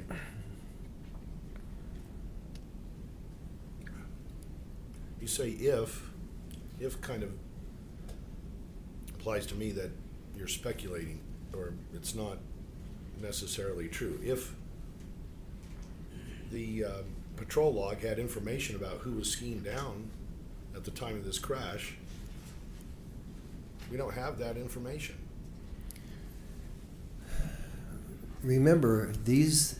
I don't think there's any question right now. Yeah. Okay. What?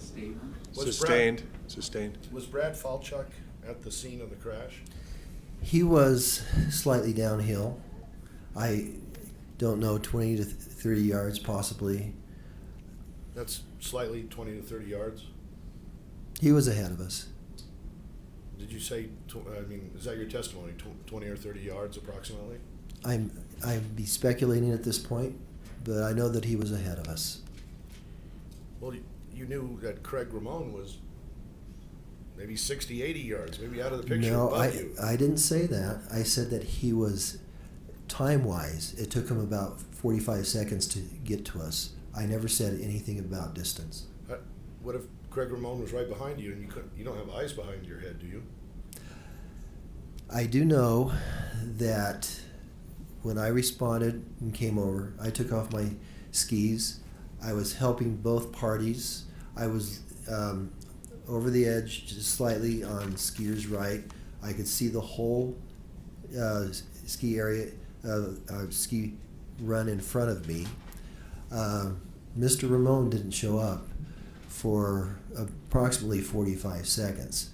So all I am saying is that it took him longer to come down the run. I have no idea how far up the hill he was, but he was not close enough to be right on the scene. So the animation where it depicts Mr. Ramon way up the hill is based on not your testimony. I never saw Mr. Ramon on the animation, did I? Are you looking to counsel to answer for you? I don't remember seeing Mr. Ramon on the animation. So that part of the animation is fiction. It's not supported by your opinion. I do not know where Mr. Ramon was, no. That's all for right now, unless... Oh, wait.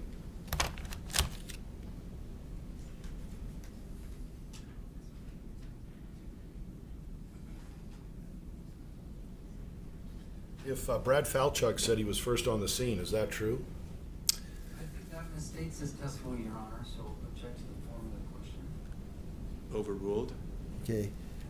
I would say that I was the first one on the scene.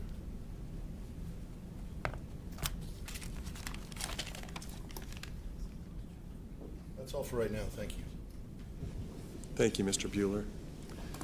Mr. Owens? Your Honor, defense 110 is a better copy of the prior defense 110, and I'd like to approach. I think we already discussed this. Yes. Yes. Okay. As long as the other side has seen it. Oh, are these my copies? Yes, for Okay. your binder, and may I put this, give Sure. this to the witness? Yes. And James, could you bring this up?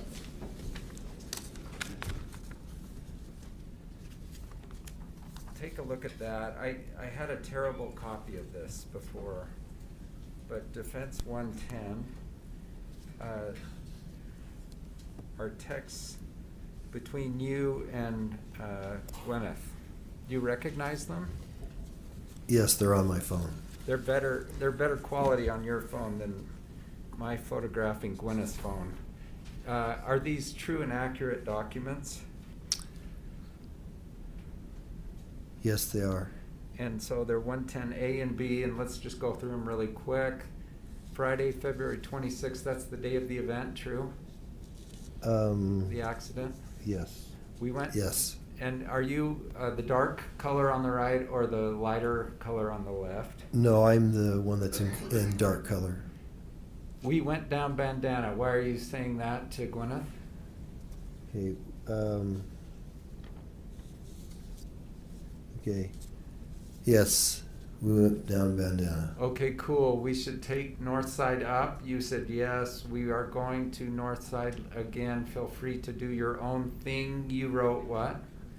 We are Ruby Lift. Okay, that's at 10:36. We have new skis. This is 205U, right? We have new skis. We've gone down Ontario and we're back to Smiles. She wrote yay. Mm-hmm. And then 229 Moses wants to know if you are still skiing and where. You wrote that to my client? Yes. And she wrote, and a little further down, James, I came in. That guy sort of hurt me. Mm-hmm. Okay. I'm going to get a massage at 3. Gigi is here if he wants to come in. Was that a true and accurate statement? Yes. Yes. By the way, so separate from this, Carrie Oakes,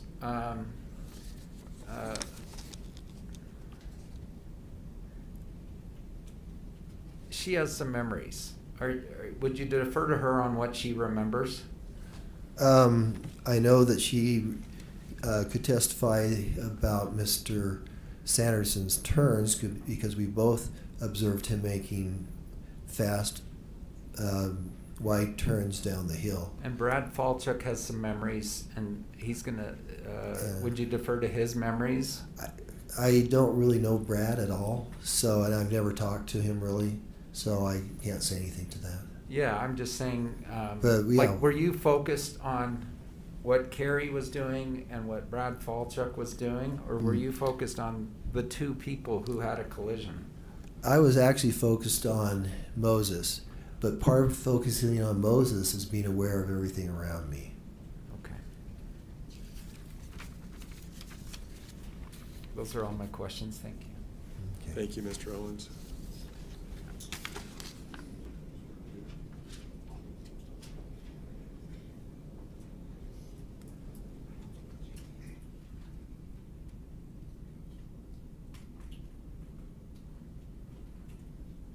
Are we done with this witness? Just a second.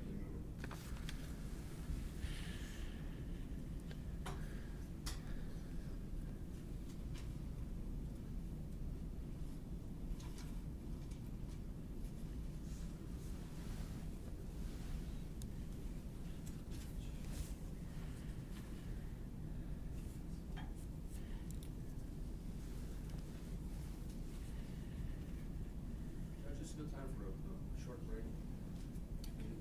Confer a little bit. Sure. Let's take a short break now.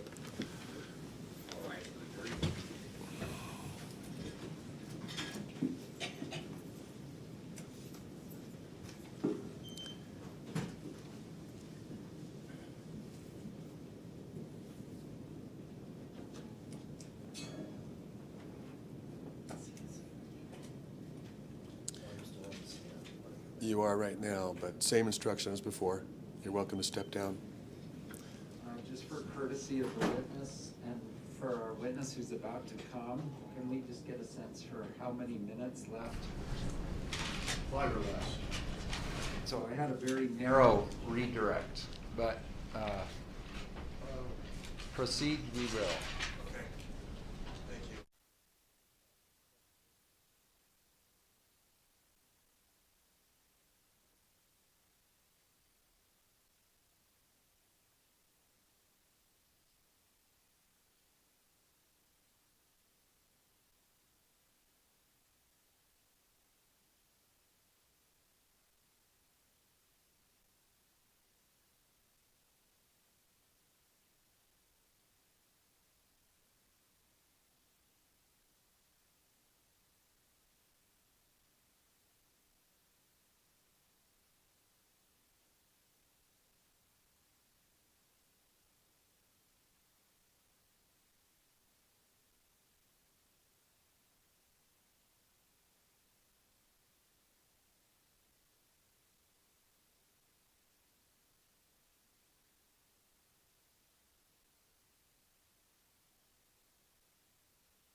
Mr. Christensen, you can come on up. Jury's on their way in.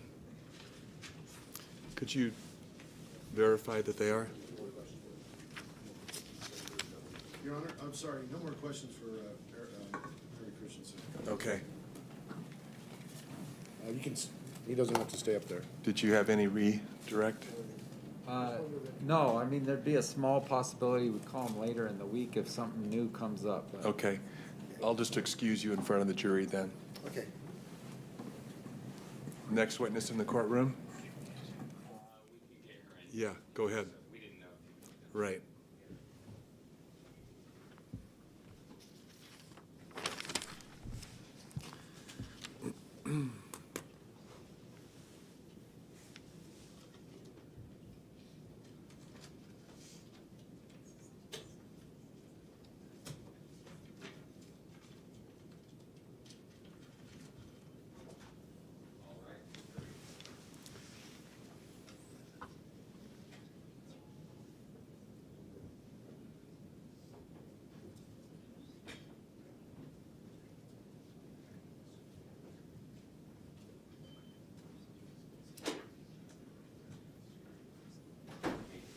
Thank you.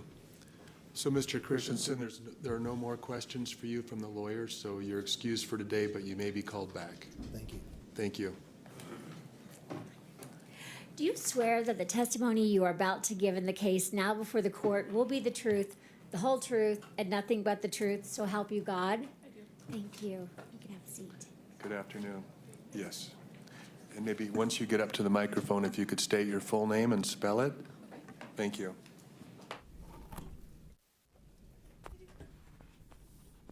Whitney Smith, Whitney Smith.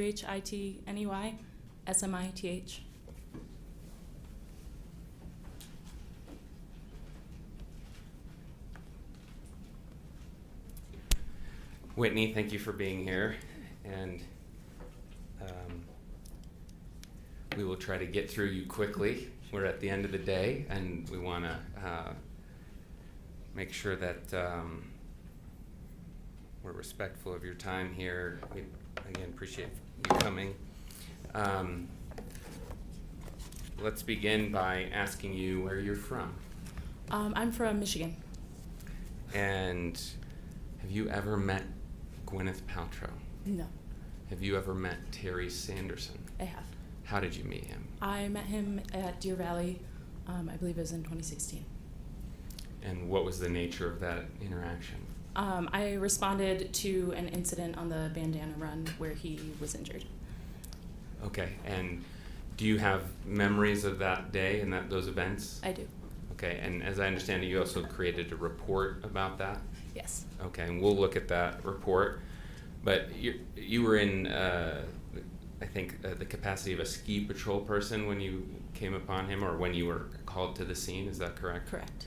And can you give the jury just a sense of your experience and training that got you to that point that you could be a ski patrol person? Sure. At that point I had my EMT basic, which is our level, and I think that was my second year patrolling.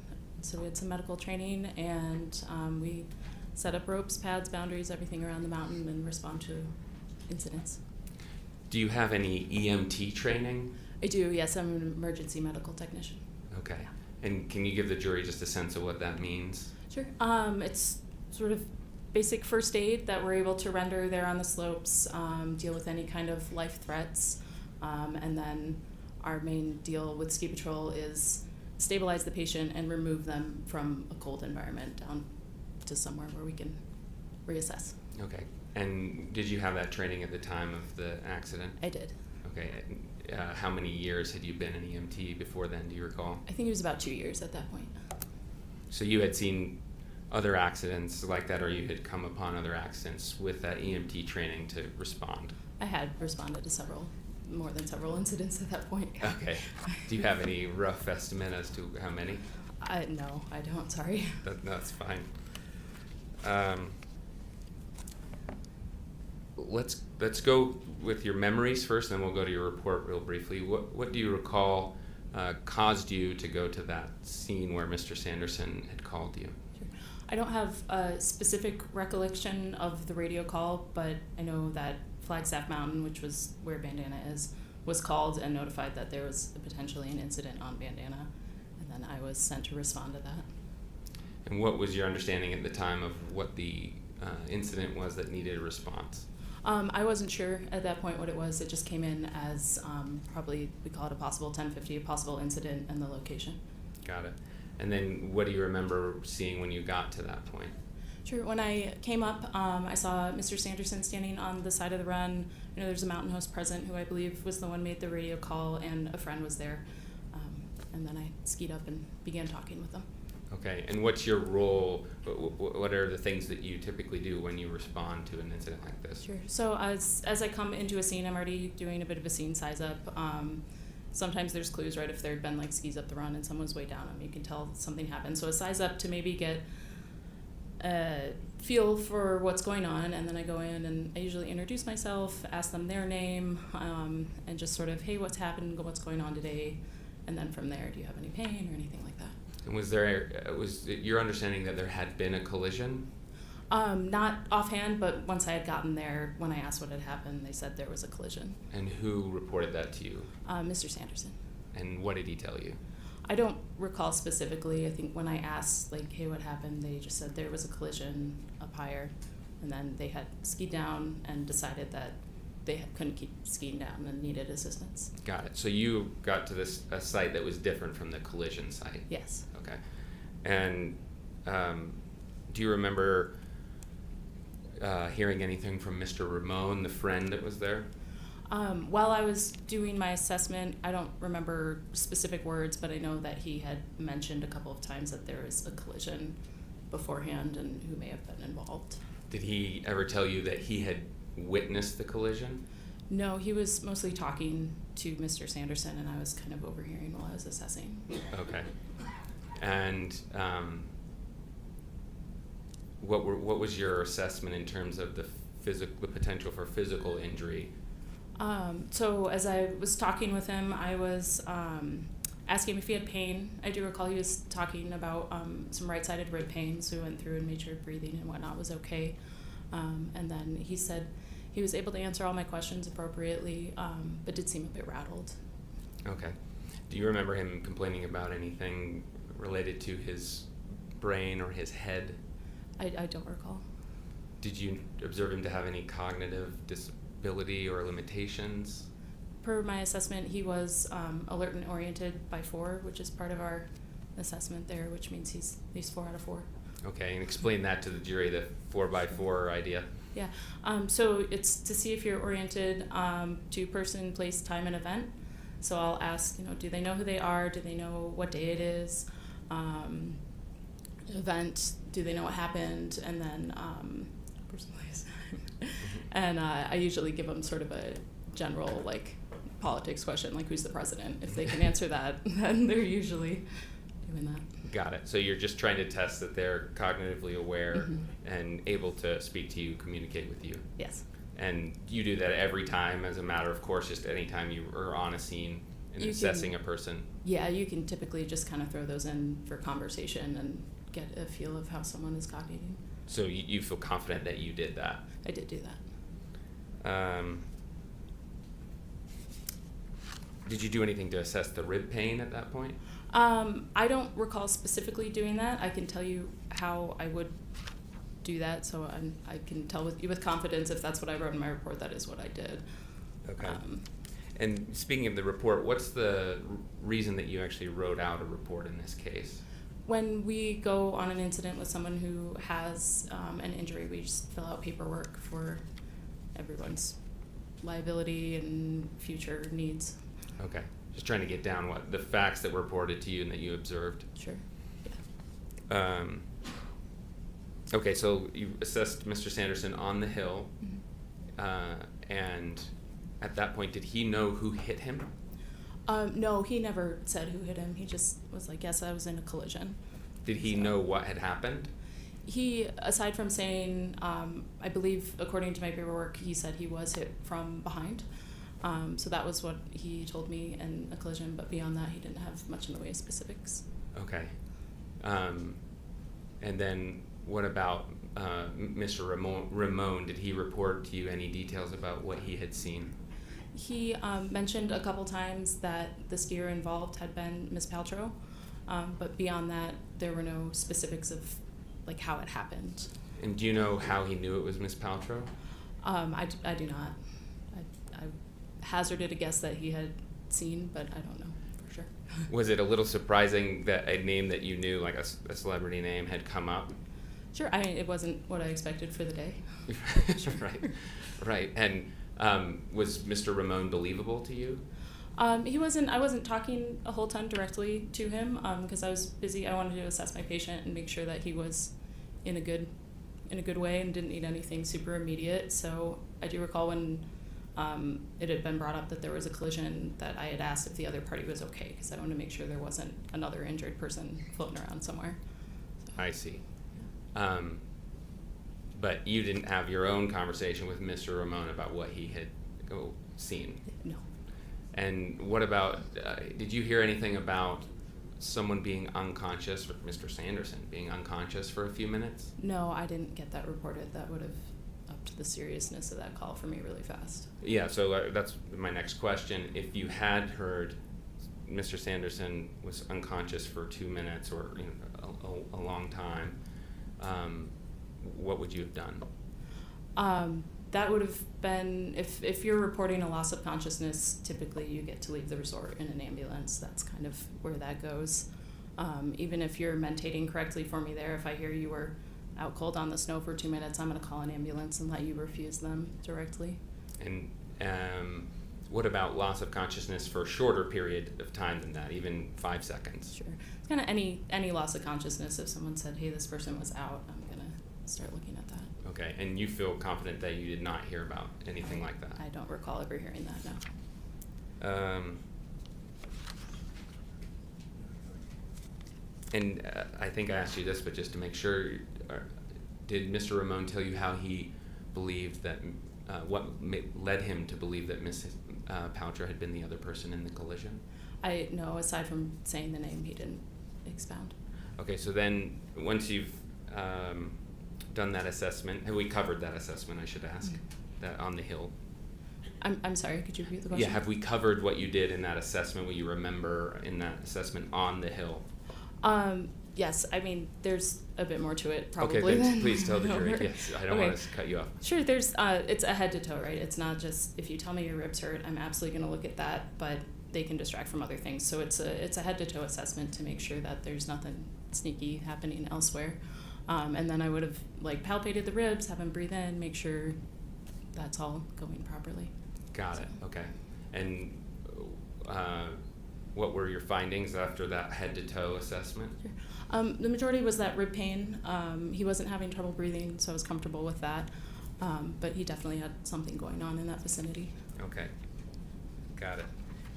Then, as I understand it, I think Mr. Sanderson has spoken to this, that he was taken on a toboggan. Is that right?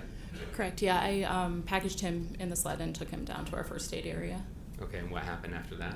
We would have gone into first aid and I think sort of reassess once we're in a place where, okay, pull your jacket off, pull your helmet off. Does anything else hurt now that it's been a few minutes? And then from there, I do recall I spent a fair amount of time waiting for his friend to bring the car around. So we chatted for a bit. And when you say a bit, an estimate of how long that actually happened? Around 2 hours. Okay, and how long was the assessment on the Hill? It was probably 10 minutes. That's a rough estimate, but 10 to 15 before we were packaged and moving. So you spent a lot more time with him in the first aid clinic? Yeah. Sorry, is that? I did, yes. Yes, it's okay. And is that typical that you would stay with a patient for 2 hours? It's a bit abnormal. We do try and get back up into rotation, but also Deer Valley's customer service says that we stay with the patient until the end, make sure, A to B, they're on their way and are in a good spot. And it's also just good medical care to not say, see you, bye. Right. That makes sense. And was there any reason, aside from waiting for this car, that you needed to stay with him for 2 hours? I wanted to keep assessing and make sure that he didn't trend downward in any of his symptoms, which he did not. So that was the main reason, was just to make sure he got on his way. Okay, so was there any indication early in the first aid visit, the reassessment down at the bottom of the hill, that he would need 2 hours of care from you? No. Okay, and why do you say that? He wasn't, trending downward. His symptoms were staying the same with his rib pain, and sort of that rattled kind of feeling that I'd noted on the hill seemed to be dissipating. We were able to converse pretty well. Okay, and was there any time during all of that afternoon that you spent with Mr. Sanderson that you saw evidence of a head injury or a brain injury? No, as time went on, I said this guy is ANO4, so I felt comfortable releasing him private vehicle. And was that ANO4, is that what you just said? Yes. Okay, and again, that means that he was alert to those 4 different categories you mentioned earlier. Correct. And I think he earlier told the jury that you gave him some things to remember. Yes, Do you recall that? There's a handful of sort of head assessments you can do, and that's one of them. I'll usually give somebody 3 words, and then sort of periodically throughout the scene time, I'll ask him to repeat that for me. Right, and was one of them your horse's name? No, that's not usually one I use. Oh, okay. I use Blue Snow 24 without fail the whole time I've patrolled. Okay. So. And let's see, so you were doing various tests to make sure that he was fully alert and his cognitive facilities were intact, is that correct? Correct. And you found no concern? He was not trending downward. He was solid. But did you encourage him to go get further care at all? I did, yeah. And what was that for? He had the rib pain, and I told him if any other concerns came up, then you should talk to whoever sees you at the clinic. Okay, got it. So let's go to your report. Well, actually, let's finish the day. So you finished with him once he got a ride and you knew that he was okay, that he had someone to take him. What did you do after that? I would have rotated back to the top. I don't have a specific memory of that, but I would have rotated back to the top of a mountain and checked in. Okay, got it. And then did you talk to anybody else during the day after you had been with Mr. Sanderson about what had happened? Sure. When I came in for the evening, he was then our patrol director, Steve Graff. I just sort of mentioned like, oh, hey, it's kind of a interesting sidebar. Somebody said they saw Ms. Paltrow on the slopes today, may have had something to do with my incident. And it was sort of just a 3-minute conversation, and then.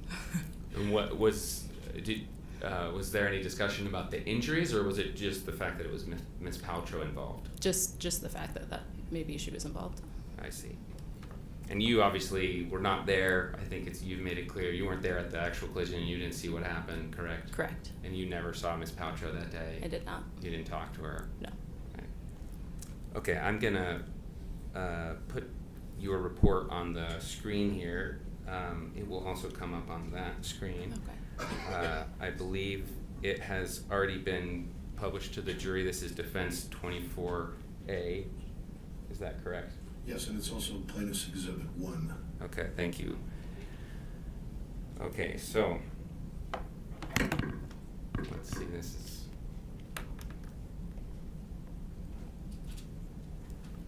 I'm using a different cord here up here that I haven't been using back at my table, and it's not working. Let's replug it in.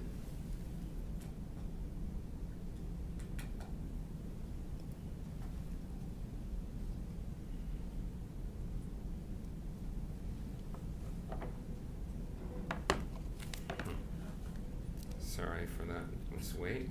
It had been working. If you need a drink, let me know.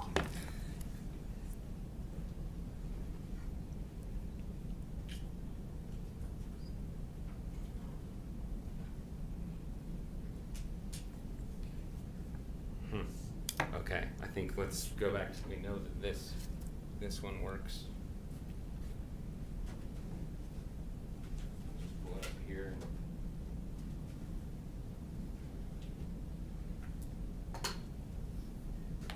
Should be good.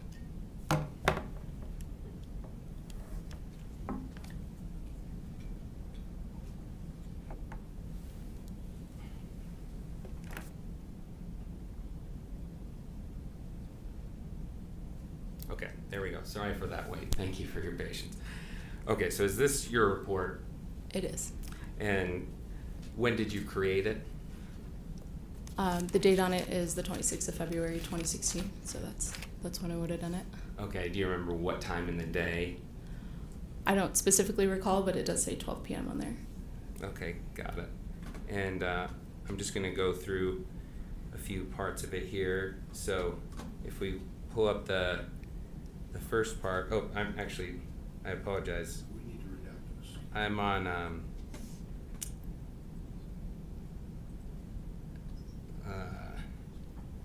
yeah, should I redact that first part? I apologize.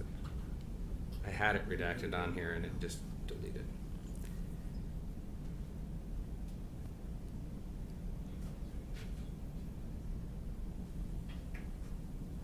Okay.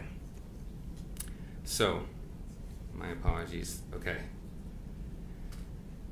So, I just want to point out a couple things. So here on the right side, there's a weight and a height. Do you see that? Yes. And do you just get that from a report from the patient? I typically just ask, yes. Okay, got it. Fill it And out. then here it says collision, and you say yes, correct? Yes. And then here it says with, and it says unknown, other party not present. Why did you write that? Because Mr. Sanderson wasn't sure about who the person involved with the collision was, and they weren't there for me to find out. Got it. And then if we go to this next section here, there's mention of similar injury or illness, and it says yes. Yes. You see that? And then it says year 2010. Do you recall what that was regarding? I don't recall the specific mention of what happened in 2010, but that relates directly to what I check lower down in the form as the injury. So it would have been for the ribs. Okay, got it.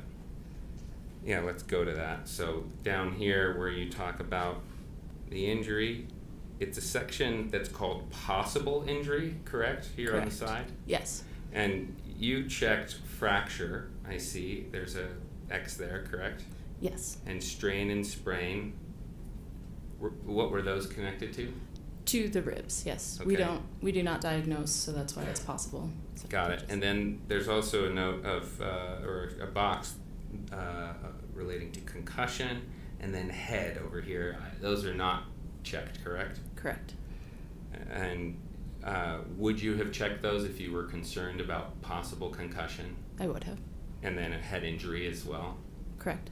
And then this section over here, it says other, and then if I'm reading your handwriting correctly, it says ribs? Yes. Okay, got it.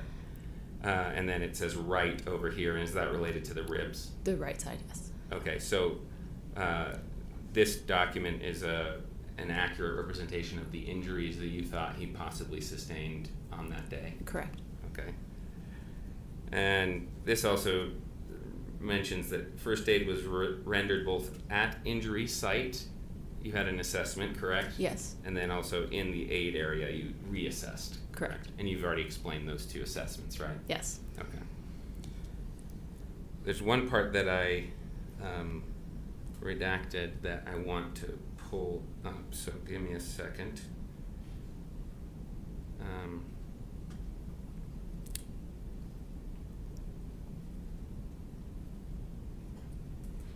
Okay, so this section here says corrective lenses required, and it says yes. Do you see that? Oh, whoops. It's gone, sorry. Yep, sorry. Yeah, there Go it is. ahead. Corrective lenses required. Yes. Yes. And then it says worn, and you check no, correct? Correct. And why would you have done that? I'll ask them the corrective lenses question if they do need them. If they tell me yes and I don't visibly see glasses, I'll ask if they have contacts in. And if they tell me no, then I'll check no. Okay, got it. The second page of your report is Defendant's Exhibit 24B, and I think we've already published this, correct? No objections? No, we have Plaintiff's Exhibit 1, which is the exact same document. Similar, right? Okay, thanks.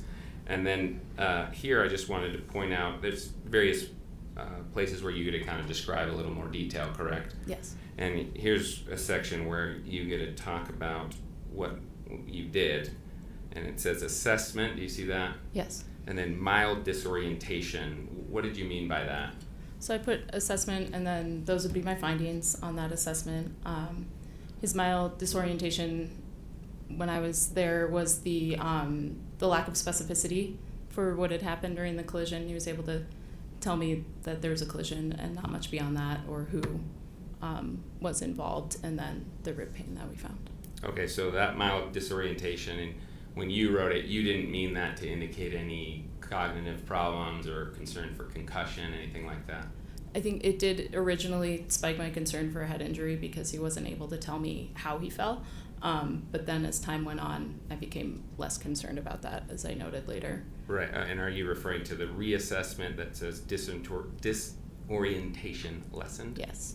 Got it, okay. I also note on this page that there's a section down here that says witness, and there's contact information, identifying information you could have put here, but you didn't put anything. Is that correct? Correct. And why didn't you put anything? No one seemed to be a direct witness to what happened. Okay. If Mr. Ramon had told you, I saw this and here's what happened, you would have put his name here? Yes. Okay. And at the bottom, you can't see it that well with what I called out, but is that your signature at the bottom? Yes. Whoops. So sorry about that. If you go here, right at the bottom, it says, I carefully read the above statement and it is true and accurate. Yes. And then that's your signature That's after my that? signature, correct. Okay, and you stand by that signature? I do. Okay. Let's go back to 24A real quickly because there's one part I want to hit that I missed. Actually, I need more than that. There's this section that says injured's description of incident. And it says was hit from behind, correct? Correct. And am I reading this correctly that this was Mr. Sanderson Mr. Sanderson's description because he was the injured? Yes. Okay. Yeah. Typically, I ask the injured party what happened, and then I'll write down exactly what they tell me. Got it. Okay. There's also an addendum to your report, right? There is. And can you tell the jury why you made an addendum to your report? Sure. And I forget who exactly made the request, but it was just requested that I fill out an extra form with anything else I might have remembered. Okay, and this is Defendant's Exhibit 25B, and I think it has been published. No objection, correct? No objection. It's also part of Plaintiff's Exhibit 1. Great. Okay, so is this the additional comments that you made? It is. Okay, and there's a date down at the bottom I note that's 3/18/2016, which is obviously after the accident, correct? Correct. And so, again, why did you do this a few weeks later? Sure. To my knowledge, it had come to note that maybe Ms. Paltrow had been present on the mountain, and with all the different information coming through the office, I wasn't privileged to that. They thought that maybe they would want some more information for that, so they asked me to write it down. Okay, so was there a question in your mind initially about whether Ms. Paltrow actually was involved? No, it wasn't something I was really thinking about. Okay, so you weren't sure Correct. whether what Mr. Ramon said was true? Yes, I was just focused on patient care at that point. Okay. And if we go to the actual comments here, let's do your first paragraph.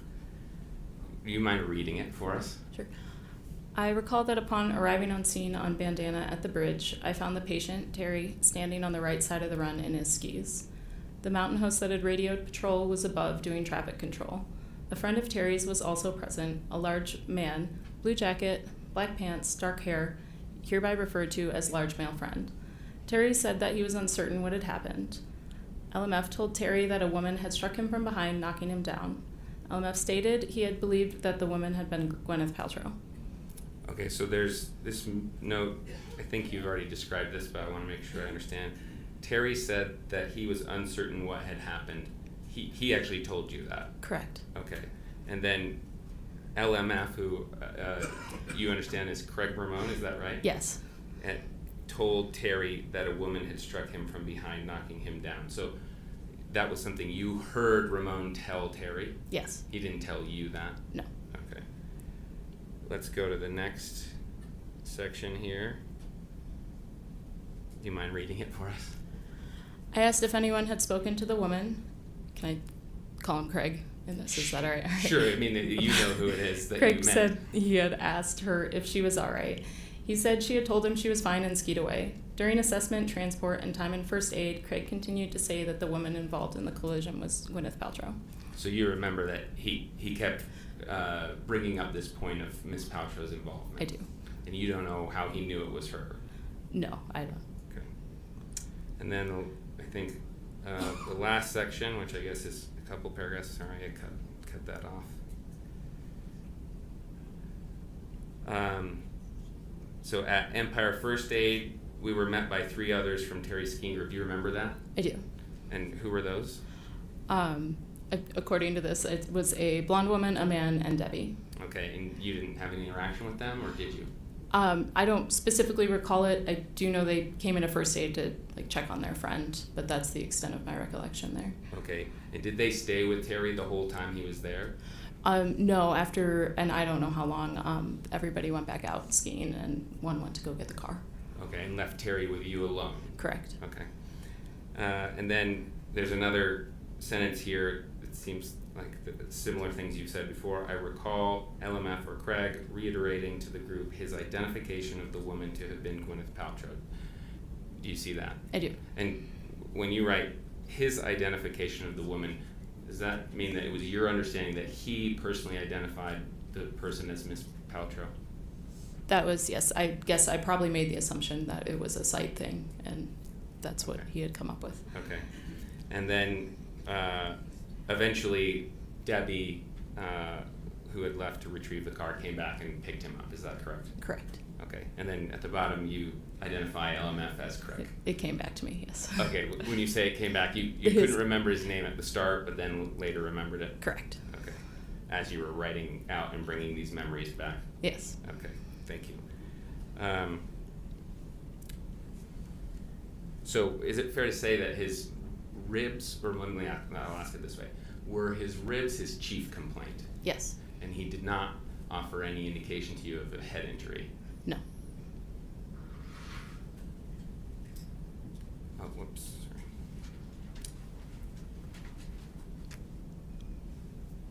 I have just one last thing I want to look at, and then I think we're done. So dizziness, loss of balance, did you observe anything like that? No, I was monitoring for those things and didn't see them. Blurred vision? No. Ringing in the ears? No. Sensitivity to light? No. Sensitivity to sound? No. Mood changes? Not that I observed. Was he dazed or confused? No. Did you talk about a headache? No. Nausea? No. Vomiting? No. Fatigue? I don't know if I asked him about that one. Okay. So not that I recall there. Okay, got it. Any speech problems? Not that I noticed. And the jury has seen a picture of you before. Okay. Sorry to inform you. We have been talking about you already. Okay. And do you remember Mr. Sanderson taking a picture? I do. Of you? Yes. During that first aid? Yes, while we were at Empire First Aid. Yeah, and did you note at any time, was he on his phone and making a post about that picture? I'm not sure. I don't recall. Did you help him put together a post at all? No. Okay. Did you check his eyes carefully? I did, yes. We assess for basically pupil reactivity when you shine a light, if they're constricting and then dilating back out again. Okay, and you remember doing that? His were equal and reactive. Okay, and what does that tell you if they're equal and reactive? It's just another test to see if potentially there is a brain bleed, mostly. Okay, got it. I think that's all I have. Thank you. Okay. Thank you, Mr. Egan. Mr. Bueller?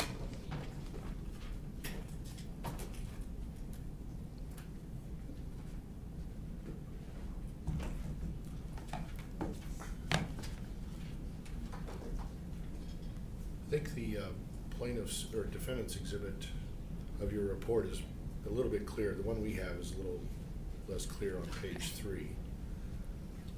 What was that exhibit number for defendant? Which part of it? The first page. Each one a separate exhibit? Yeah, 26. It's around. So 24A is the first page of the incident. And B, C? Yeah, they're slightly out of order. The supplemental report is 25B. Yeah, if that's what Okay. if that's what you're looking for. Okay. Are you qualified to diagnose TBI or brain injury? No, I do not diagnose. You noted on your report that there was, under assessment, the first thing you wrote was mild disorientation, correct? Correct. And then rib pain right side, correct? Correct. And then transport via toboggan to EFA, that's Empire First Aid. It is. And then reassessment, disorientation lessened, but the disorientation was still apparent at the first aid station, right? Not by the time Mr. Sanderson left, no. But before, when he got there at the first aid station, he had mild disorientation. I do not recall that being down there. Okay. And you did not believe Craig Ramon, the large male friend, LMF, when he told you or told in your presence that it was Gwyneth Paltrow who had hit Terry from behind? It seemed like sort of an unbelievable statement at the time. Kind of like Batman appeared on the scene, that strange? Similar. Okay. It was the supervisor that asked you to write that report that you hand wrote 3 weeks later, correct? Correct. Okay. Was Terry Sanderson very appreciative of your assistance that day? Yes, I remember him being very kind. Yeah, do you understand he still is very appreciative of what you did? I'm glad. Glad I could help him. Okay. You said he was rattled on the hill. Yes. What is rattle? Well, does rattled mean disorientation? That is my version of it, yes. That is how I would present that. So is rattled or disorientation, is that a possible sign of a concussion? Not in the way that I was presenting it, but I can see how it could come off that way. Is it possible he could have had a concussion because he was rattled and disoriented? It's my tests, we were coming out with no, but again, I don't diagnose, so down the line, someone else could come up with something different. Someone who's qualified to diagnose a concussion? Correct. Okay, and you're not qualified to diagnose a concussion? I do not diagnose. Okay. You encouraged Terry Sanderson to go to the clinic, correct? I did.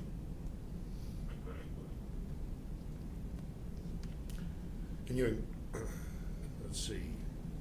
So your main goal was to stabilize him and focus on him. You did not investigate the collision matters, even though Craig Ramon said it was Gwyneth Paltrow who hit him from behind. I did not chase that down, no. You did not believe Craig Ramon. When I come up on a collision that one party is gone from, I'm not going to go try and find that person. It's pretty impossible. Unless it's someone's famous. It could be, but it's sort of a hearsay thing at that point.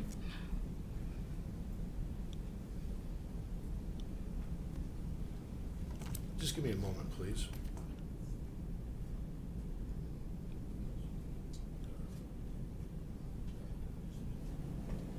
Thank you, Ms. Smith. That's all I have. Hold on one second. That's all.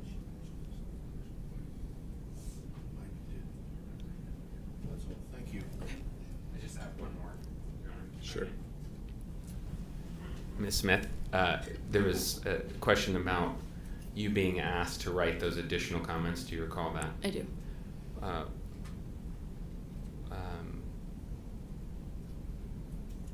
Did you write those with any intention of covering up anything that you knew about this accident? No. Or covering for Ms. Paltrow because she's a celebrity? No. Okay, thanks. Mr. Bueller?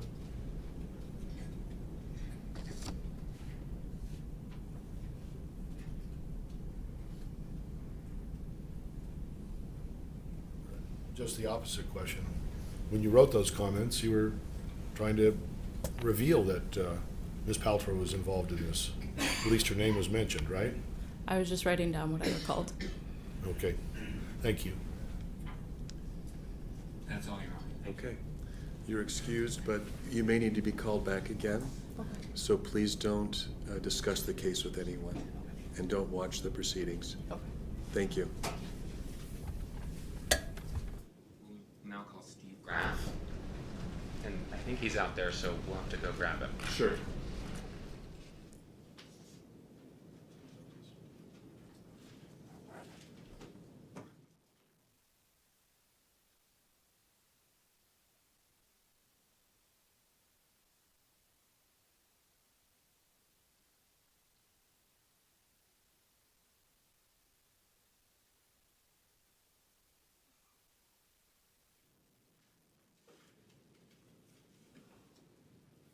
Good afternoon, Mr. Graff. If you could walk right up here and be sworn in as a witness.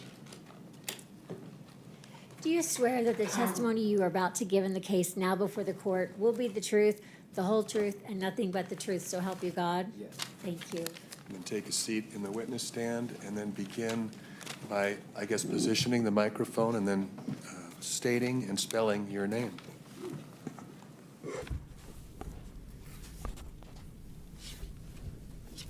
I'm Steve Graff, Graff. Thank you.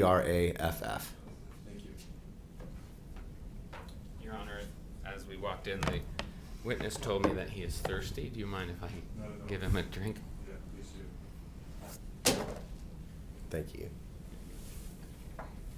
I got it. All right, Mr. Graff. Thank you for being here. We don't have much time, so you'll be quick. I first want to ask you whether you know about a man named Mr. Sanderson, Terry Sanderson. I do. And how do you know about him? I know he was involved in a ski accident at Deer Valley in February of 16, and he has subsequently filed suit against originally Deer Valley and Gwyneth Paltrow. And how do you know about this? Well, I know about the accident beginning the day of the accident and have been involved in it off and on for the last 6 years. Okay, and in what capacity did you learn about this accident in terms of professional life? My professional life, the day of the accident, I spoke with Whitney Smith about it at the end of the day, Okay. About the accident. And what did you learn from her? What was your understanding from your conversation with her? It was just end of the day work in the ski patrol room as the patrol comes in. I'm usually around that area, so if they have questions about scheduling, just talk about the day, any of those type of things. And she was in the Empire First Aid Room for an extra long period of time, so questioned about that. And she said, yeah, the crazy thing is there was somebody there that said that Gwyneth Paltrow was involved. Okay, anything else that you understood from your interactions with her? That was the end of any interactions with that for a number of days. Okay, with end of interactions with Miss Smith? Yes. And what was your role, your job at Deer Valley at that time? At that time, I was the ski patrol manager for Deer Valley. Okay, so you managed all of Miss Smith and her colleagues, making sure that they're organized, running the various runs so that they can help people that may be in trouble. Is that a good sort of layperson's That's a description? pretty good description. There were 70 ski patrollers, managed staffing 6 different mountains, number of different ski patrol stations, first aid rooms, things of that nature on a daily basis. Okay. And so after that assessment, or sorry, I shouldn't say assessment. I was saying that a bunch with Miss Smith. That interaction with Miss Smith. Did you have any other involvement in trying to determine what had happened in this collision? Not that day, no. It wasn't until maybe a week to 10 days later that I saw a instructor comment form come in from Mr. Christiansen, and he had been with Gwyneth Paltrow that day, and he had listed that she was involved in a collision. And so I reached back out to Whitney and said, hey, there might be some validity to that. Do you mind giving us some more information on that? I see. Because at first it wasn't clear that the claim about Ms. Paltrow was in fact true. Is that correct? No, it was reported to me as just somebody in the background saying, beautiful blonde woman at Deer Valley must be Gwyneth Paltrow. Okay, got it. And did you do anything further to try and figure out if anybody else on the mountain, Deer Valley employees knew anything about the collision? Not at that time, no. Okay. Did you do anything later? Yes. And when was that? Well, a lot of things happened. So chronologically, in the interest of time, I'll just kind of quickly go through how these things transpired as far as I'm aware. So I mentioned that, week to 10 days after the accident, noticed that there was an instructor comment card, verified that Gwyneth was there, asked Whitney to follow up on that, maybe a few more statements about what happened that day to add to her incident form. And then nothing for maybe a month or so. Sometime, March, April, I believe, John Gay, the director of skier services, received a letter from Mr. Sanderson. And in the letter, if I remember correctly, he was concerned that the skier responsibility code wasn't being applied evenly because of Ms. Paltrow's celebrity status. And he didn't mention in the letter to John, the director of skier services, that his employee yelled at him or anything like that in that particular letter. There was another follow-up letter, similar content, weeks after that one. And then there was a request for the contact information for Ms. Paltrow. And when we first got that request, we complied. How it typically goes, and it didn't go any differently in this case, is that we reached out to Ms. Paltrow and said, Mr. Sanderson has requested your information. We're giving it to him. We reached out to Mr. Sanderson, said, here's Gwyneth information. We're giving it to her, as we would with any other case. Got it. I see. And what about any attempts to find, well, I should back up and ask you some foundational questions. In learning about this incident, did you ever hear about any ski patrollers coming on the scene of the actual collision? Yeah, that was later that we started digging more into that. We supplied that information. It wasn't until 2019, I believe, when we were served, and we really started digging into what had happened and getting statements from people and depositions and all of that. And through that process, we dug a lot deeper into, I believe it was Chris Jansen that said a ski patroller came by the scene while they were still there and everybody was present, or mostly present. And so we looked into that, and there were two potential people that matched the description. I believe one of them was on Empire and one of them was on Flagstaff. Bandana Ski Run connects both of them. So we reached out to both of those. They didn't recollect skiing by and asking anybody if they needed help. But that's not unusual. That, on any given day, it's probably more unusual on a ski run that I don't ask somebody if they're okay. It's just very common occurrence. You go, you see someone standing there, someone looking at a map, someone picking themselves up. It's very common to say, are you okay? And yep, everything's okay, and then moving on. And there's no documentation of that. It's just routine business. I see. And were there patrol logs that were connected with this? I think the jury's heard some description of logs that are kept about who's on which run in terms of the patrol people. Is that right? Yes, that's true. There's logs on every mountain, and not every run is logged, but if a ski patroller goes down a run, they come back. They're like, yep, I did Bandana at 11:24, and they would write that down and put their initials on that. Got it.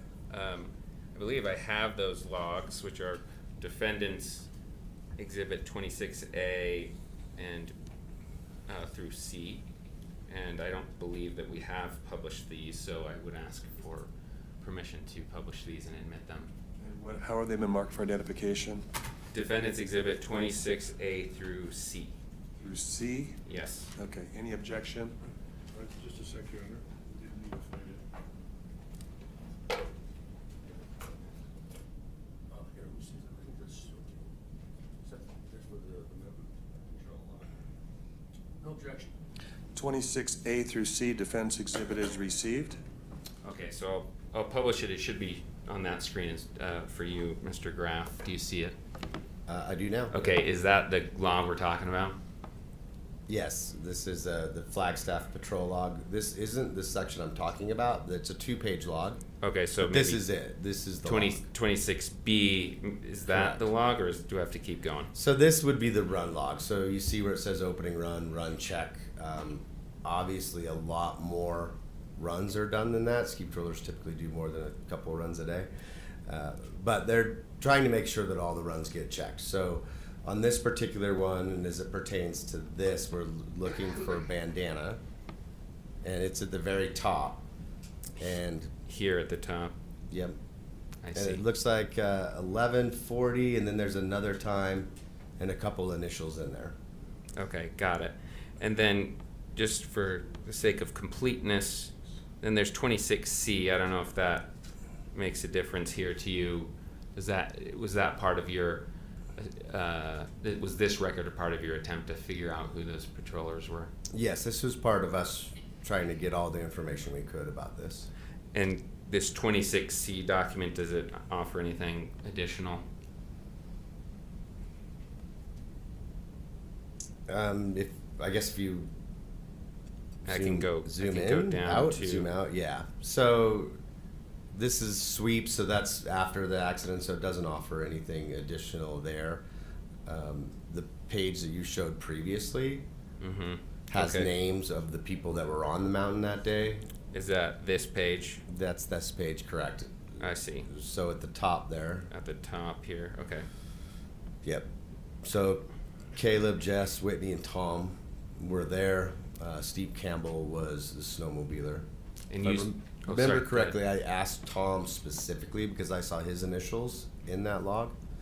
But not only did I look at Flagstaff, but knowing that Bandana is a connecting run to Lady Morgan and Empire, we looked at those patrollers as well and asked them if anybody on the mountain that day recalls saying, "Are you okay?" to some people on Bandana, and we didn't get any affirmative response to that.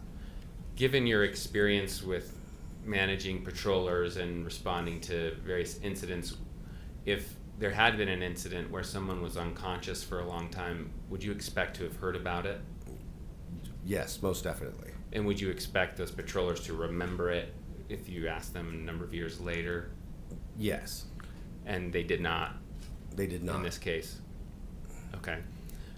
Even if the person wasn't necessarily injured but wanted a ride or had an equipment problem, or if there was anything other than "no, I'm okay," it most likely would have ended up in this log.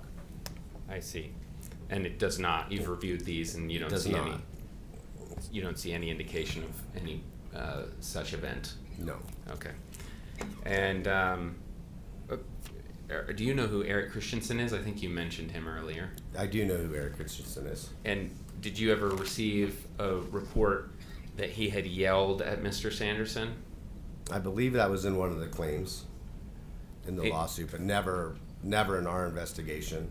Okay, so you had heard about it in terms of claims in a lawsuit, but never aside from that? Never since, no. Got it. So there wasn't a patroller that said, "Hey, we need to respond to Mr. Christensen. He's not treating our customers properly." Right. In our investigation of all of our employees that were involved or could have been involved, that's never come up. That question, that no one ever said yes, that there was yelling or even raised voices or anything. And if that had been reported, how do you respond to those things? How do you investigate an incident like that, maybe discipline employees? Yeah, been a leader and manager of employees for nearly 30 years now, and if any one of my employees verbally assaulted a guest or yelled at them or behaved in any way that was inappropriate, we would definitely take action with that. And no action was taken against Mr. Christensen? No action was taken, no. And I understand, if I'm correct, you're no longer in that patrol manager position, is that right? That's right. I was the ski patrol manager, and in 2017 I became the director of mountain operations, and in 2022 I'm the vice president of mountain operations. Okay, so is it fair to say you're familiar with how Deer Valley responds to employees that have, that misbehave or that engage in behavior that is inappropriate towards guests? Yes, I'm aware of that. Okay. And then what about, are you aware of how Deer Valley deals with celebrities on the ski slopes? I am aware of how Deer Valley deals with celebrities on the ski slopes. And how is that? Do they treat them any differently than other people? No. There's no reason for Deer Valley as a company and broadly tell our employees about when celebrities are at Deer Valley. The only time in my 29 years or so at Deer Valley that I've known about celebrities is when we think there might be some disruption to our business, right? Like paparazzi or things of that nature. I can only think of 2 instances in that time frame that there was a reason why we would want some of our employees to know about celebrities being on the mountain. If it was, heads of state or members of Congress or sitting presidents or past presidents, with security details, we're usually informed of those things, but not celebrities. To your knowledge, did Deer Valley employees, executives, anyone involved with Deer Valley do anything to cover up the facts of this case to protect Gwyneth Paltrow? Absolutely not. And were you even aware that Ms. Paltrow was on the slopes that day? I wasn't aware of it until I read the instructor comments that just happened to mention that my student was Gwyneth Paltrow and was involved in a collision. And I recalled that, hey, Whitney was on an accident a week or so ago, and there was somebody there that said the same thing. So that's when those 2 pieces came together for me. And does Deer Valley have any position on what occurred in terms of the collision, who hit who? No, there's, with the varying statements, there's different statements about what happened. And so we as a company don't have a position on who's at fault. Okay, that's all my questions, thanks. Thank you, Mr. Egan. Mr. Sykes? Judge, I've got more than 7 minutes. You want out the jury go early tonight, or should I? Why don't you start? Start, okay. Each.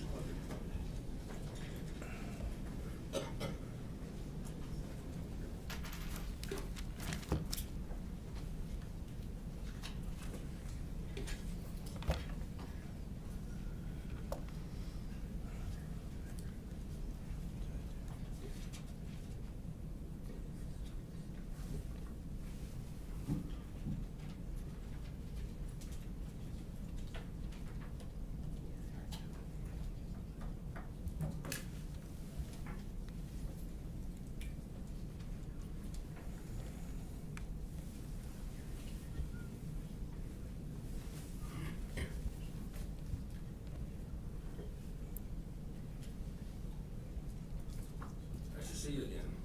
Nice to see you, Mr. Sykes. We know each other from other cases, don't we? We know each other, yes. Excuse me. This is the log that was referred to a minute ago, 26A. Can you see it there? I do. 9:58 a.m. skier assist. What was that next word? Can you read that? Well, knowing that it was on Flagstaff Mountain, I'm going to say it's Sidewinder. Okay. Sidewinder is a run there. Next one is 10:36. Lost something boot. Is that right? It says lost boulder, bad boot. Yeah. Goes back to what I was saying a skier before. has a bad boot on, was it bandana? That would be lost boulder, bad boot.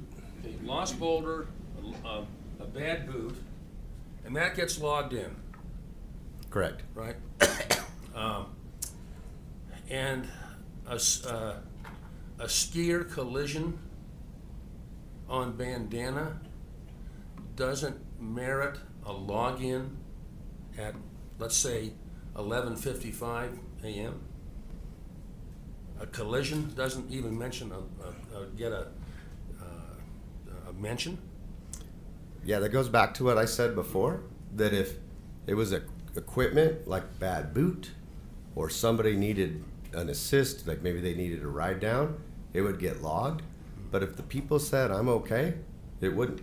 Okay, at 12:02 p.m. now, Whitney Smith, it says Whitney there, is, and a possible 1050 is a collision, right? Possible 1050 is an accident. Accident, okay. And bandana, okay? And she notes skier collision, disorientation.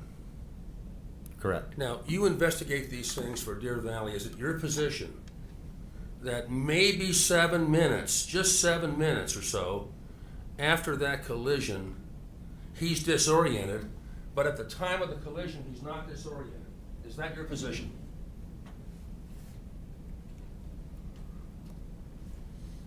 I don't have a position on that. Well, take one.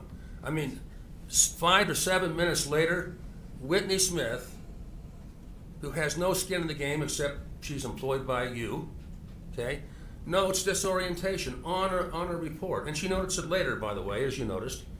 Right. And you're trying to tell this jury that just 7 minutes before, this individual wasn't disoriented?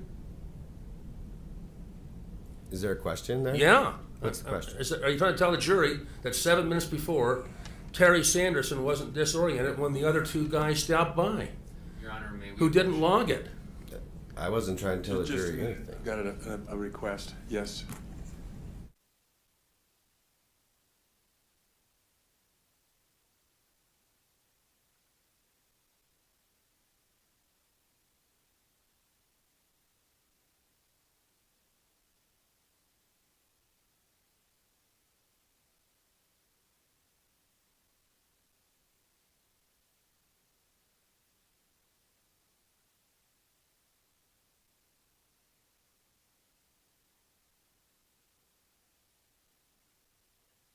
You may proceed, Mr. Sykes.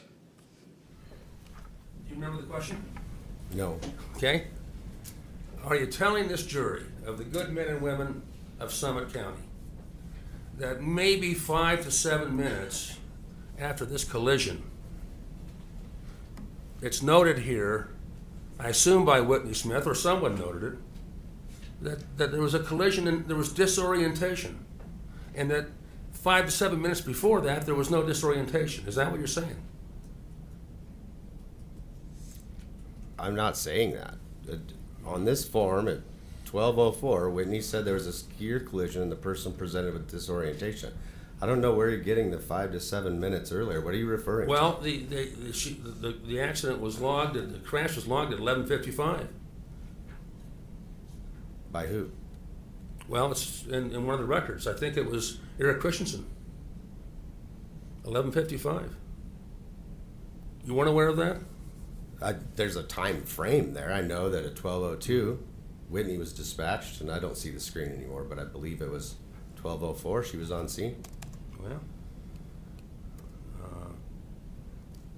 okay. So Chris Jansen said he was on scene. Yeah, that was right. 11:55. 5 minutes before then, and he didn't notice disorientation. Yeah. All right. And your no. Have you ever had a broken rib? Yes. It's pretty painful, isn't it? Incredibly. Very painful. Incredibly Yes. painful. Have you ever had 4 broken ribs? 4. No. Okay. Terry was diagnosed at the VA with 4 broken ribs the very next day. Okay?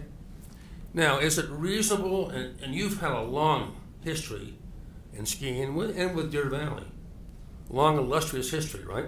Yes. Okay. Do you think that a man who just had 4 broken ribs, 4, okay, would tell a ski patrol guy who came by that he was okay? Is that reasonable to you? Yes, that's reasonable. 4 broken ribs. I've seen that happen over Okay. and over again. Over and over again, people with 4 broken ribs tell a ski patrol that they're okay. Maybe not with 4 broken ribs, but quite frequently people say they're okay. They want to be okay. Okay. Let me ask you,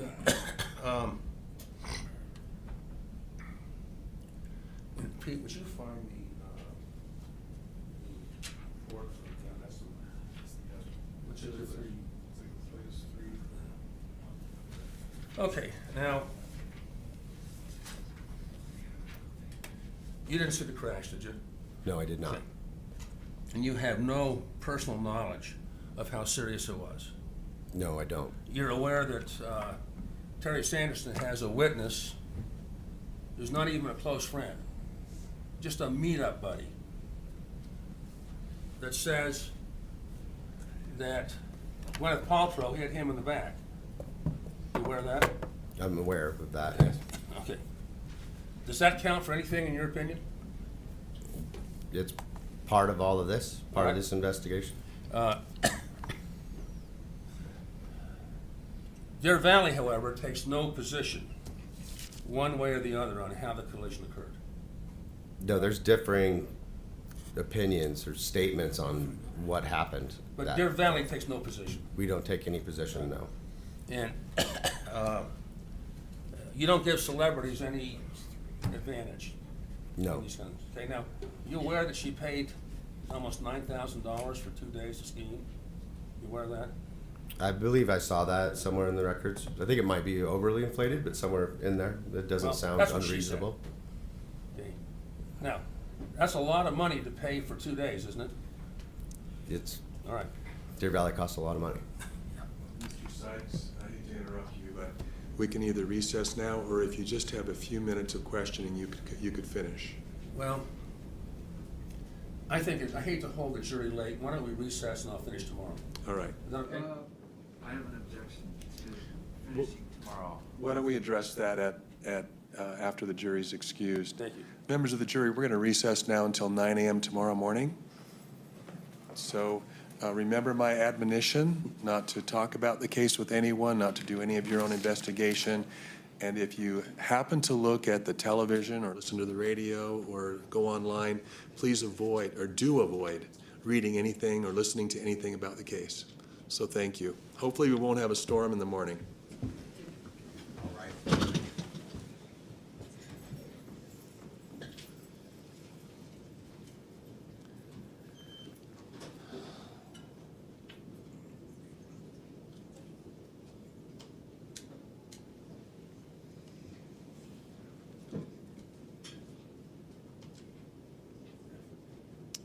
Thank you. You can step down.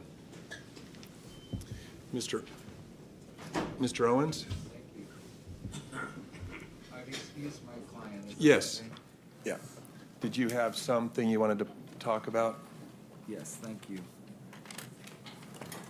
Your Honor, the plaintiffs still have not rested. That was supposed to take place Friday at the end of the day.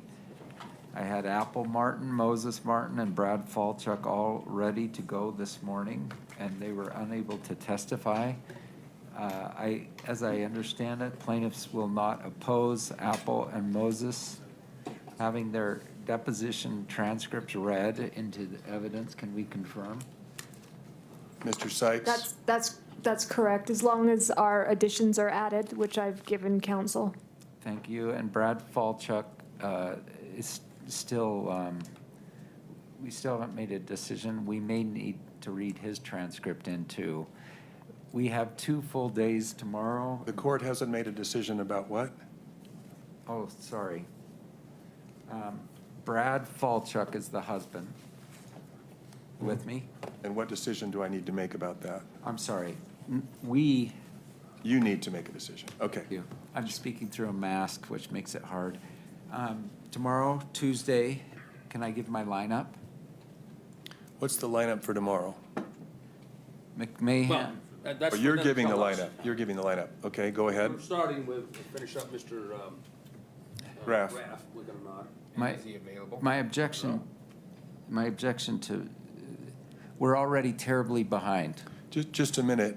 Is Mr. Graff in the room here? Maybe you better run out and grab him and make sure he's going to be here at 9 o'clock in the morning. Somebody from the plaintiff's side. So 4 of our witnesses have been thrown off, just to let you know, because we had 7 planned for today. And We that's can't- your choice, counsel, to throw them off. So each side gets 50% of the trial time, and you're making a decision about how to allocate that time. Based on the assumption that plaintiffs would be done on Friday. And that's between the two of you. Okay, I'm not complaining, I'm just putting this on the record. And so we have 8 experts, 4 tomorrow, most out of state, 4 on Wednesday. So we're lumping in now people onto Thursday morning. Anyway. You see that I've got in the time for Thursday morning, it's 2 hours and 2.75 hours or something like that. That includes closing arguments. Wow. That means 0.75 hours Well, Tuesday morning, or Thursday morning. It's just an estimate of what's available. If we take up a lot of time in out-of-jury hearings, that'll get smaller. And you're running an excellent court. I'm just saying an hour for closing on both sides means essentially no evidence on Thursday morning. Well, you can start your closings earlier than that. It just depends on when you rest your case and when the plaintiff rests their case. But your half time includes your closing argument. See, thank you for telling me that. I hadn't focused on that. So you envision the jury commencing deliberations at about noon? That would be in a perfect world. Okay. And I understand, we don't live in a perfect world. And so if they have to be charged a little bit later than that, they have to be charged a little bit later than that. Thank you. But that would be in a perfect world. All right. So my concern, sorry to be so long on this. We have Michael McMahon, a physician assistant, Paul Bogger, our ski expert, Irvin Scher, our biomechanical expert, and Stephen Edgley, our neurorehabilitation expert. They are not flexible. So my concern with having Steve Graff come back tomorrow morning is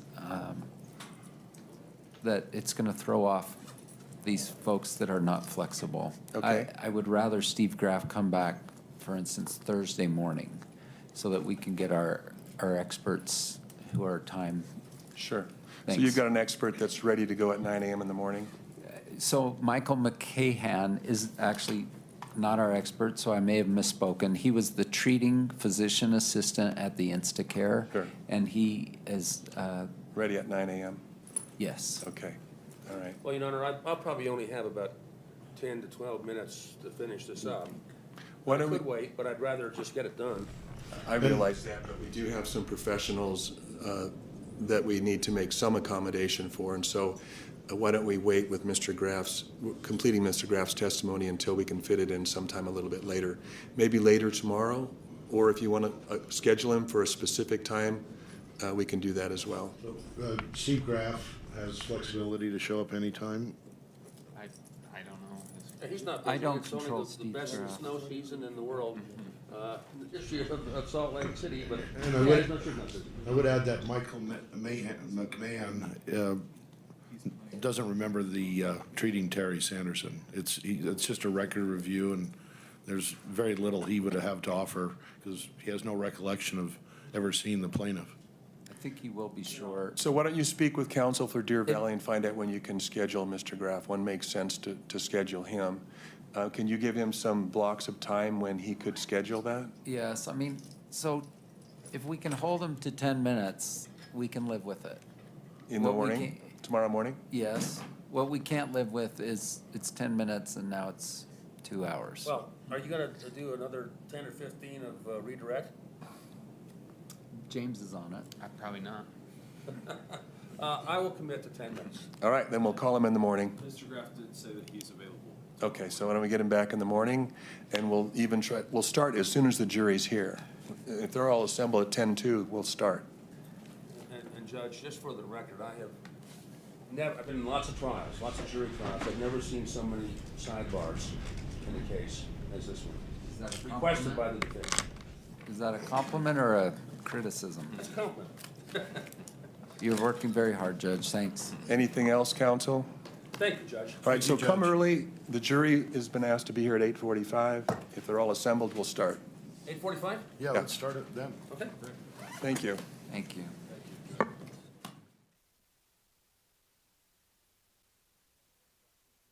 Give you your time remaining. Or I'll give the time that you've taken and my anticipated time remaining. Right, thank you, that'd be helpful.